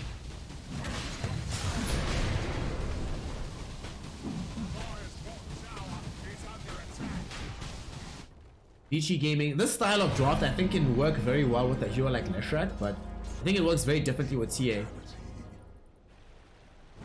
And it generally hasn't been working out these last couple of minutes. As this morph has been getting bigger and bigger, they've been presented so many difficulties on the side of Vici. Also, what's not helping is how much damage their core heroes take to the morph. It's like solo killing people at this point. Of course, Somnus has been very quietly dishing out an absurd amount of damage from the back of the fight. Look at this attack speed. Did y'all see how much damage Old 11 took just from Somnus right-clicking him? No spells, just right-clicks. It's crazy. Better not fall off.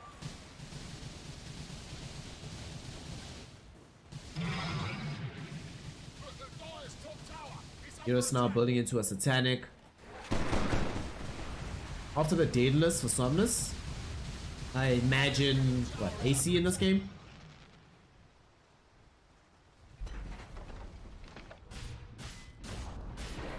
Yo has his own AC, just trying to do some shenanigans down bottom, pushing with these illusions.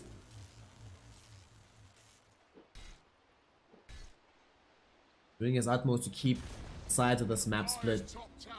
Fortunately, look at the difference between him and Eurus. Net worth 8k. Are you actually kidding me? All of this gold lead that Elephant has right now is on Eurus. So that actually means the game is not that bad for Vici Gaming, because Eurus is not immortal. He can die. It's not possible to bring this morph down. It becomes a very difficult thing for him to just make sure he never makes any mistakes. He also went ahead and got himself the Aghanim shot, so he has a double adaptive strike.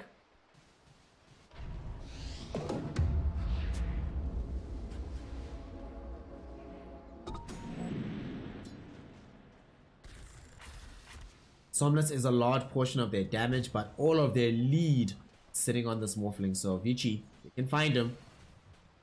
They'll turn their fortunes in this game, despite the fact that they are so far behind right now. Experience tells a very sad story with 20,000 for Elephant. 3 level 25 heroes on the side of the Radiant. We see this swap around. I'll go for a smoke on the side of Vici. Will they find anything is the question. I don't think so. It's a very difficult move for them to make.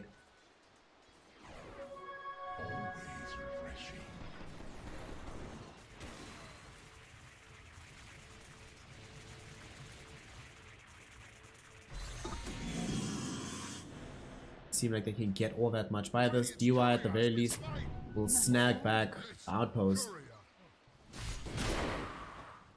We're 42 minutes into the game right now. All that matters is who has buyback and who does not. Templar Assassin have buyback again in 15 seconds. Ina will have it at about 100. Yang in 250. So everyone will have buyback just now.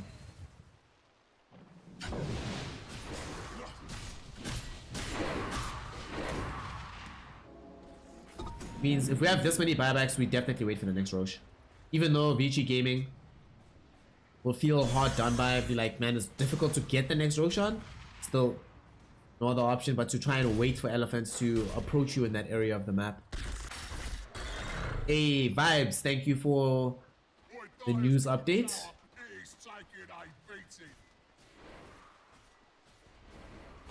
As a result of that news update, that means that Right now, we know that IG, off the back of this victory, will overtake Elephant actually, DPC, if they do manage to conclude the victory over eHome. Right now, IG is 4th place in DPC and still has a place at the major, if it stays this way, of course. Unfortunately for all of the IG fans, this is indeed IG's last game, so that's the best they can do. If they win this 2-0, they get 4th. eHome, it's also their last game, so if they lose this 2-0, they end what? 6th? Well, they're tied 5th. They'll be they'll be 6th. Yeah, they'll be 6th. And then Elephant and Fuel for my fire. yeah, Elephant will be 5th. Yeah. So eHome 6th, IG 4th, Elephant's 5th. How the standings should be, in case that series doesn't change. Auto strike. UI has Minotaur Horn. Okay. I mean, I suppose given the other neutral items, right? Trickster Cloak is too good to give to DUI, and you want this old 11 to be as tanky as humanly possible in these fights. We're not changing the quiver from TA. There's no chance in hell we're giving up the Timeless Relic from Lion. Are you kidding me? Dude, spell debuff duration added when you have this much disable as a Lion. Of course you're keeping that item. And Axe has the Illusionist Cloak because of course he does. He has to.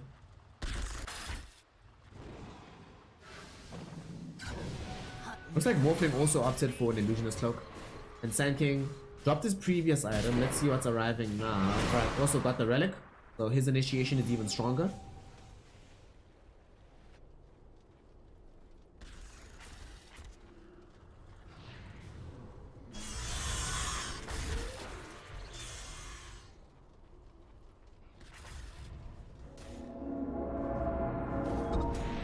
Vibes, yes. If Elephants manage to somehow win over Aster on the very last day, if they can, they'll have to 2-0 though. Actually, no, they just have to win. Sorry, DPC doesn't matter with maps. It's all about just points overall. So yeah, if they can beat Aster, then they go into a tiebreaker with IG. I mean, fucking Arrow's gonna lose to Vici. So Vici has pretty much automatic 2nd place. It's all up to whether or not LGD is able to beat RNG.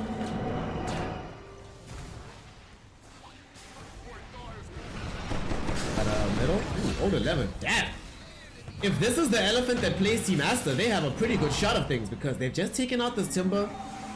They can go now onto the high ground. They get the dump with the Burrow Strike. Ori's in danger, does leap away. Yang in the meantime, Epicenter combo onto the DY and PYW. They've already lost DY, had to buy back almost instantly. These Axe Illusions are all that's defending the base right now. PYW tries to go in with the Earth Spike. Will find himself getting brought down, however, as Red Panda loops in with the hook shot.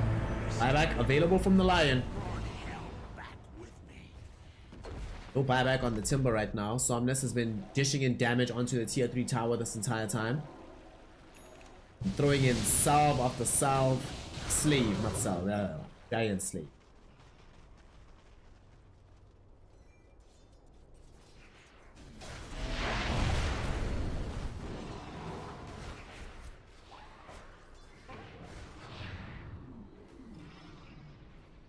Elephant. Right now, drastically far ahead. 14k gold lead. Yet again, a lot of it is sitting on Euros, but not all of it anymore. But a nice little lead building between him and Somnus. Somnus is going for the AC as expected. We spoke about this a while ago. Does seem like he's prepared to forego buyback to have this item.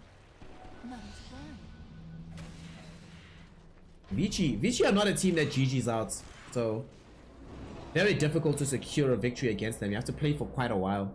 There's the AC now for the Lina. G Gaming. How on earth will they keep themselves in this? Ori's BKB down to 7 seconds. We have the BKB of the Axe down to 6. Old 11 of course went for this heart, but still dying in so many of these fights. Trying to build an Aghanim shot just to make sure that he has that flamethrower.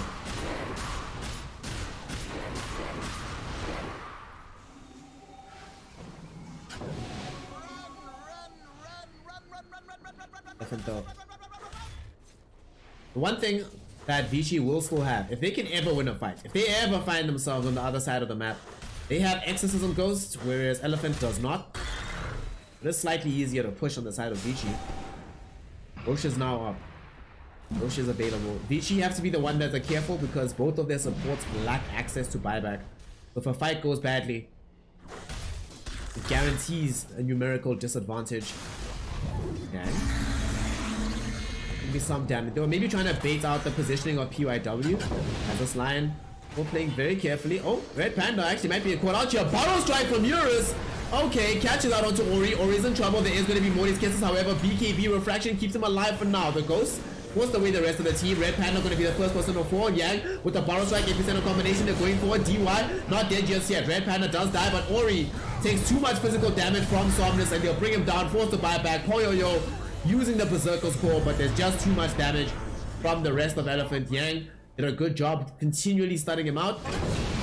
In the backside of the fight though, they come back in to bring down DY, and that is yet another 4 heroes down. Poyoyo, big call though. Able to reach out to find Yang. Red Panda! That hook! Fortunately for Vici Gaming, not only do they have the Hurricane Pike from the Templar Assassin, Old 11 is right there. He reaches into those cogs and shreds Red Panda.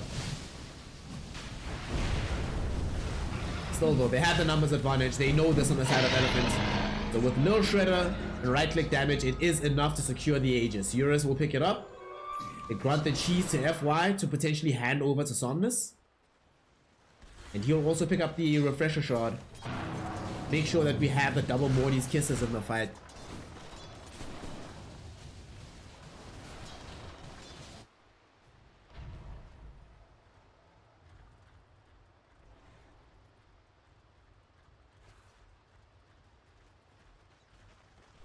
What a topsy-turvy engagement. 51 minutes in. 18k gold lead, but it's 11 lost in linear racks on the side of Vici Gaming. Still even have their tier 3 towers available. With Lion up in 10 seconds, what kind of defense can they mount here? Nice dodge of the Burrow Strike. Ori is learning, knows exactly what's coming from these boys now. And Poyoyo, nice call. They connect onto the Morphling, dragging him somewhat deeper into the base. There is going to be PYW with the Hex. Look at the damage from the illusion spinning onto him. Uh-oh. Poyoyo will have call again. They will call back the Morphling. Do they have the damage? Finger of Death is there. Eurus is falling low. Does wave from away. In the meantime, look at Somnus dishing out deeps from afar, looking to bring down Old 11. Will be able to do so. And the Hurricane Pike between Somnus and Ori, they both use them to get back into a safe space. Somnus pushed back Ori. Ori pushes himself up the hill. Buyback was there from Old 11. Will convince the rest of Elephant that it's a bad idea to go take the rest of the fight. Still though, Eurus came so close to dying there, even with the Satanic.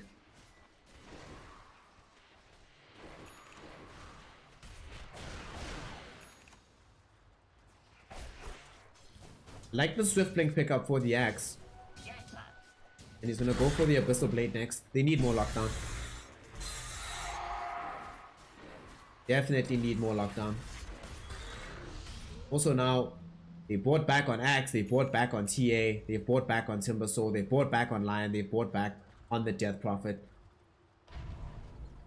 No buybacks remaining for Vici. But Elephant bought back on Red Panda. They bought back on FY. They bought back on Yang. So the only 2 buybacks in the entire game right now are sitting on Somnus and Eurus. Gives a distinct advantage towards Elephant because these are the 2 heroes that are also dishing out the most damage. Whereas for Vici, if ever Ori dies, the game just ends.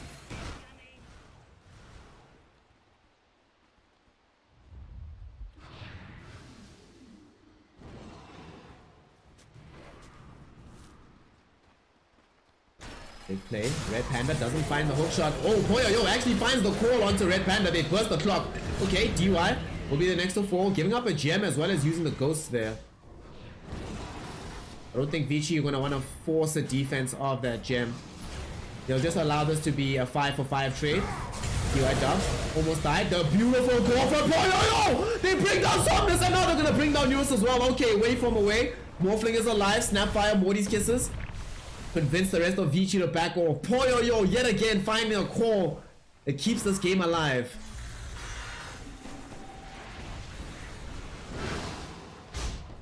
Now, with Somnus having bought back, the only buyback in the entire game is sitting on Eurus on the Morphling.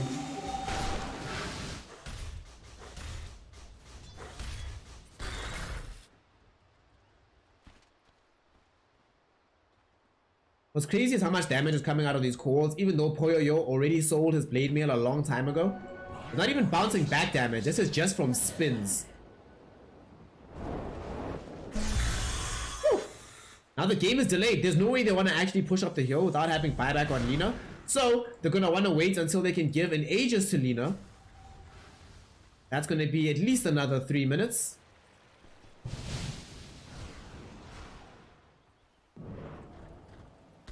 $55 minutes in. I think we're gonna get the much wanted tier 5 items in this game, baby. Anybody else hype? Y'all excited?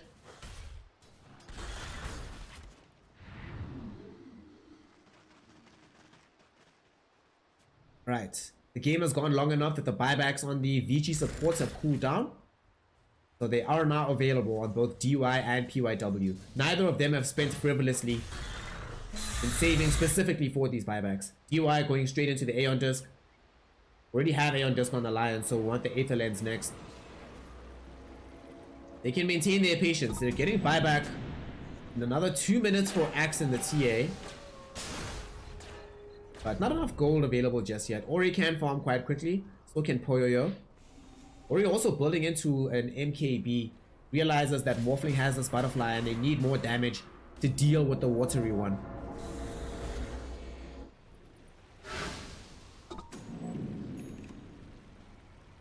Edric 06, you are amongst good company, fam, because many of us have this wish. Many of us have this wish. Red Panda, hookshot, leading onto into DUI. Eurus coming through as well with the power strike. BKB pop by him will be able to secure the kill onto DUI. Old 11 trying to escape now on the high ground. Eurus though also has used his BKB, so be a bit careful here, my friend. Axe doesn't find the core. In the meantime, though, Old 11 almost killed Red Panda. Red Panda does still stay living. PYW, those are Earth Spike, would catch out onto Eurus, who will still die towards the right clicks coming through from Somnus. DUI, brought back and ported to the outpost. Use the Ghost as well. So Vici, they really want to take... They're still sticking around. Poyoyo really wants to go back in for a jump, and they want to use these Ghosts somehow. Nice silence coming in from the Morph. Deeper catch. Nothing just yet. Lion buys back as well. Yang barrel strike onto DUI. DUI gets bursted. Die back onto the Death Prophet. Yet again, buybacks on cooldown. In the meantime, though, Poyoyo picks off FY. Old 11 does manage to bring down Yang, but Poyoyo will also lose his own life. There's too much physical damage between Somnus as well as the Eurus Morphling. But speaking of Morphling, he got hexed. He got killed. How did he actually die there? The Finger of Death somehow did enough damage to put him close to death, and now they're going to chase Somnus into the base. He pops a Titanic to try and heal up, back off the life of the Templar Assassin. TA in the meantime, he will find a Hex. They brought back on the Morphling. Morphling has been Earth Spiked up. Look at the damage from Ori. Do they have enough? Eurus will pop BKB, waveform back into the base. Still stay living.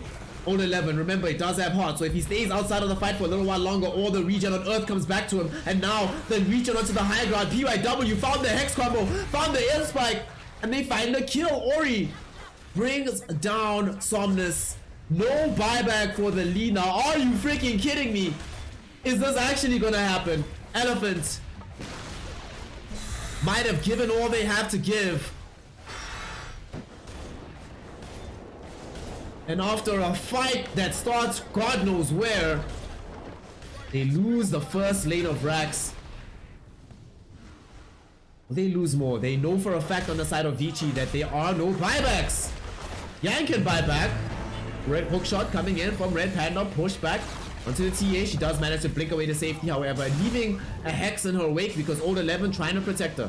Ori does TP out to safety. Old 11, can they bring him down?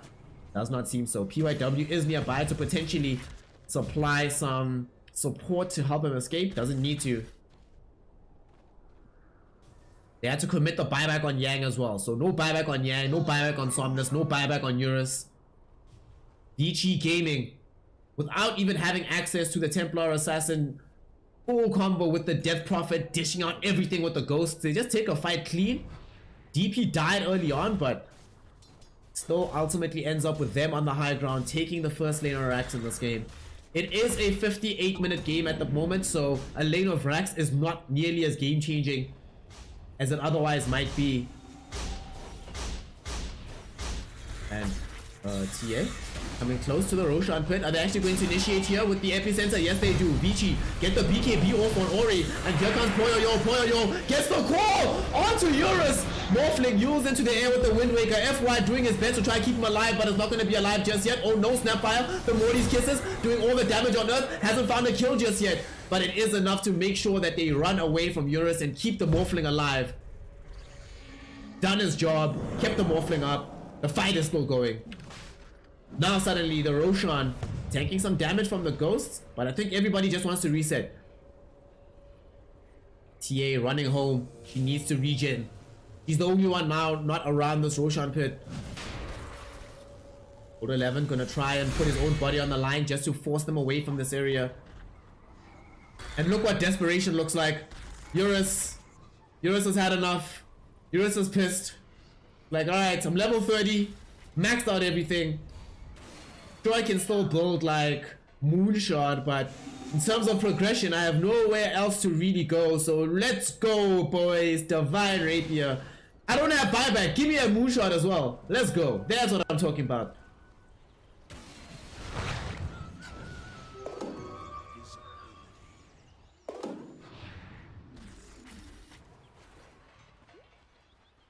Elephant. The game is still going somehow. Oh my god. Pirate Hat picked up for the Lina? Are you kidding me? Okay.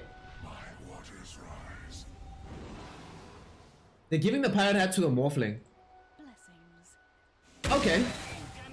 So, I mean, Lina already has an absurd amount of attack speed, right? She doesn't need more. You can use the extra attack speed on Eurus since he's also sitting now with the Daedalus. So we're getting these tier 5s now. Pirate Hat for the Morph. Anything else?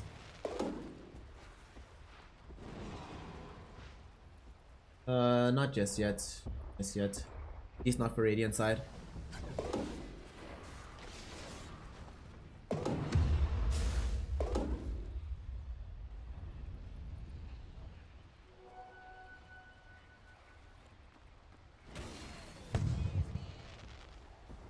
Ooh, look at this. A Book of Shadows for the Lion, baby. Okay. Okay. Even more disable coming in from the Lion.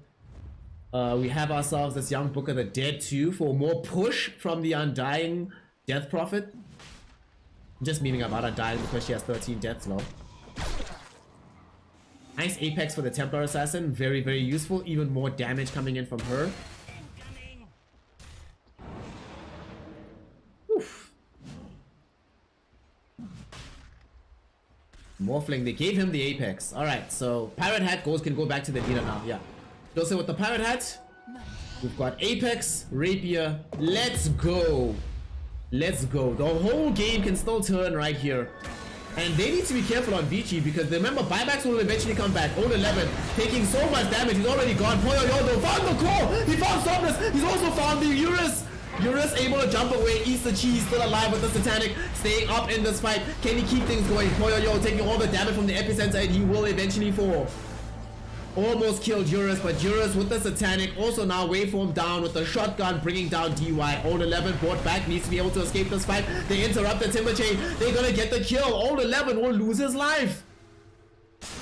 2 minutes in the grave, no buyback available for the Timber. And now with the double Barrow Strike, they will be able to catch up to PYW as well. Trying to use these Book of Shadows to stay alive. Unfortunately, will not succeed in the attempt. Will die, drop a gem. They do bring down Red Panda on the high ground, but Red Panda has buyback. Every single person who has died now on the side of Vici does not, as they will have to deal with this push coming in. Eurus wants to go back and maybe stop this Roche attempt. It's too late. They're actually going to pick up the Aegis. Who's got the Aegis? Oh, get the Aegis! Get the Aegis! Okay. Can they TP out? Ori! No! Ori does have buyback. Does have buyback.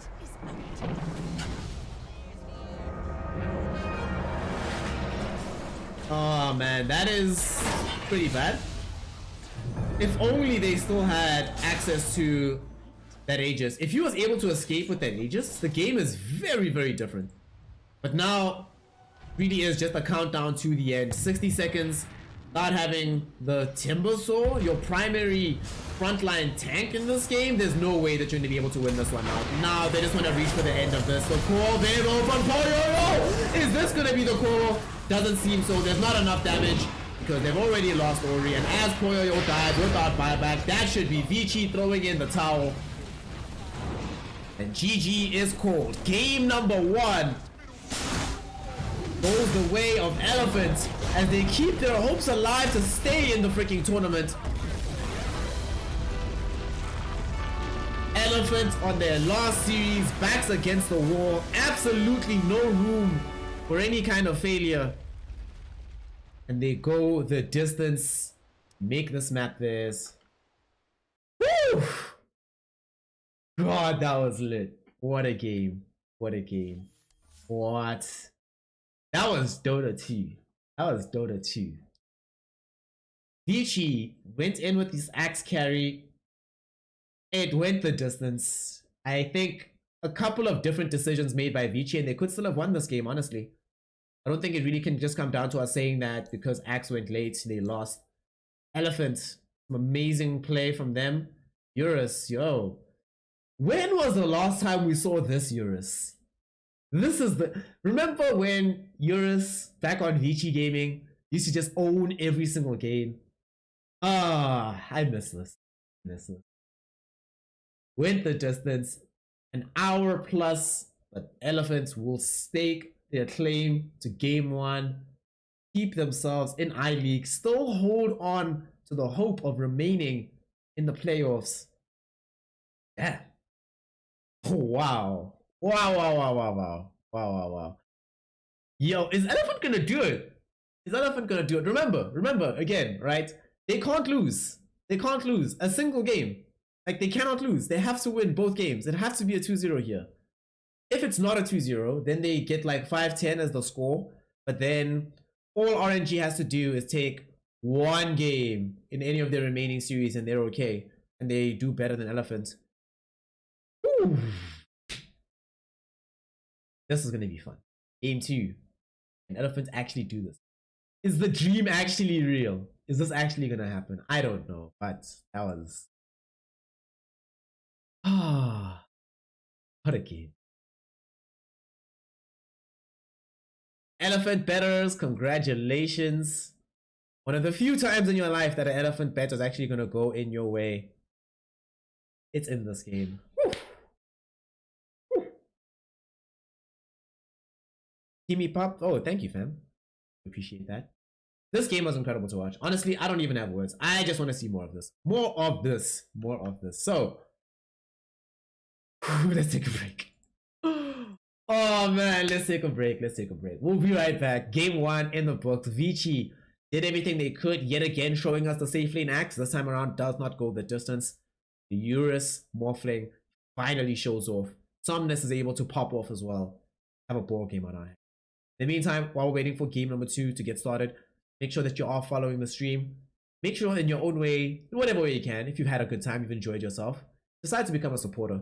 You can either donate by PayPal, get your name right here for any amount donation. Also, those of you who are new here, you might not know this, but if you make a bet whilst watching the stream, unfortunately you have to pay tax on that bet. That tax is a 1% donation of your winnings. If you lose, don't pay anything, but if you win, gotta put in 1%, even if 1% is 50 cents. I don't make the rules. And of course, you can decide to become a patron and or a subscriber through Twitch. Get the numbers up. Let's break 100. Let's break 100 before the month. Woo! Game 2 coming soon. Do not go anywhere.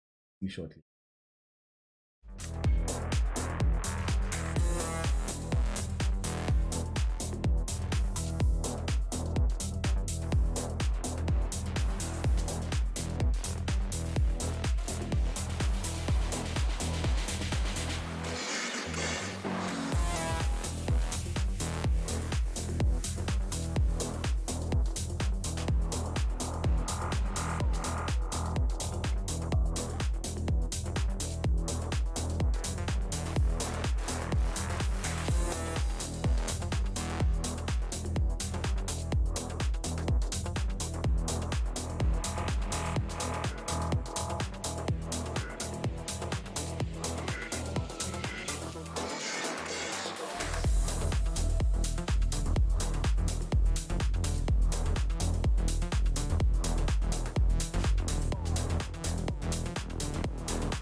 demonstrate the skill of Shaolin, the special technique of shadow boxing.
Ladies, gentlemen, and my NB comrades, welcome back to some Dota 2 as we continue with the High League. We've just seen one of the coolest games of Dota I've seen in a very, very long time. A lot of dope things happened in game 1. Let's hope that the train of awesomeness will continue into game number 2 as Elephant still try to keep their dream alive of staying in I League.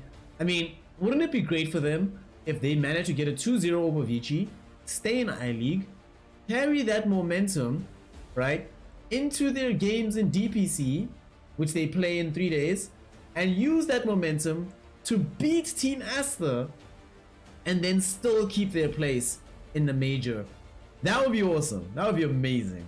Whether or not that happens remains to be seen. So let's find out together exactly what Elephant has got cooking up for us, or if Vici is gonna come back having stumbled today with the carry axe.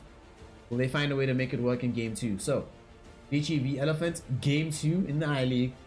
This is the final game of all possible games for Elephant. Or final series, you know what I mean though. Vici right now sitting second in the group, still have another roll of the dice tomorrow when they play LGD. And that game is going to be for all the marbles, so that's exciting. Let's look at the draft right now. Vici had first pick, so they decide to keep the Snapfire away from FY. The response from the side of Elephant will be Yoga Magi as well as the Death Prophet. Most likely it's DP offlane, I think. Could also be 4 position Ogre, 5 DP. Now they grab the Leshrac. Dude, how is Leshrac getting so deep in these drafts? Probably some things are happening in the scrims where the teams are all playing it enough that they figured out how to deal with it. To be fair, it was not dealt with earlier this morning, was it? Vici Gaming were able to walk away with the victory. I think if they are going to run carry axe again, I want to see it with Leshrac. I don't want to see it with like a hero like TA. Vici Gaming also went back for the Shadow Demon and the Centaur. So you have a save now available for yourself, and you have access to the Stampede.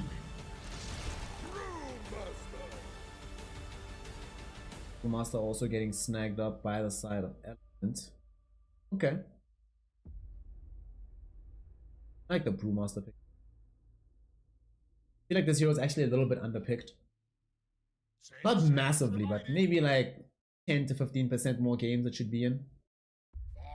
Has a lot to offer, and in this game, I love it versus Centaur in particular. Whenever I see Centaur drafts, having a hero that can isolate one hero. Generally, Centaur, you use Stampede, you're trying to retreat or go in.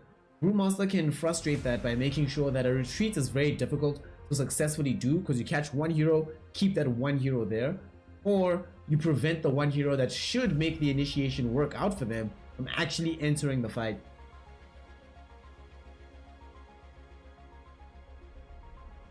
Also, I am not sold that this is not the safe lane Leshrac and mid DP. I have a feeling that that's what they're doing here.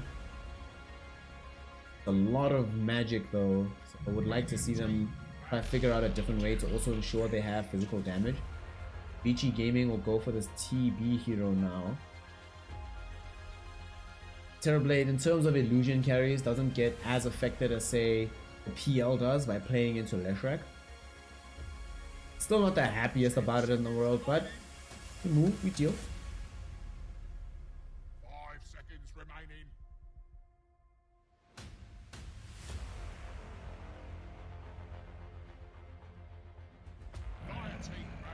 I imagine that they also recognize that on the side of Elephant there's not that much lockdown right now outside of the Brew and Split Earth. So if you're Terrorblade and you get like BKB or just stay alive in this fight thanks to like Shadow Demon, you can spend a lot of time just hitting them without them being able to do all that much against you. 10 seconds remaining. Radiant team Team banned out now by the side of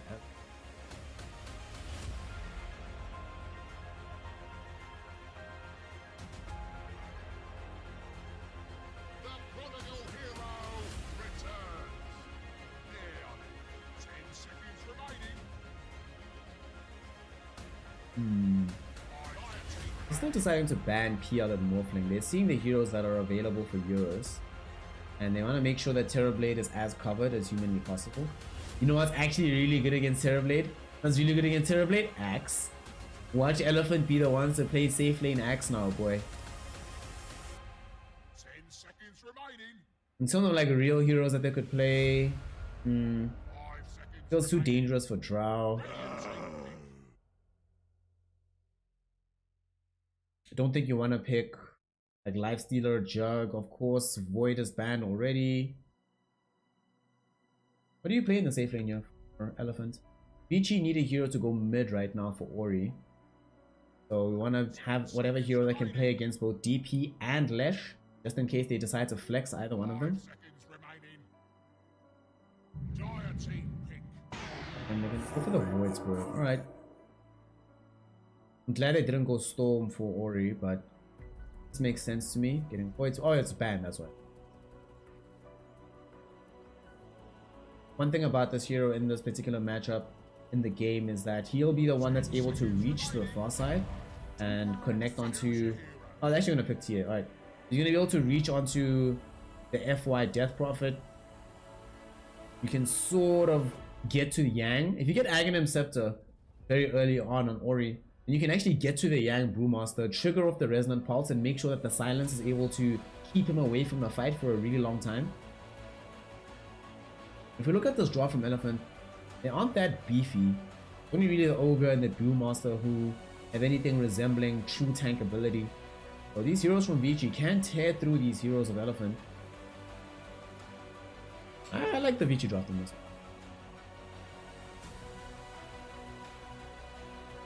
But it's Leshrac. It's Leshrac. Freak easy peasy. What's good? Hi. Hi fam. How you doing? How are you doing?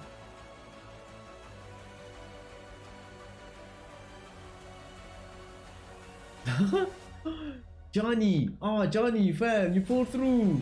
Oh, thanks, G. Thank you so much, fam. Holy smokes. Hey! Johnny's reclaimed his place in the donator box. Thank you so much, man. Let's see. Now I'm rooting for Vici. Now I want Vici to win because I want to give game 3. Let's go. Let's go, Vici! Elephants. Unironically, though, I actually do like the Vici draw. Like, unironically, I do think that it is the better one. And it's the one that kind of allows you to play easier. Dota's just easier when you're having easier ways to initiate, easier ways to fight, so the game seems a little bit easier, but Elephants looked very good in game 1, so let's see what they've got now in game number 2. Go! Let's go, let's go, let's go.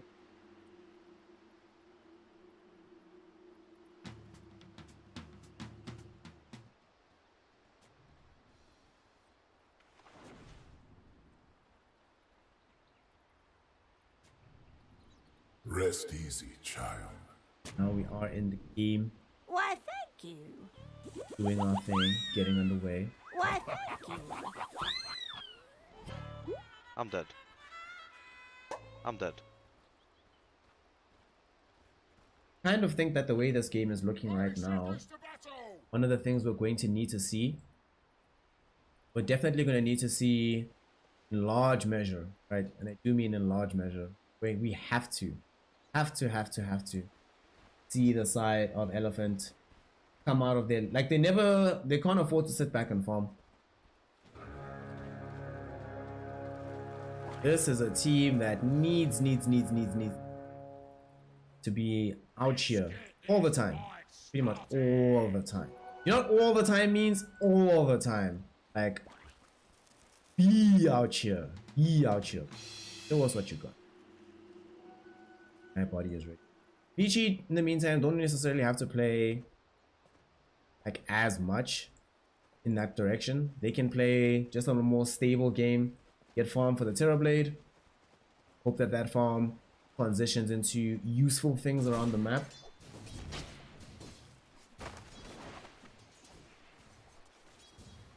Let's go. Let's do it. Now gonna be getting underway here.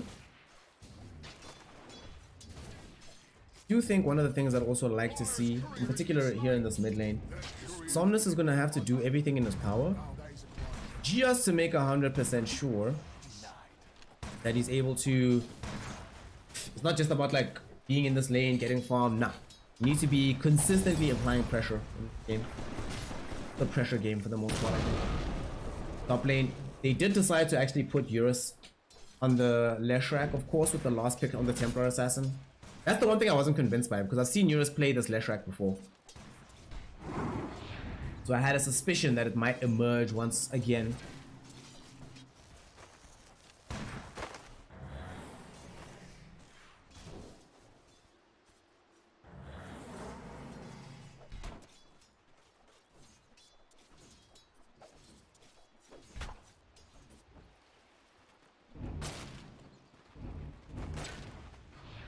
Right now, the way that this game is looking, kind of am thinking to myself and I'm hoping to myself that, you know what? The last thing we want to see... Oh, all 11 that dies top. Feels bad. The last thing we want to see, right? I do not want to see a stomp. That's all I want. I just want to see a nice, another long game. Y'all brought us to this point, you gotta take it home.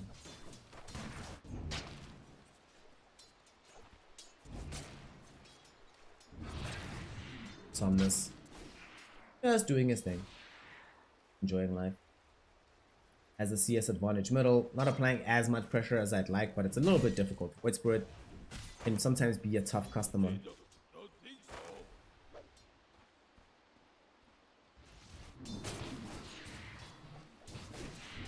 You might never recover.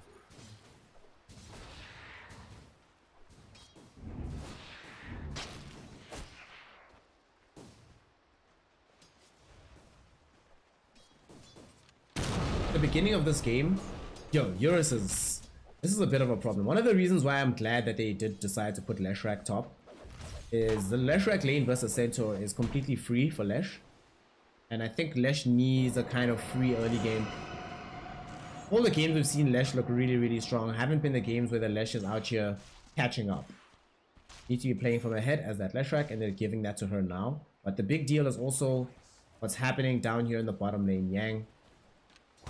A lot of pressure onto this Terrorblade right now.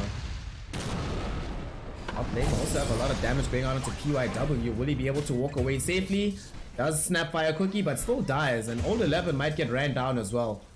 Remember how much damage comes out of this early Leshrac, and Red Panda is super beefy, so just absorb everything.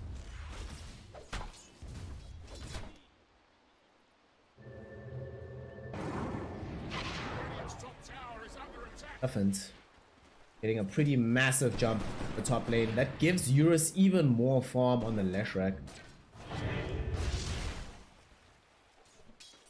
So a pretty hot start there for the Rainbow Pony.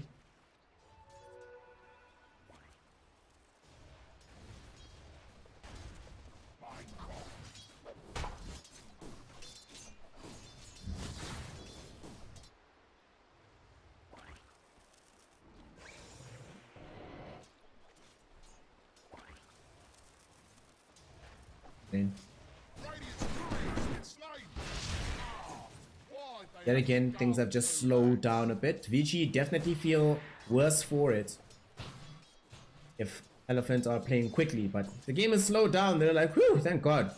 Chill a bit, y'all. Just chill a bit. Let us get our CS. Bottom lane though, they want to go into Poyo. There is going to be a Thunderclap. Not enough to get the complete rundown. And of course, running into a Shadow Demon who's throwing the poison stacks at you. Not the best idea. Not the best idea. So they'll just decide to let that one go. Just back up. In fact, they actually turn around and kill Yang. Looks like, did he tank all 5 stacks? Alright, we'll see on the recap how many he took. And Red Panda might also die in the top lane. Old 11 helping to get that kill. Will lose his own life for this. Giving a killing spree towards Eurus. But you'll still take it. Let's see. Brewmaster died after 3 stacks. Okay. But he got disrupted, it looks like. Was there a meta as well? Might have been.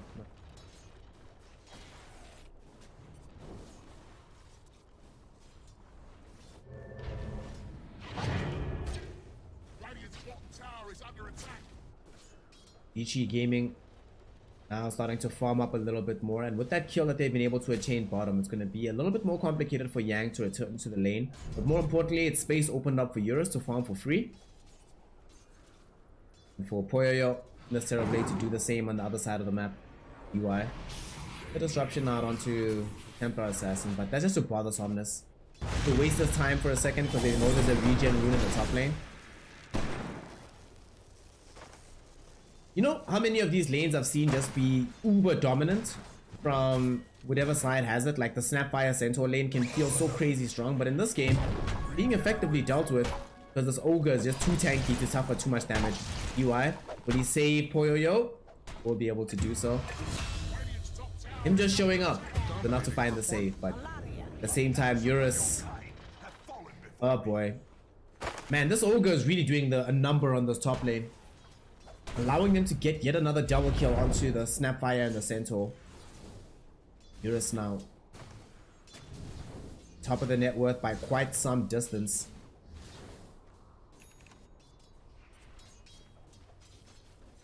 My gratitude.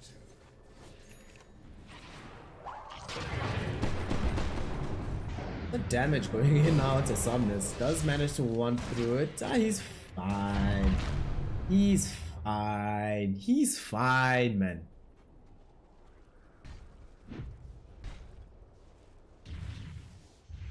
He didn't have the one there though, would have not been fine, but he's fine.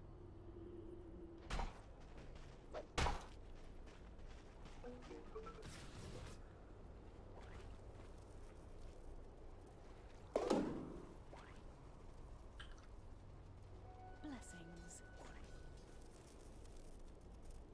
Radiant's bottom tower is under Possess Mask now picked up by the Hoyoyo Terrorblade down bottom. It feels honestly like travesty to me that like there's a game happening with Terrorblade in it, but GG top. GG top. Master pops the ultimate just to make sure he can get a kill onto DY down bottom. This will definitely be worth it. Oops, looks like the stream went jittery for a second. Just quickly refresh everybody, just refresh everyone. is under attack. I'm blaming Twitch on that. Eurus taking damage from the Morty's kisses. Will he die here yet? Oh my god! What? Are you kidding me? Are you kidding me? Did that actually just happen? Neutral creep deny? Okay, we need to see that again. I'm gonna need to see that again. We need to see that.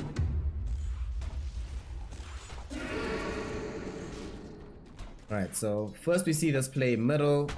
You know, My path. everything looks all fine. Life is nice. They save that Void Spirit. Everything looks cool.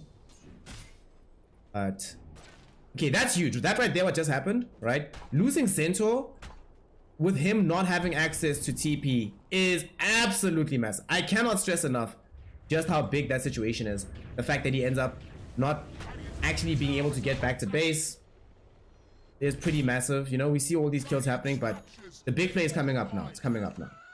Unfortunately, I set my replay buffer too big today, so like a 4 minute. And now the Slash almost dead. Almost dead. Look, they had him. Seemed obvious that they'd have him. But the neutral creep. Oh my god. Feels bad. The rest of the squad now trying to push this tier 1 tower in the top lane, but it's gonna be fairly difficult to do. They do get the kill onto Yang though. Hoyoyo being present with an illusion. Kill technically goes in his favor. Somnus getting ran down with the Stampede. There's a lot of damage available, but Old 11's also falling fairly low. They finally rotated Ori. Ori's gonna try and look for a grab here. Ghosts are going. There's a disruption onto FY, but I think FY has put enough disruption that it becomes very difficult to chase behind him. And when Morty's kisses come back online, they utilize them to bring down the Death Prophet. Good enough for them. Red Panda getting caught right now. Snapfire Cookie with the Aether Remnant. Very easy to grab a kill there. They will be able to bring down the life of Red Panda. 2 heroes will pop. In the meantime though, Eurus and Somnus are putting pressure onto the tier 1 tower middle. Eurus in the trees was hoping somebody would port in to die to a split earth. Fortunately for the side of Vici, they decide to not do that. By the way, we are 100% rooting for Vici Gaming on this one, because we want Vici to give us a game 3.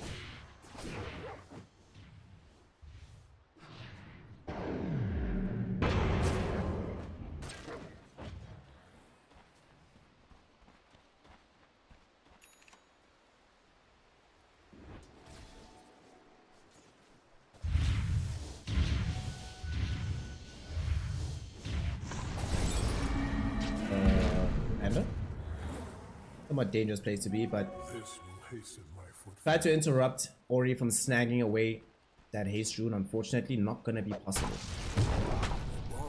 Rune will get taken. They will run with it.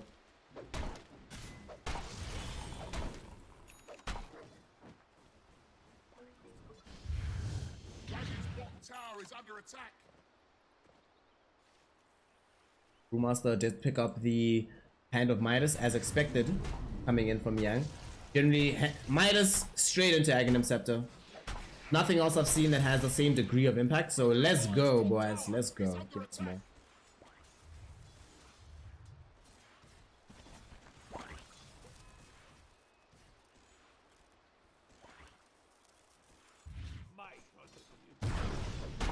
Top lane.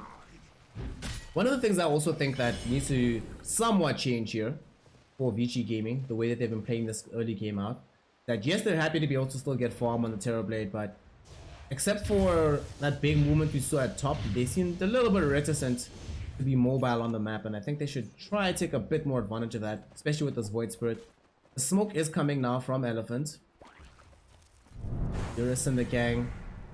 Where do they want to go? Eurus has access to the Yule Scepter, so if they can catch a target, they can set up for a kill. They're only going to find DY. Still, they'll take it. They'll take it. You know, Fire Blast does latch out onto Poyoyo, but absolutely no way they can find a kill onto this Terrorblade. In fact, PYW will make sure of it by laying out some Morty's Kisses to force back Elephant.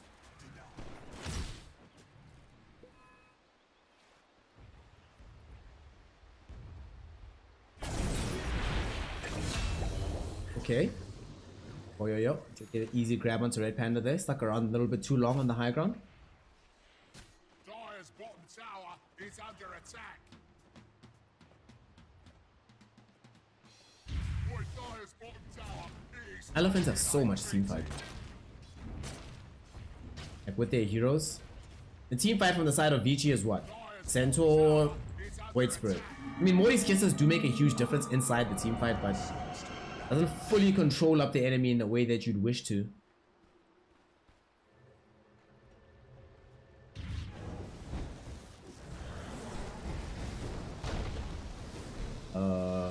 Centaur's tossed up. Yang has used the ultimate, but this is actually not a safe place for the Brewmaster ultimate to be. FY, Exorcism goes, they go out, they will be able to bring down the Centaur. They lose FY almost instantly afterwards though. Jump forward with more spells. Yang, his Brewmaster split will end. Now they want to try to reach onto Poyoyo, who is able to find the Sunder. In the meantime, Red Panda getting brought down by Ori on the backside of things. Eurus might be in some danger now. Dissimulate catches him directly. They've already gotten the little shredder with the minus armor. Resonant Pulse is enough to get the kill. Yang kept away from DY thanks to the Snapfire Cookie and the Aether Remnant.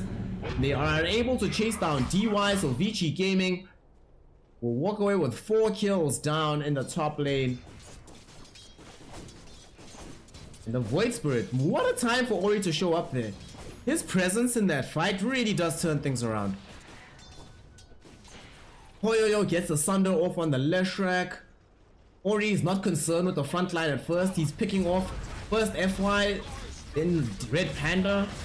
Then they collapse back onto the Leshrac. Masterful fight there from Vici Gaming. And now off the back of it, they can turn their attention towards the tier 1 tower in the top lane. Bring it down. And though there's still a network lead for Elephant overall, the Terrorblade climbed up now to 2nd place in the overall network charts. The Void Spirit is increasing the gap between himself and the Brewmaster. Now we're gonna see a quick death on the Centaur here. Or not. Nah, he's still dead, right? Surely he still dies. Is he? Yeah, he still dies, yeah. Still gonna take out.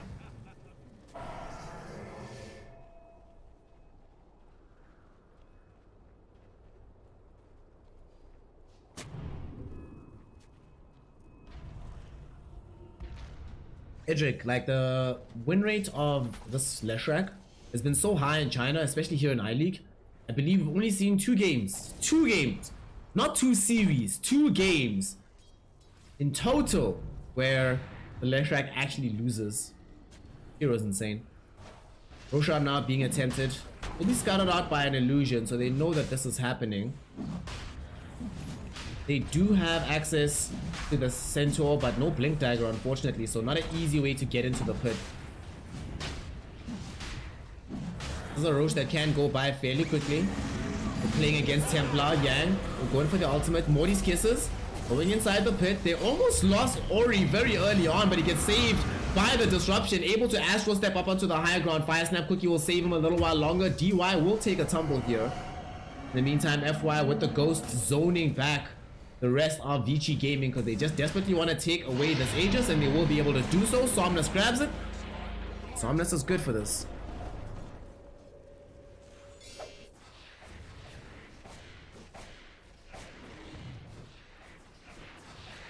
Okay, Somnus. The help afforded by the ghosts and by the Brewmaster split. Good enough. Open up the space there, and they are going to be able to happily claim the Roche. Somnus, a little bit of safety.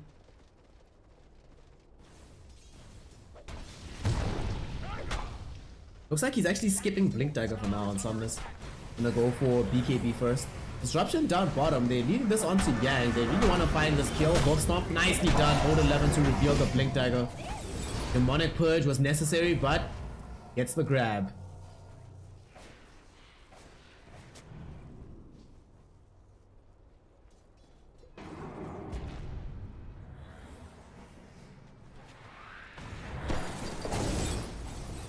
Elephant. They need to keep, remember, they need to be the ones keeping up this tempo. They need to be the ones going forward. They need to be the ones making things happen. Unfortunately, right now, Terrorblade, still the net worth leader, will eventually build BKB in this game. For now, I think he can go for more damage-oriented items. Wouldn't mind a Skadi now after finishing this Manta.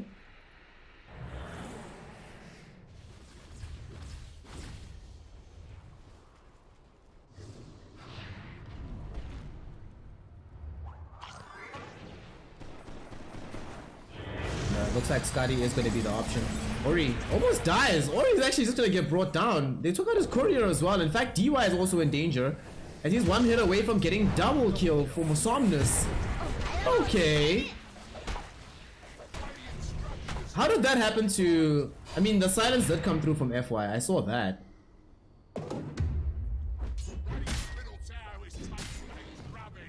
That was very peculiar. Okay. Will allow Elephant to go in for the tier 2. They still have this Aegis to play around with as well, and now they get a catch onto Poyo Yo. He is silenced up, but very unlikely that you get this kill. Brewmaster split was popped. They were hoping to maybe get the stone toss out onto him, but unfortunately does not happen. In the meantime, all 11 finding the hoof stomp back onto Somnus. Somnus is in trouble. Somnus will pop his first life. Will they be able to get him for the second one? They get the Morty's kisses out. Demonic Purge will be there. The damage laying out, and it's gonna be enough to almost get a kill. Not just yet. He is still alive, but Somnus will eventually pop. It's gonna be good enough for them to find the kill. The rest of the fight, though, will this be in favor of Vici Gaming? The ghosts flying out everywhere. They want to try get back in with Ghost as well as with Eurus. DY in trouble. They get a beautiful split out onto both him as well as PYW. Eurus, though, dies to the damage from Poyo Yo, who showed up with this metamorphosis and is just going ham on the background of the fight. Poyo Yo double kill now by bringing down Yang. What is he going to be able to get for more? Get in the triple. Give him the triple. There we go. I'm not reading this. Bring down Red Panda. Triple kill for Poyo Yo, the Terrorblade.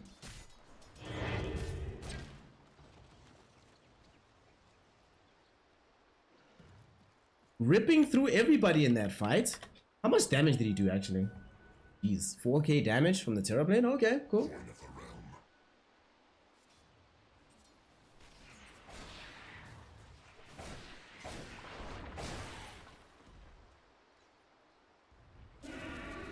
Dire's middle tower is under attack.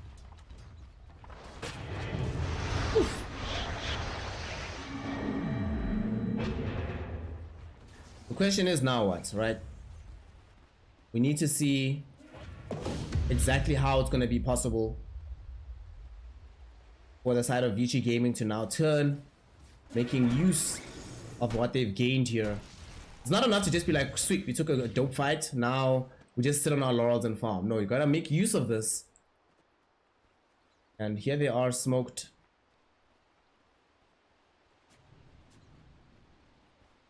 Looking for a way to try and find a hero to pick off, but that target will not come up.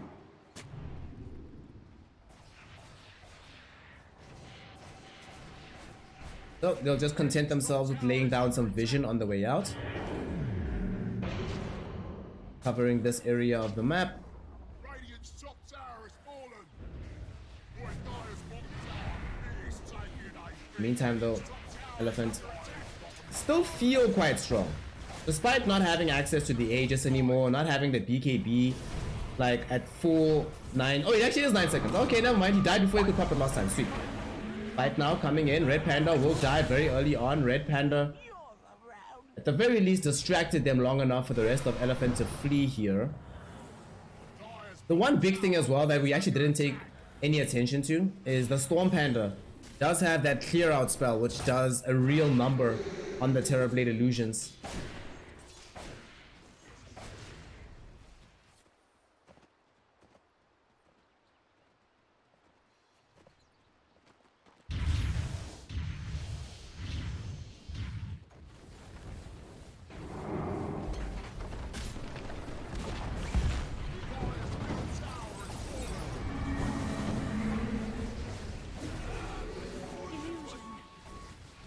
I like this little skirmish here between the two sides. It's like, hey, we've got easy damage, you've got easy damage, we've all got easy damage. But no one's gonna die, so it's all good.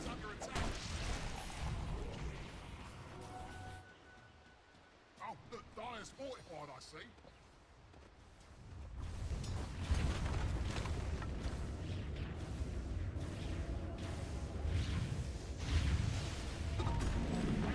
Eurus is going to be able to secure this tier 2 tower down bottom with the help of Somnus. The two of them take it down.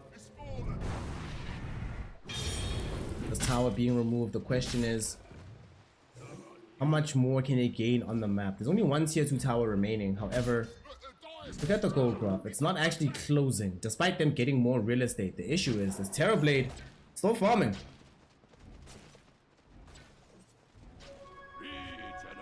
He's still out here, he's still farming.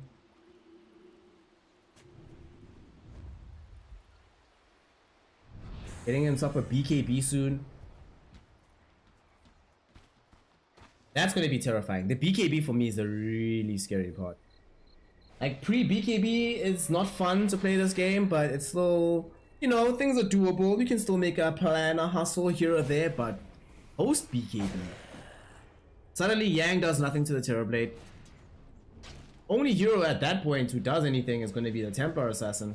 Even these ghosts, because FY is playing support, right, not going to have super highly leveled exorcism. So when you're dealing with the absurdly high armor pool presented to you by the Terrorblade, means that that hero finds it a little bit more difficult to have high impact. As I'm saying this though, we do see exorcism was popped. And they actually managed to hunt down the two supports of Vici Gaming here. It cost the first charge of the Brewmaster split, but he does have Aghanim Scepter Yang.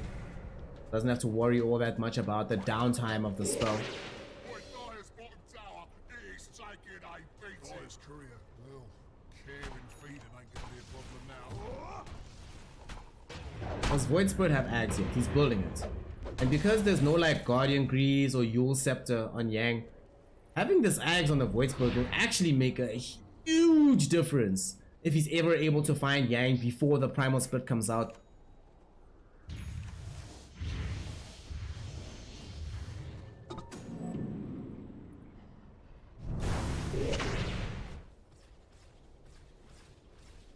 Roche having respawned. Question is, who's going to be able to lead into the pit first? Of course, we want the Aghanim Shard for both teams. Radiant side, I imagine that they really want to give that either to the Centaur. Maybe Void Spirit. Oh, he already has his own one. Never mind. That's how good it is, the Void Spirit run, dude. But he already has his own, so it's fine. The Elephant.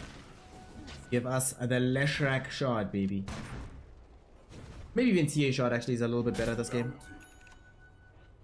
Just given that you know there's only going to be one BKB for quite some time, we don't see Void Spirit angling towards that just yet. You're able to pick up the Aghanim Shard from Roche. Can make yourself a lot more strong in the fights.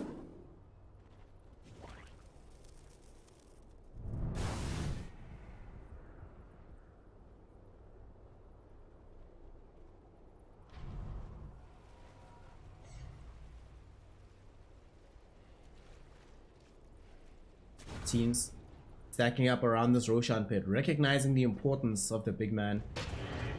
Last time we saw a fight around this area, Elephants were able to walk away victorious. Wasn't cheap, wasn't free. This time around though, time has changed from when they last took that fight, so they will not feel nearly as confident going up that high ground. We see Somnus also already angling towards getting the early NKB. Just like, yeah man, I'm gonna just make this happen ASAP. Now we have Aghanim Scepter on Ori, so that will give the impetus to take the Roshan low shredder with the negative armor. Make it a little bit easier, but not strictly speaking necessary because PYW also still has access to that medallion. So T will help to take the Roche, and it's gone. There we go. Hoyoyo Aegis, shard for the Centaur, and cheese for the Centaur as well, it seems.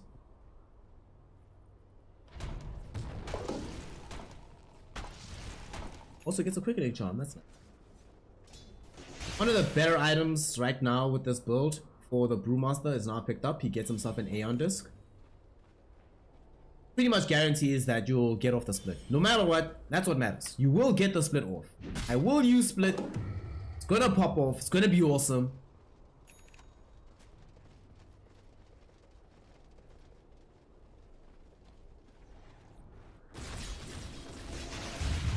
This.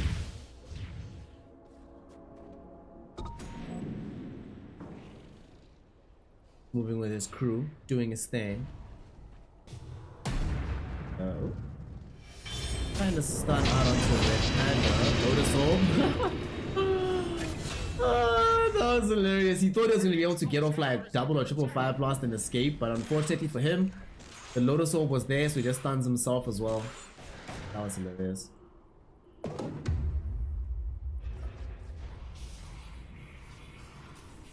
Y'all, Poyo is a problem. This Terrorblade just picked up the BKB, Skadi, Titan Sliver, Dragon Lance.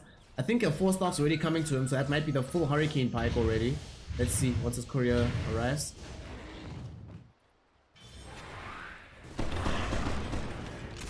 Yep, full Hurricane Pike. Good God. Alright, how do you deal with this? How do you deal with this? Elephant. Of course, their secret weapon is going to be Yang. He can somehow find the first chain disable onto the Terrorblade to allow them to keep him as far from the fight as possible, but it's very, very difficult.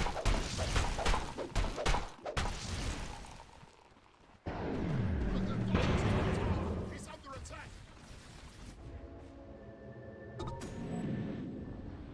Dyer's top tower's just died. Radiant's bottom tower is under attack. They take the outpost. They've already taken the tier 2.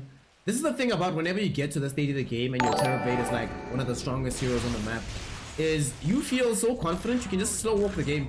You don't feel like you have to press the envelope, especially when there's not another hero on the other side. There's no like PL or something. There's no void that you have to be like, oh god, this hero out carries me into the late game. What out carries the Terrorblade here? Nothing. So comfortable, man. It's like, alright, let's just play like this. It's Gucci.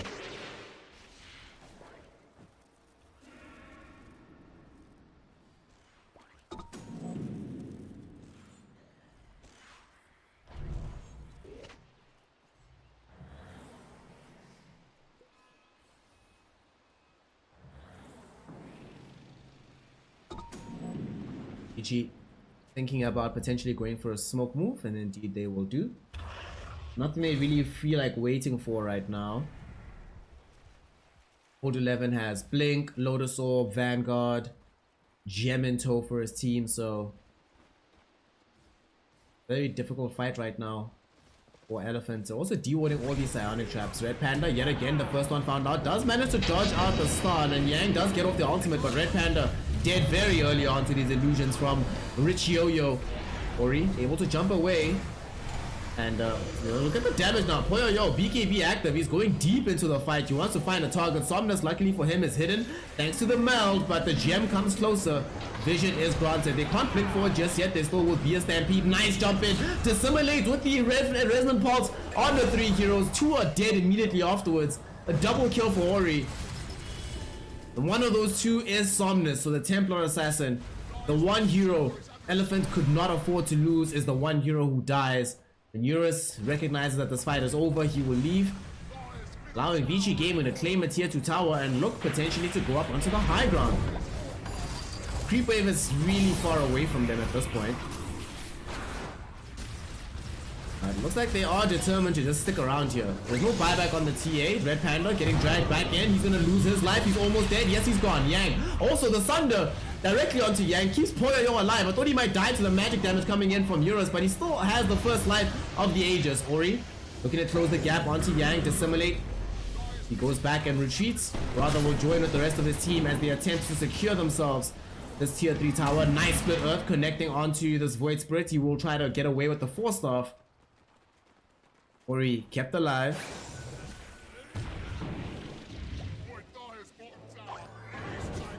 And there is going to be the Aegis expiring. Jump back in though. Yang, he's been silenced up. Yang, remember we spoke about this. He can never be silenced because if he's silenced, they don't have the Broom Split. Without the Broom Split, they can't win the fight. And now they don't have Yang. Eurus is trying to run himself away. Snapfire cookie onto Poyoyo. Will stun the Leshrac. And with the Stampede having respawned from Old 11, that's how long this engagement has been going. They get it to respawn. They're back in the fray. 3 heroes have fallen. Elephant. Oof. Vici Gaming quite far ahead right now. 7k net worth lead. Experience cresting in. Well, it's actually about even experience. Give it a little bit of time before it tips over.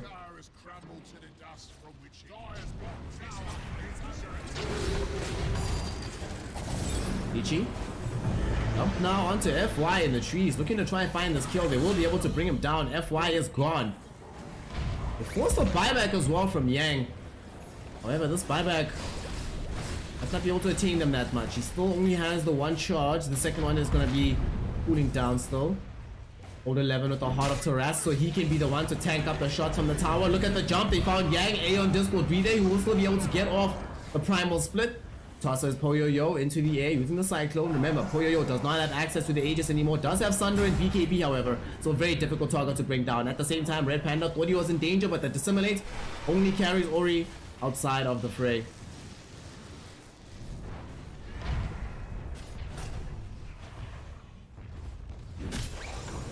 T1 is gone. Tier 2 is gone. Tier 3 is gonna fall now.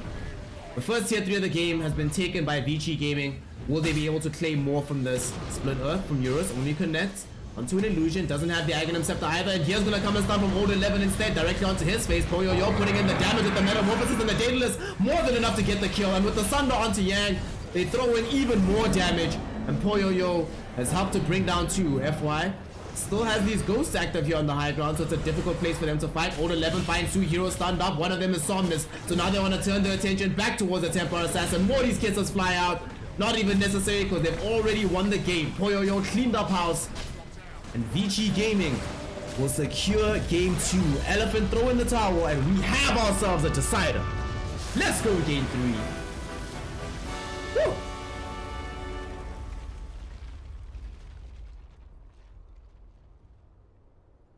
Yo, that was lit. That was a really fun game of Dota 2. Vici though, unfortunately, made it a little bit stumpy. We didn't want this kind of match, but it ended up being a bit stumpy. Elephant got like nothing done. Oh my god. They were able to take like a lot of strong team fights, but towards the end of the game, it felt really hard for them. Where the game looked very strong from Elephant. We spoke about this right after the draft, right? At the very beginning of the game. That if they're playing high tempo, always in your face. Think about the 10-minute stretch where it felt like Elephant was guaranteed to win. It was during that stage of the game where they were playing with high tempo. Somnus is everywhere. Yang is everywhere. They're using splits all the time. All the tier 2s are being taken. They just go. But unfortunately, that go didn't come fast enough to stop the potential of Poyoyo. 13-0-12 on the Terrorblade. Yeah. Amazing performance. Well, great W there. Congratulations to Vici Gaming. Given us a decider. They've given us a game 3. They've given us one more. Johnny, and get your money's worth, guys. So, with that, everybody, we are now going to be taking a small break to let the team stack up for game number 3. In the meantime, please make sure that you are following the stream. Please make sure that you are, if you are a follower, you had yourself a good time. You've been enjoying life the last couple of weeks of iLeague, or just in general. Be like Johnny. Be like this guy. This guy's awesome. Don't you want to have your name right here? Be like him. Be out here. Donate a small amount. Literally any amount. It means the world to me. Of course, you can also become a supporter by deciding to become a patron through Patreon or by subscribing right here on Twitch. Vibe HS. Not only was Vibe the comrade today by not leaving me hanging. When I needed to make a joke about Moneybag Yo, he had my back. He was out here. Not only that, but they also came through and pulled through with a subscription, which I deeply appreciate. Thank you so much. And yeah, that's going to be that for this game. Game 3. Game 3? Game 3? Coming at you in just a second, so don't go anywhere. Right back.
Ladies, gentlemen, and my NB comrades, welcome back to Snare Casting. Final game, game 3. Finally get it. Vici Gaming taking on Elephant.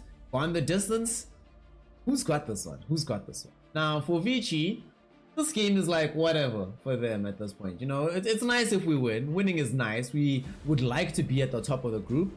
You know, because if they win this one, then they are at the top of the group and they feel very good about themselves. And life is nice. But Vici, just nice for them. Elephant, everything to play for. They fail to win, they don't get this W, then they are kind of screwed. So this has to go well for them. Absolutely need this. Everything. So let's see if they've got it. Let's see if they've got it. This is the last game Elephant has to play.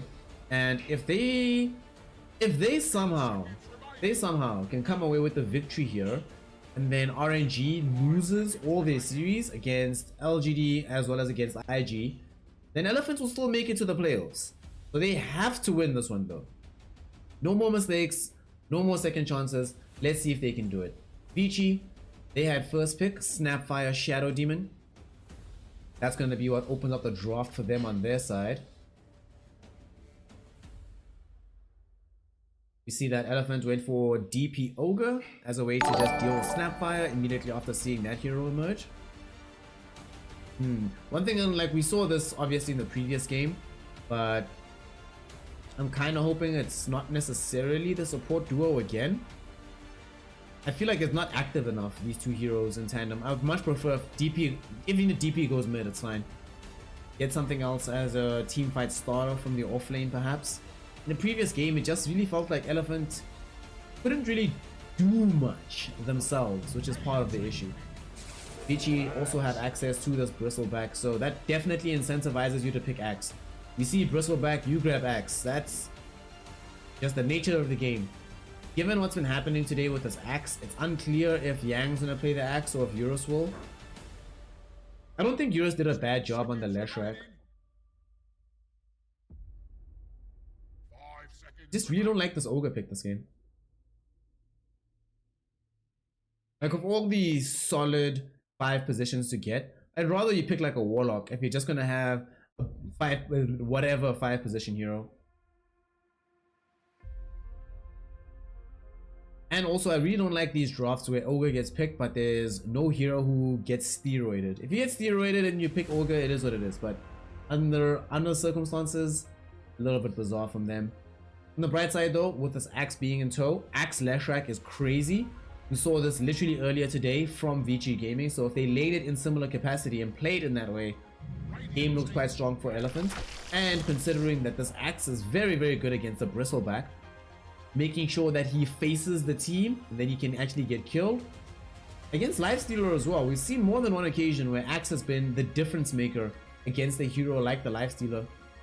So it's kind of interesting to me that they still decided to go Lifestealer into the Axe.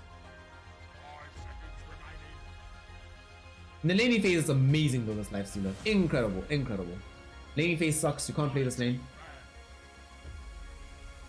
it's interesting, right? There are these certain matchups which sort of go best and troughs.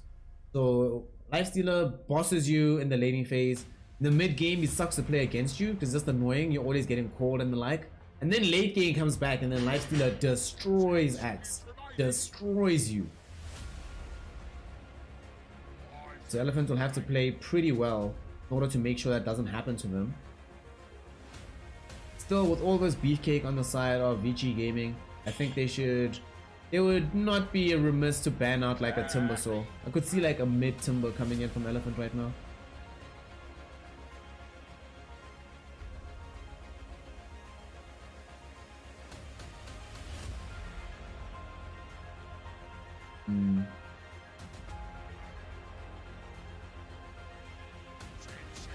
What are we gonna get here? What are we gonna get? So for Vici, we still need something to go mid and start fights for us.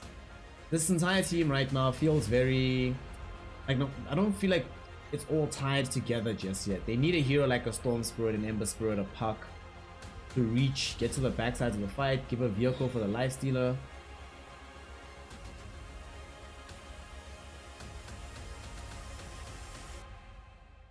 Same time, Elephant.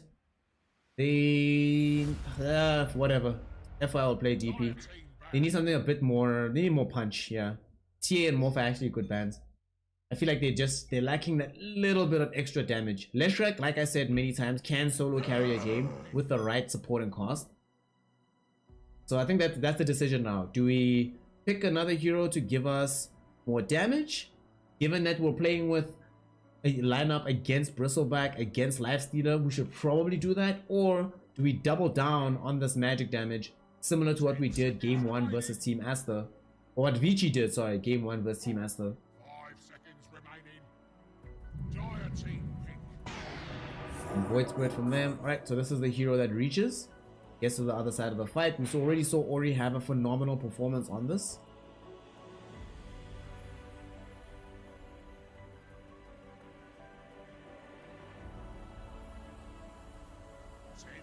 Now the question is going to be, what is picked last for Elephant? What are they laning against it? TA did a fairly good job for Somnus. He can't play his TA, no Ori, no Somnus TA, no Somnus Morphling, no Puck, no Lina, no Tiny, no Storm. I guess you have to play Ember Spirit, man.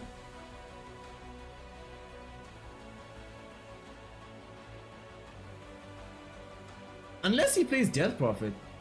And then they still decide to just put something else into the 4 position. Ogre can play 5, honestly. Don't make Ogre the 4. Get like some Earth Spirit or something. The Earth Spirit silence in this game seems really, really strong. But that hero has been falling off generally overall, so I don't think we'll see it here. Maybe they get Lion, dude. Yeah, dude, pick Lion. Euros can play the Leshrac. Yang can play Axe. Somnus will play the DP. You pick Lion.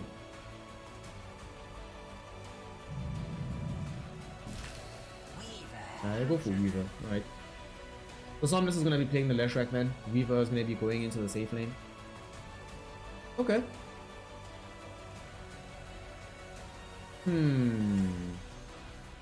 Let's think about this Weaver game. We don't get to see this Weaver hero all that much nowadays. This is actually one of my most played heroes. Like I'm not sure if it's in my top 5 still after all these years, but still definitely in the top 10. I used to spam Weaver a lot.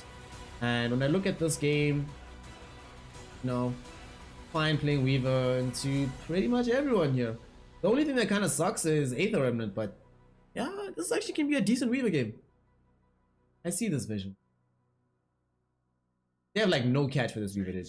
If Weaver tanks up and doesn't play badly and make sure that by the time he gets to the mid game, he doesn't die like in the duration of 1 Aether Remnant or 1 Snapfire Cookie jumping forward, can legit hard carry this game. Was Void still in the pool? I personally would have preferred Faceless Void, but I don't know if that hero was still around. One of the reasons I also like this Weaver hero is you wouldn't think it, right? But Weaver surprisingly decent against this Lifestealer and the Void Spirit. Pretty bad versus Bristleback though. That's the one thing that does kind of suck. There is a lot of like uncontrollable spread damage, and Weaver hates playing into that. So a lot of this game is going to come down to what's attainable in the laning phase. If Vici Gaming run away with that lane with like old 11 Bristleback, not really being threatened or pressured, yeah, this game looks rough. But conversely, 30 game goes well for Eurus, and Yang can survive the lane versus Lifestealer, not get ran out entirely. Basically, if you get to level 4 in the laning phase in good stead, I think this is my favorite draft from Elephant in the series. Let's see if they're going to be able to make use of this, secure themselves here today. So let's go. Dota 2 is happening. Get into it.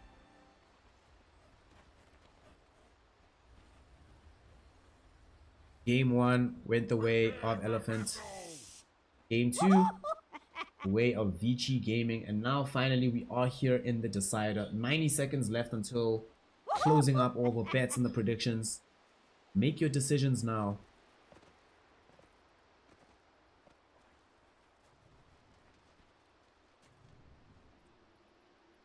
Elephant versus Vici. This last game is going to be very.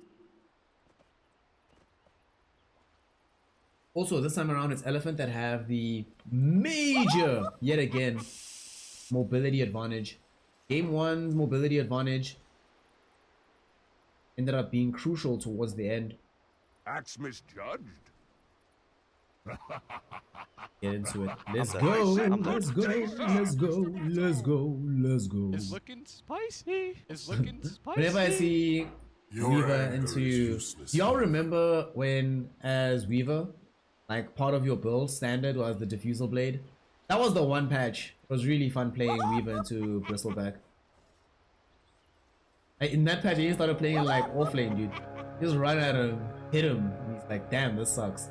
You make sure Geminate attacks are only hitting Bristleback, nobody else. Take away all his mana. But of course, times have changed since then. And the bracket of play higher for the squad. Get no darker.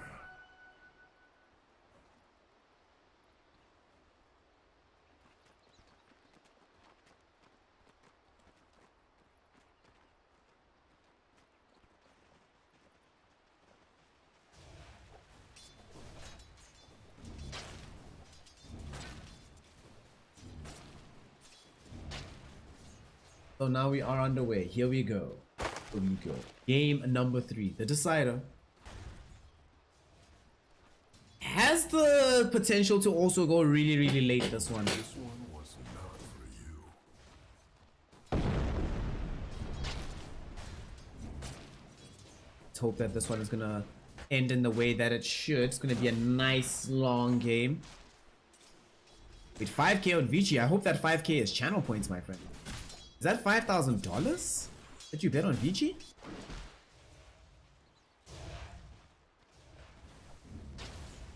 Vici. Right now, as the game gets going, the mid lane is going to be nice and washy between the two. Lots of trading of farm. We've seen these Void Spirits become much more adept at handling these high magic component lanes, so he should be a-okay in that situation. Yang, at the same time, down bottom, having a expectedly rough beginning to the game. We did not expect any less. Oh, this sucks. Imagine playing against Snapfire Lifestealer as Axe, dude. That's awful. It is what it is.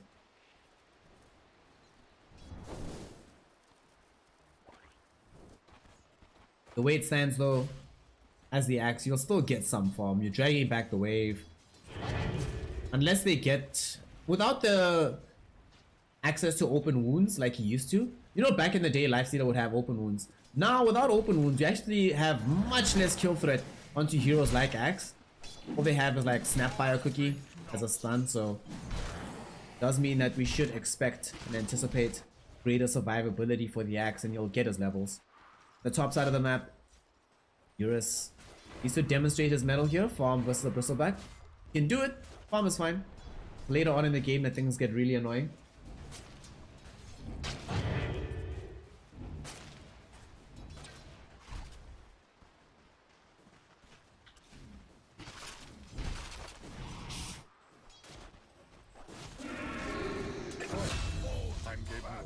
You've just achieved first blood.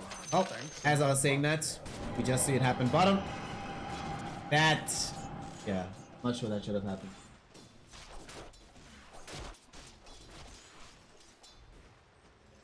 I'm not sure that kill should have happened, but it does. It does.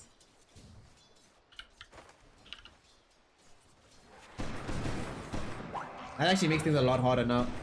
Because I was going to say that without access to the open wounds, much harder to kill Axe, like I said earlier, but get him down. No boots. Did Poyo have boots? No fists. Okay, that was interesting. These things happen, y'all. These things happen. He's feeling under a little bit of pressure. It's only first blood.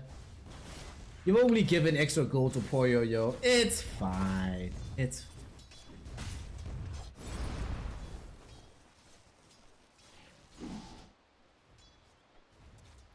Team Metal Ori is also winning out his matchup versus Somnus. Given that this is Void Spirit, we know that it's quite unlikely he's been dipping into the side camp all that much. So a lot of it should be genuine CS. You see Yang now finally having the ability to start dragging this creep wave. Quite important for Axe to be able to achieve in this lane, not just to be stuck in the situation where there is damage being taken in the lane, some kind of pressure applied every time there's a snap by a cookie. Now we can start to play just more standard Axe times.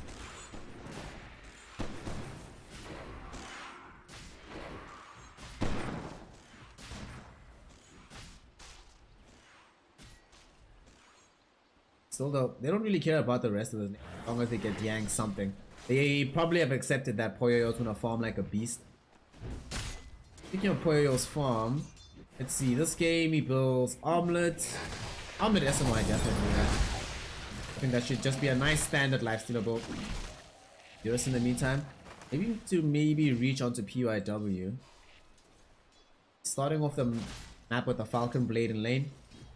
I really have been liking the Falcon Blade as a replacement for the early stat items from the Reaver. Used to have to go like double wave band or something, but it's a lot easier for you. And Yang wants to try help FY bring down DY here. Battle Hunger thrown out. They should be able to find this kill. And yep, DY is gone. Poyoyo won't be able to run down FY either because Yang of course. Oh, Yang already used the call. Oh god, that's huge. Never mind. I thought Yang had call. If he still had call available, then you throw that onto Poyoyo and everything's Gucci. Mid lane, we'll also see Vici Gaming running away with Ori, who might end up dying here. Doesn't have Astral Step or enough mana to use it. Does just get enough. Can he escape is the question. Oh, it looks like he can. Somnus went the wrong way. I think Somnus maybe felt he'd already gotten up onto the high ground. Okay. Although Ori might still take a tumble here. Astral Step. Keep you out. He's fine.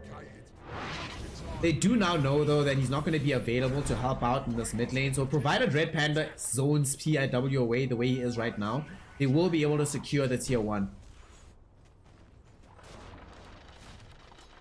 Diabolic Edict back in 2 seconds. So I feel like Red Panda should actually tank a tower shot or two here. Like, yeah, there's a bit of a missed opportunity to secure this tower basically for free.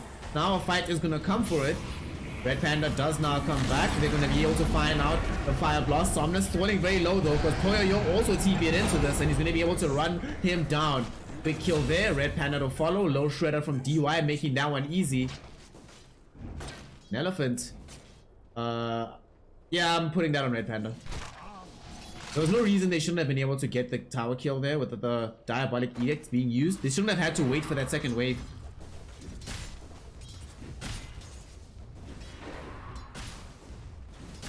But because they did, they end up losing 3 heroes, right? Or was it just, yeah, 3 heroes? Oh, two, sorry. FY didn't die. FY got away to safety. Now they need to catch up with this Leshrac, get more farm towards the Rainbow Pony. Not that far behind the Void Spirit.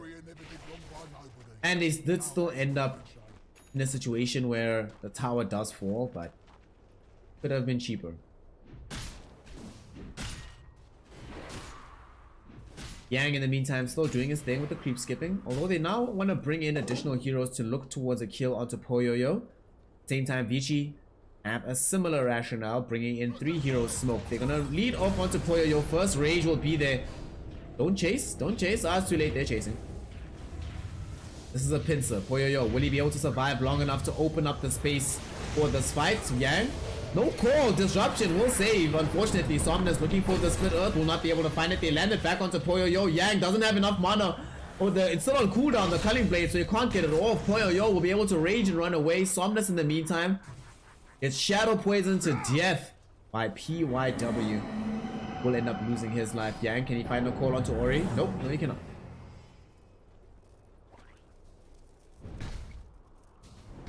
Dude, kick Yang, dude.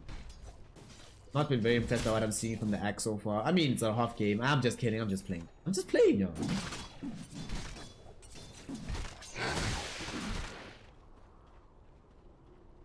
Very heads up play from PYW though with the disruption. Waiting until he saw a lifestealer getting put in a dangerous position.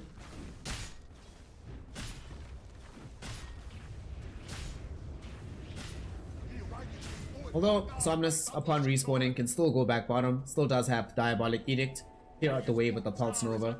That's the one advantage they will always have throughout this game, no matter what. And this makes the game a little bit more difficult for Vici. Is that Vici, even when they take a fight, after taking the fight, it's very difficult for them to actually take any structures down. Unless Lifestealer builds into like Desolator later, they don't have very much armor resistance or armor reduction onto these towers, onto these buildings. Hell, even armor reduction onto Roshan is only really accomplishable by Bristleback spamming out cold sprays and the nasal goo. So Vici having quite a bit of farm for themselves right now. It does feel like Elephant has the better ability to actually win the game and take down these structures.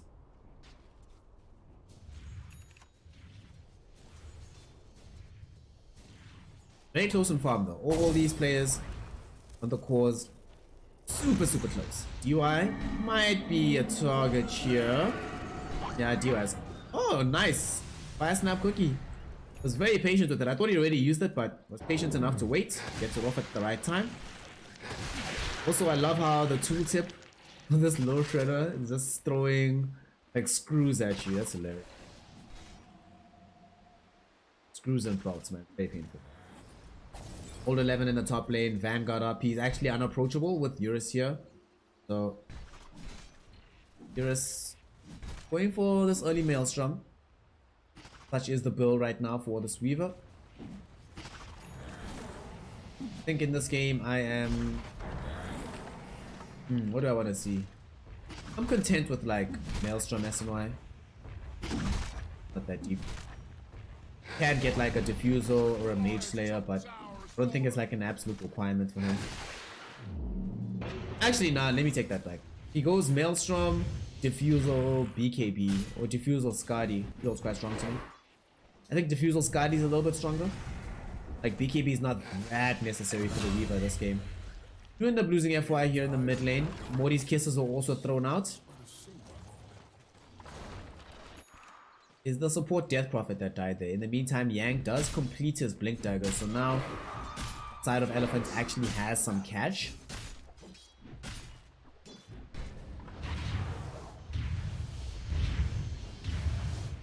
Look at Somnus' build also. He's going for like Yule Scepter. He just goes straight in for the Hood of Defiance. I love how lately they've been sort of just letting Somnus do what he wants. They're like, alright dude, listen, you're really good at this game. Do what you feel is best, man. It does look like he did buy the Yule Scepter straight up though. We bought something because all his gold has been used. Blink revealed now. Will they be able to find the kill? Void Spirit. Oh my god, are you kidding me? 4 heroes caught inside a Snapfire Cookie, but unfortunately not enough thereafter. Now Poyo actually might be in danger. Blink cooling down in 1 second from the axe, so they're gonna try Blink call him. Yes, they will. They find Poyo. Split Earth will connect onto him, and a double kill now for Eurus. UIW, at the very least, looking for revenge on the outskirts of the fight. Does not seem like he'll be able to find it. Instead, might actually be the target of another kill, because Eurus looking for the triple right after Yang has been able to connect with another 2-hero core. The ghosts though are expiring soon for FY, so they will decide to rather just back away. Good enough. It's fine. Oh, that Snapfire Cookie does nothing, but it looks so cool. 4 heroes stunned up. Unfortunately, though, they lose 4 heroes on the side of Vici. The Elephant punch super hard. Dire's middle tower is under attack. Look extremely strong in that last fight. Whew. I'm just glad this is the one time I'm like, yeah, I like Elephant draft. Sweet. Been good so far. The issue is as well, as much as, you know, we were talking in the draft about the lane versus the mid game versus the late game in terms of the Lifestealer versus Axe matchup. As we saw, the laning phase was a bit rough, but now, as an underfarmed Lifestealer, you cannot play a game versus Axe. It is just straight up impossible. Although they might lose the Bristleback middle, Old 11 needs to be a bit careful here. Gonna run back onto Yang. Yang does manage to blink away to safety. Ultimately though, they get Red Panda. Bit of commitment towards middle, but it's successful.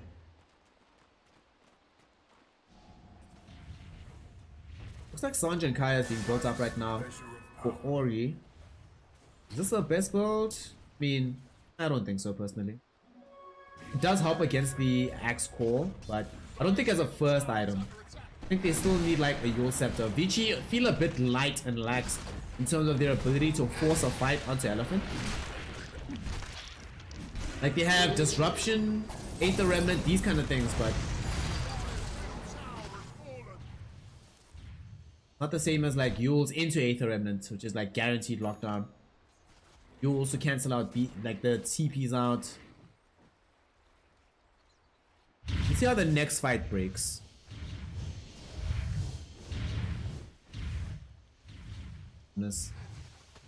What did he buy? Oh, he actually bought BTs for that fight. Okay. You know how lucky you are as the Leshrac? What confidence is this? Dude, imagine buying BTs, sending them in from the base, and when the BTs arrive, the first fight you take gets you 4 kills. Ominous, man. Now he's gonna have the Yule Scepter as well. BT's Yules by like 17 minutes. Despite the fact that was quite behind the Void Spirit at some point. Now the Void Spirit will at least be able to finish the Sanj and Kaya, but won't have nearly the same impact in the fight that the Leshrac will the first time around these items are revealed. Chris wants to try reach for a kill potentially onto Poyoyo or PYW. Sees both of them. Yang gets the call out. Easy grab there. At the same time, Somnus getting gone on bottom. Somnus is gonna die here. They want to find this kill. They don't have a save for him, so they will be able to bring him down. This did cost a lot of commitment. Will they find him? Oh god, Yang 1 second late with the call. Dude, feels so bad. Feels so bad. He actually was in the right location as well on Yang. If he didn't lose that little bit of vision the second before he blinked, he would have gone the right way. Now with that escape, Vici Gaming want to see if they can reach into the Roshan pit in the meantime. Eurus might be aware something is awry here. Illusion goes in to scout things out from Red Panda, so they know something is taking place here. Red Panda gets caught with the Aether Remnants. Red Panda does have buyback, so will be forced to use it. Yang goes in, 2 heroes caught with the call. None of them die though. Disruption was out onto Poyoyo. Split up! Catches yet again both Ori and Poyoyo. Disruption saves Poyoyo again. Actually, he infested into Old 11 to keep alive. They will be able to bring down Yang, chase down onto PYW, secures a kill on that side of things. Red Panda, he bought back here, so this dieback, probably not something they can afford on the side of Elephant, but at the same time, Split Earth comes through, doesn't catch on to anybody. They still have the Ghost of FY flying out. DY will take a tumble. They really want Poyoyo, but the Lifestealer will TP out to safety. Nonetheless, though, with that TP out, it opens up the space in Roshan. Eurus did not die, so we'll have the Swarm Bugs to throw into the Rosh.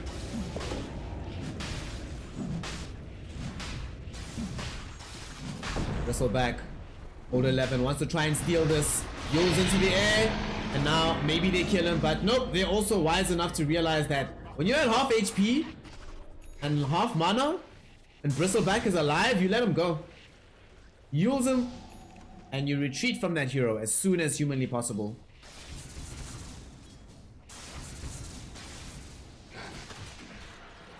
Oh, and yours is going SNY. Alright. We spoke about just stats, right?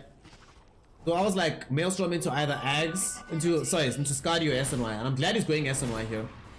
Status resistance, very useful against these heroes on the side of Vici.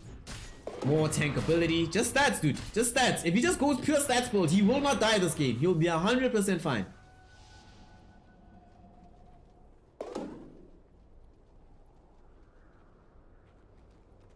And now it's becoming a bit problematic for Vici Gaming. Their inability to kill that bug.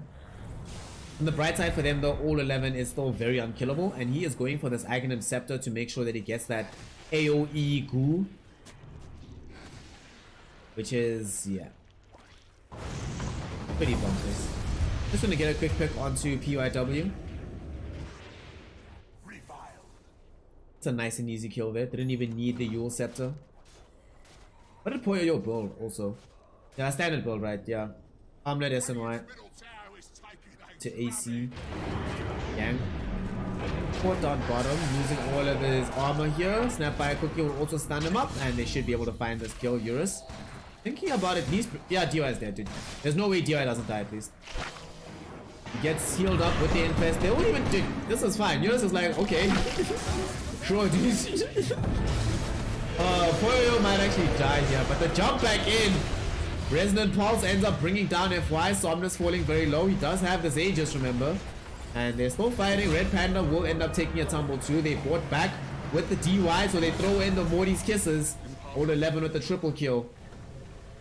Elephant overcommit here for this fight. They could have just gotten DY, but they stuck around for a little bit longer, thinking they might be able to take the follow-up fight, but the buyback wasn't even needed, because in the meantime, Old 11 are just dishing out all the damage on Earth, and the Resonant Pulse jump in. It's good enough to almost insta-give this Death Prophet, who had the Ghost flying, which is where a lot of the damage was flying from.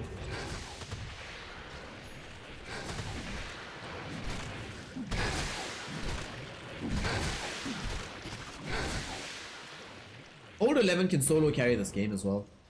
Even if they don't feel like Poyo is going to be poised to be able to do this.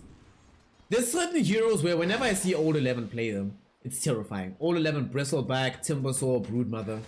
It's like, oh god, what can we do?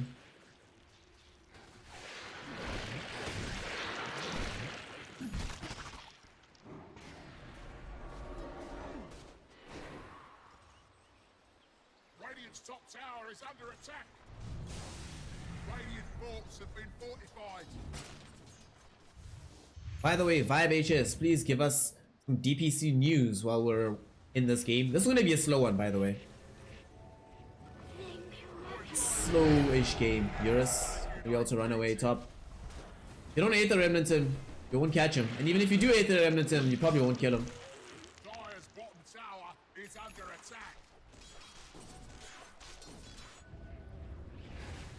The thing that's really scary as well for Vici is that there's so many heroes on the side of Elephant who scale into the late game that you don't really want to take these risks of getting to that point in the game. So as soon as they have some kind of advantage, I'd like to see them try and press it. Poyo is caught up magnificently in his farm. Going to the SLY. Basher after that. Life is nice.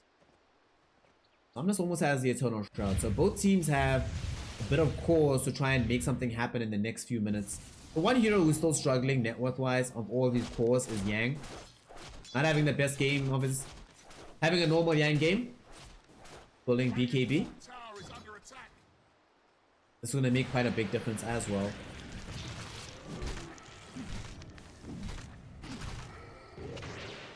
Hey, Vibe HS, thank you right there for the DPC update. So that means that IG should have secured themselves 4th place now.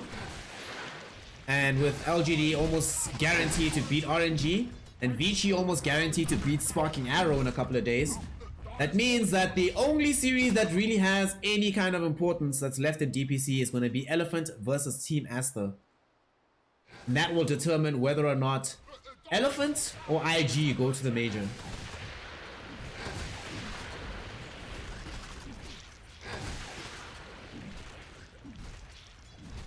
Actually, no.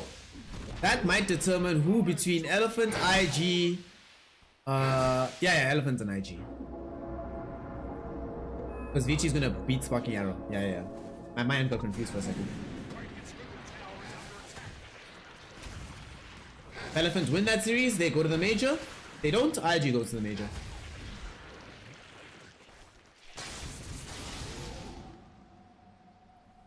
Or, to be more specific, if they win that series, they get to tie break to go to the major. It's not guaranteed just yet. Still a long way for Elephant. And of course, here in I-League, they still have a long way back. This is their final series. If they win it, they can still participate in the playoffs. But nothing can go to chance here. Need for a potential kill onto Old 11. This Observer Ward might have scouted out a few of these heroes from Vici, and they weren't smoked while they were moving underneath it. So DY, first person that gets caught here, should be an easy kill. Eurus is going to be able to pick him up, and now they want to potentially jump onto more. Yang with his BKB active, they're also able to kill PYW, buyback from PYW, but they really want to try and find Poyoyo as well as Old 11. Yang will be able to run away. No, he will not. He will get breaking down. Ori getting the first kill of this fight for his team. Old 11 very low on HP, trying to run around, throwing out as many cool sprays as possible. He's also got the Aghanim Scepter, so trying to glue the entire team of Elephant up, but it's not going to be enough. They come back onto him.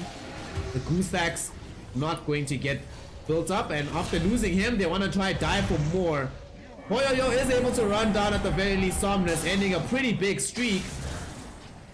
Old 11 was the one that brought that kill down, given the kill sprays. So they'll take it on the side of Vici. They're like, well, this fight's not really going well for us. We have to buy back on PYW. But we still do get 2 core heroes out of it. So we'll take that. We'll go home. Poyoyo doesn't die. Ori doesn't die. They lose Somnus. Another death on Somnus. We'll take it. We'll take it. That being said, though, Eurus survived, and now he's building that Skadi. Oh my gosh. This is going to be so scary.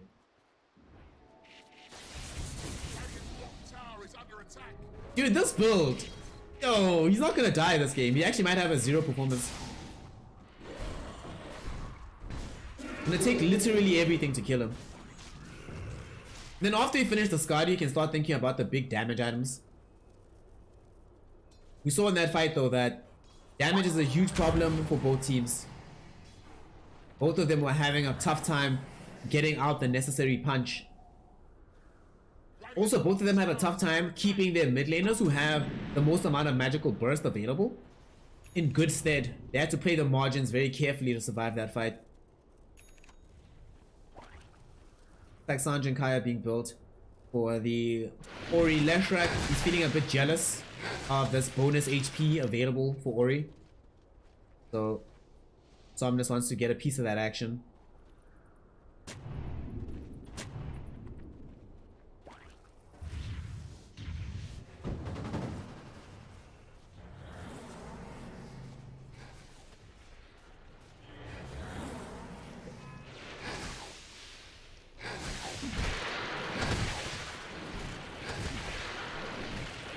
Old 11 wants an Eternal Shroud of his own as well. Almost has it, just needs the recipe at this point.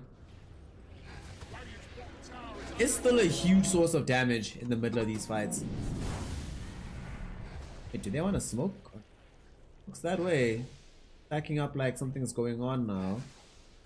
And trying to build himself into a Shadow Blade. I imagine that turns into a Silver Edge. That way he can break both the Feast as well as the Ghoul Frenzy from the Lifestealer. But more crucially, break the Bristleback passive. The thing is, because you're playing Axe, right, there's a lot of games where you sometimes struggle to make that happen. But Axe, blink call, have that hero face you. And there's gonna be the call. Do they have the damage for the follow-up fight? Morty's Kisses flying up onto the higher ground. Red Panda will get a D-ward, but he's gonna lose his life for this one. In the meantime though, FY going into the Roshan pit. Poyoyo gets the first fight. And FY, look how much damage he just took from Ori by himself. Ori is going to be able to kill him. At the same time though, they also end up losing Yang to Old 11. And Eurus though does get a double kill. Old 11 infest inside him. Double Yules thanks to this Lotus Orb. It's going to stall out Somnus even longer. Somnus still at the split earth, but it's going to end up dooming him. And he will take a tumble. Buybacks from both Yang and FY. Eurus is the only one that's been able to run around this fight at pretty much full HP, not really suffering. But without the Leshrac being around, Old 11 is too much of a tough cookie right now. They don't have any mana burn on the Weaver, nor do they have any burst of crit. So they can't actually find that kill. However, you can't stop this Roche from happening. Cannot allow this Roche to be taken.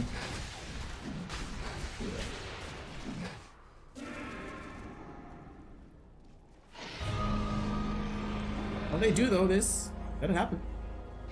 Shroud now grabbed for the BB, so you also have the hairball available. Good times.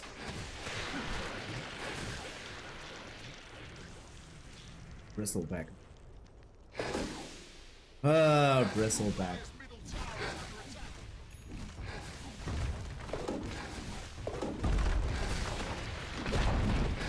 Scotty is finished now for Eurus, but Lost Towers now 9k gold lead against them.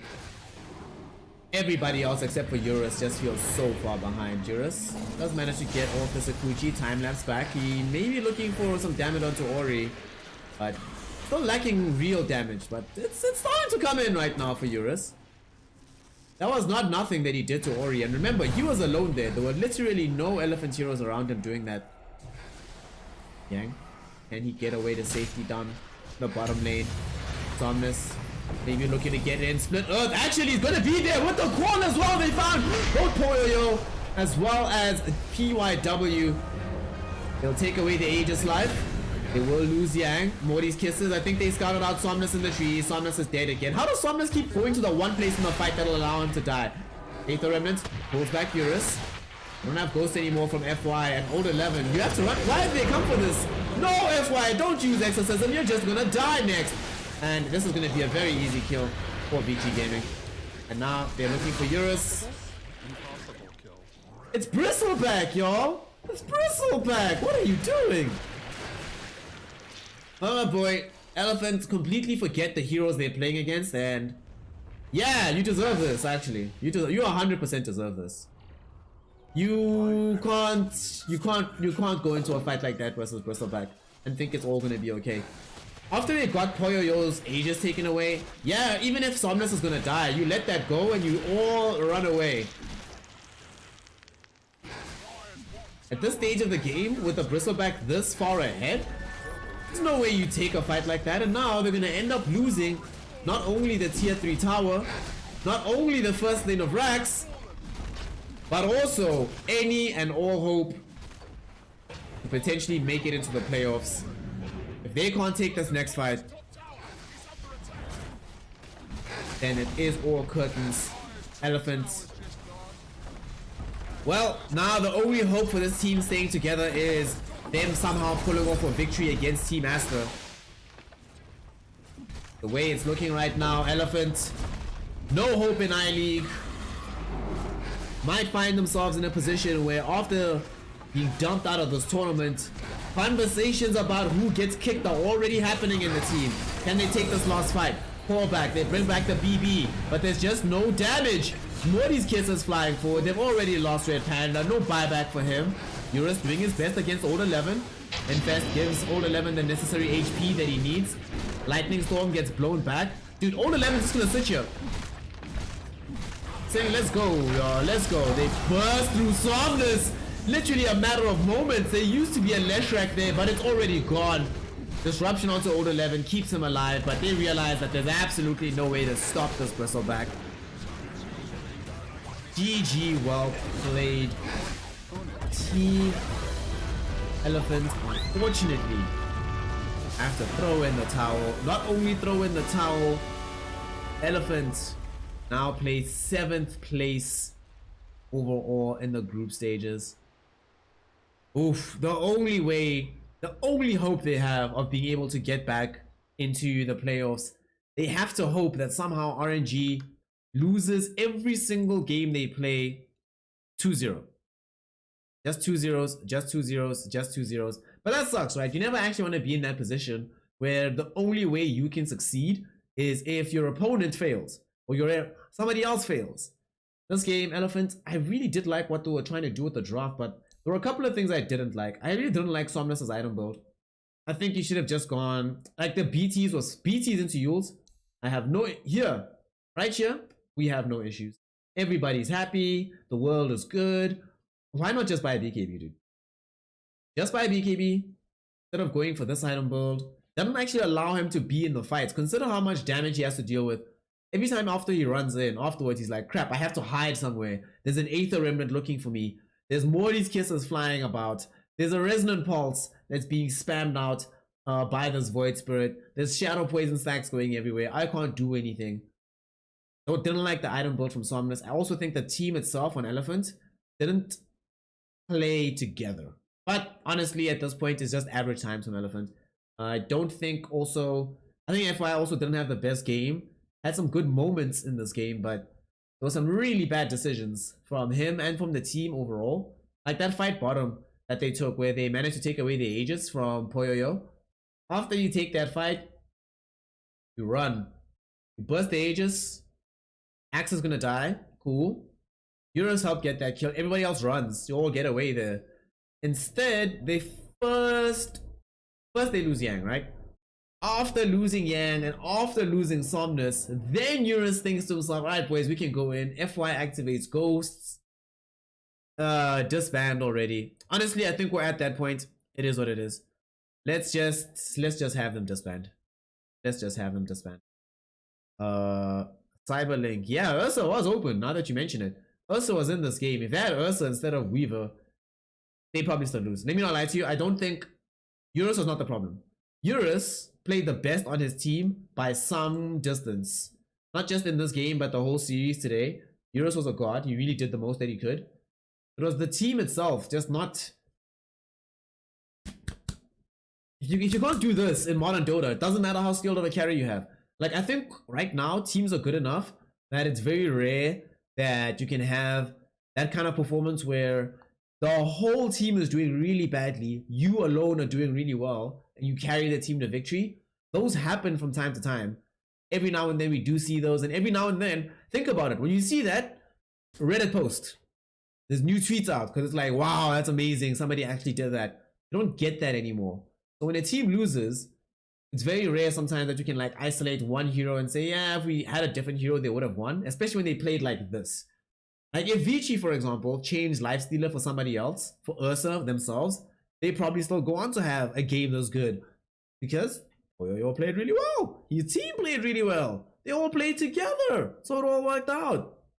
But for Elephant, yeah, yet another game from them where it just felt like the early game, laning phase, this was the pattern that I always see reiterating over and over with Elephant. Laning phase, things look okay at the beginning of the laning phase.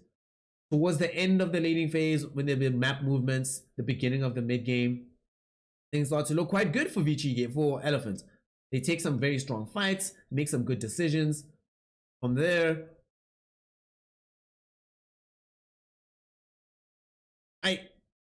yeah, Elephant needs to, like, honestly, besides even anything about the skill of the players, I mean, I keep riding on poor Yang, but besides all of that, right, honestly, the team just needs to break up because they clearly aren't on the same page.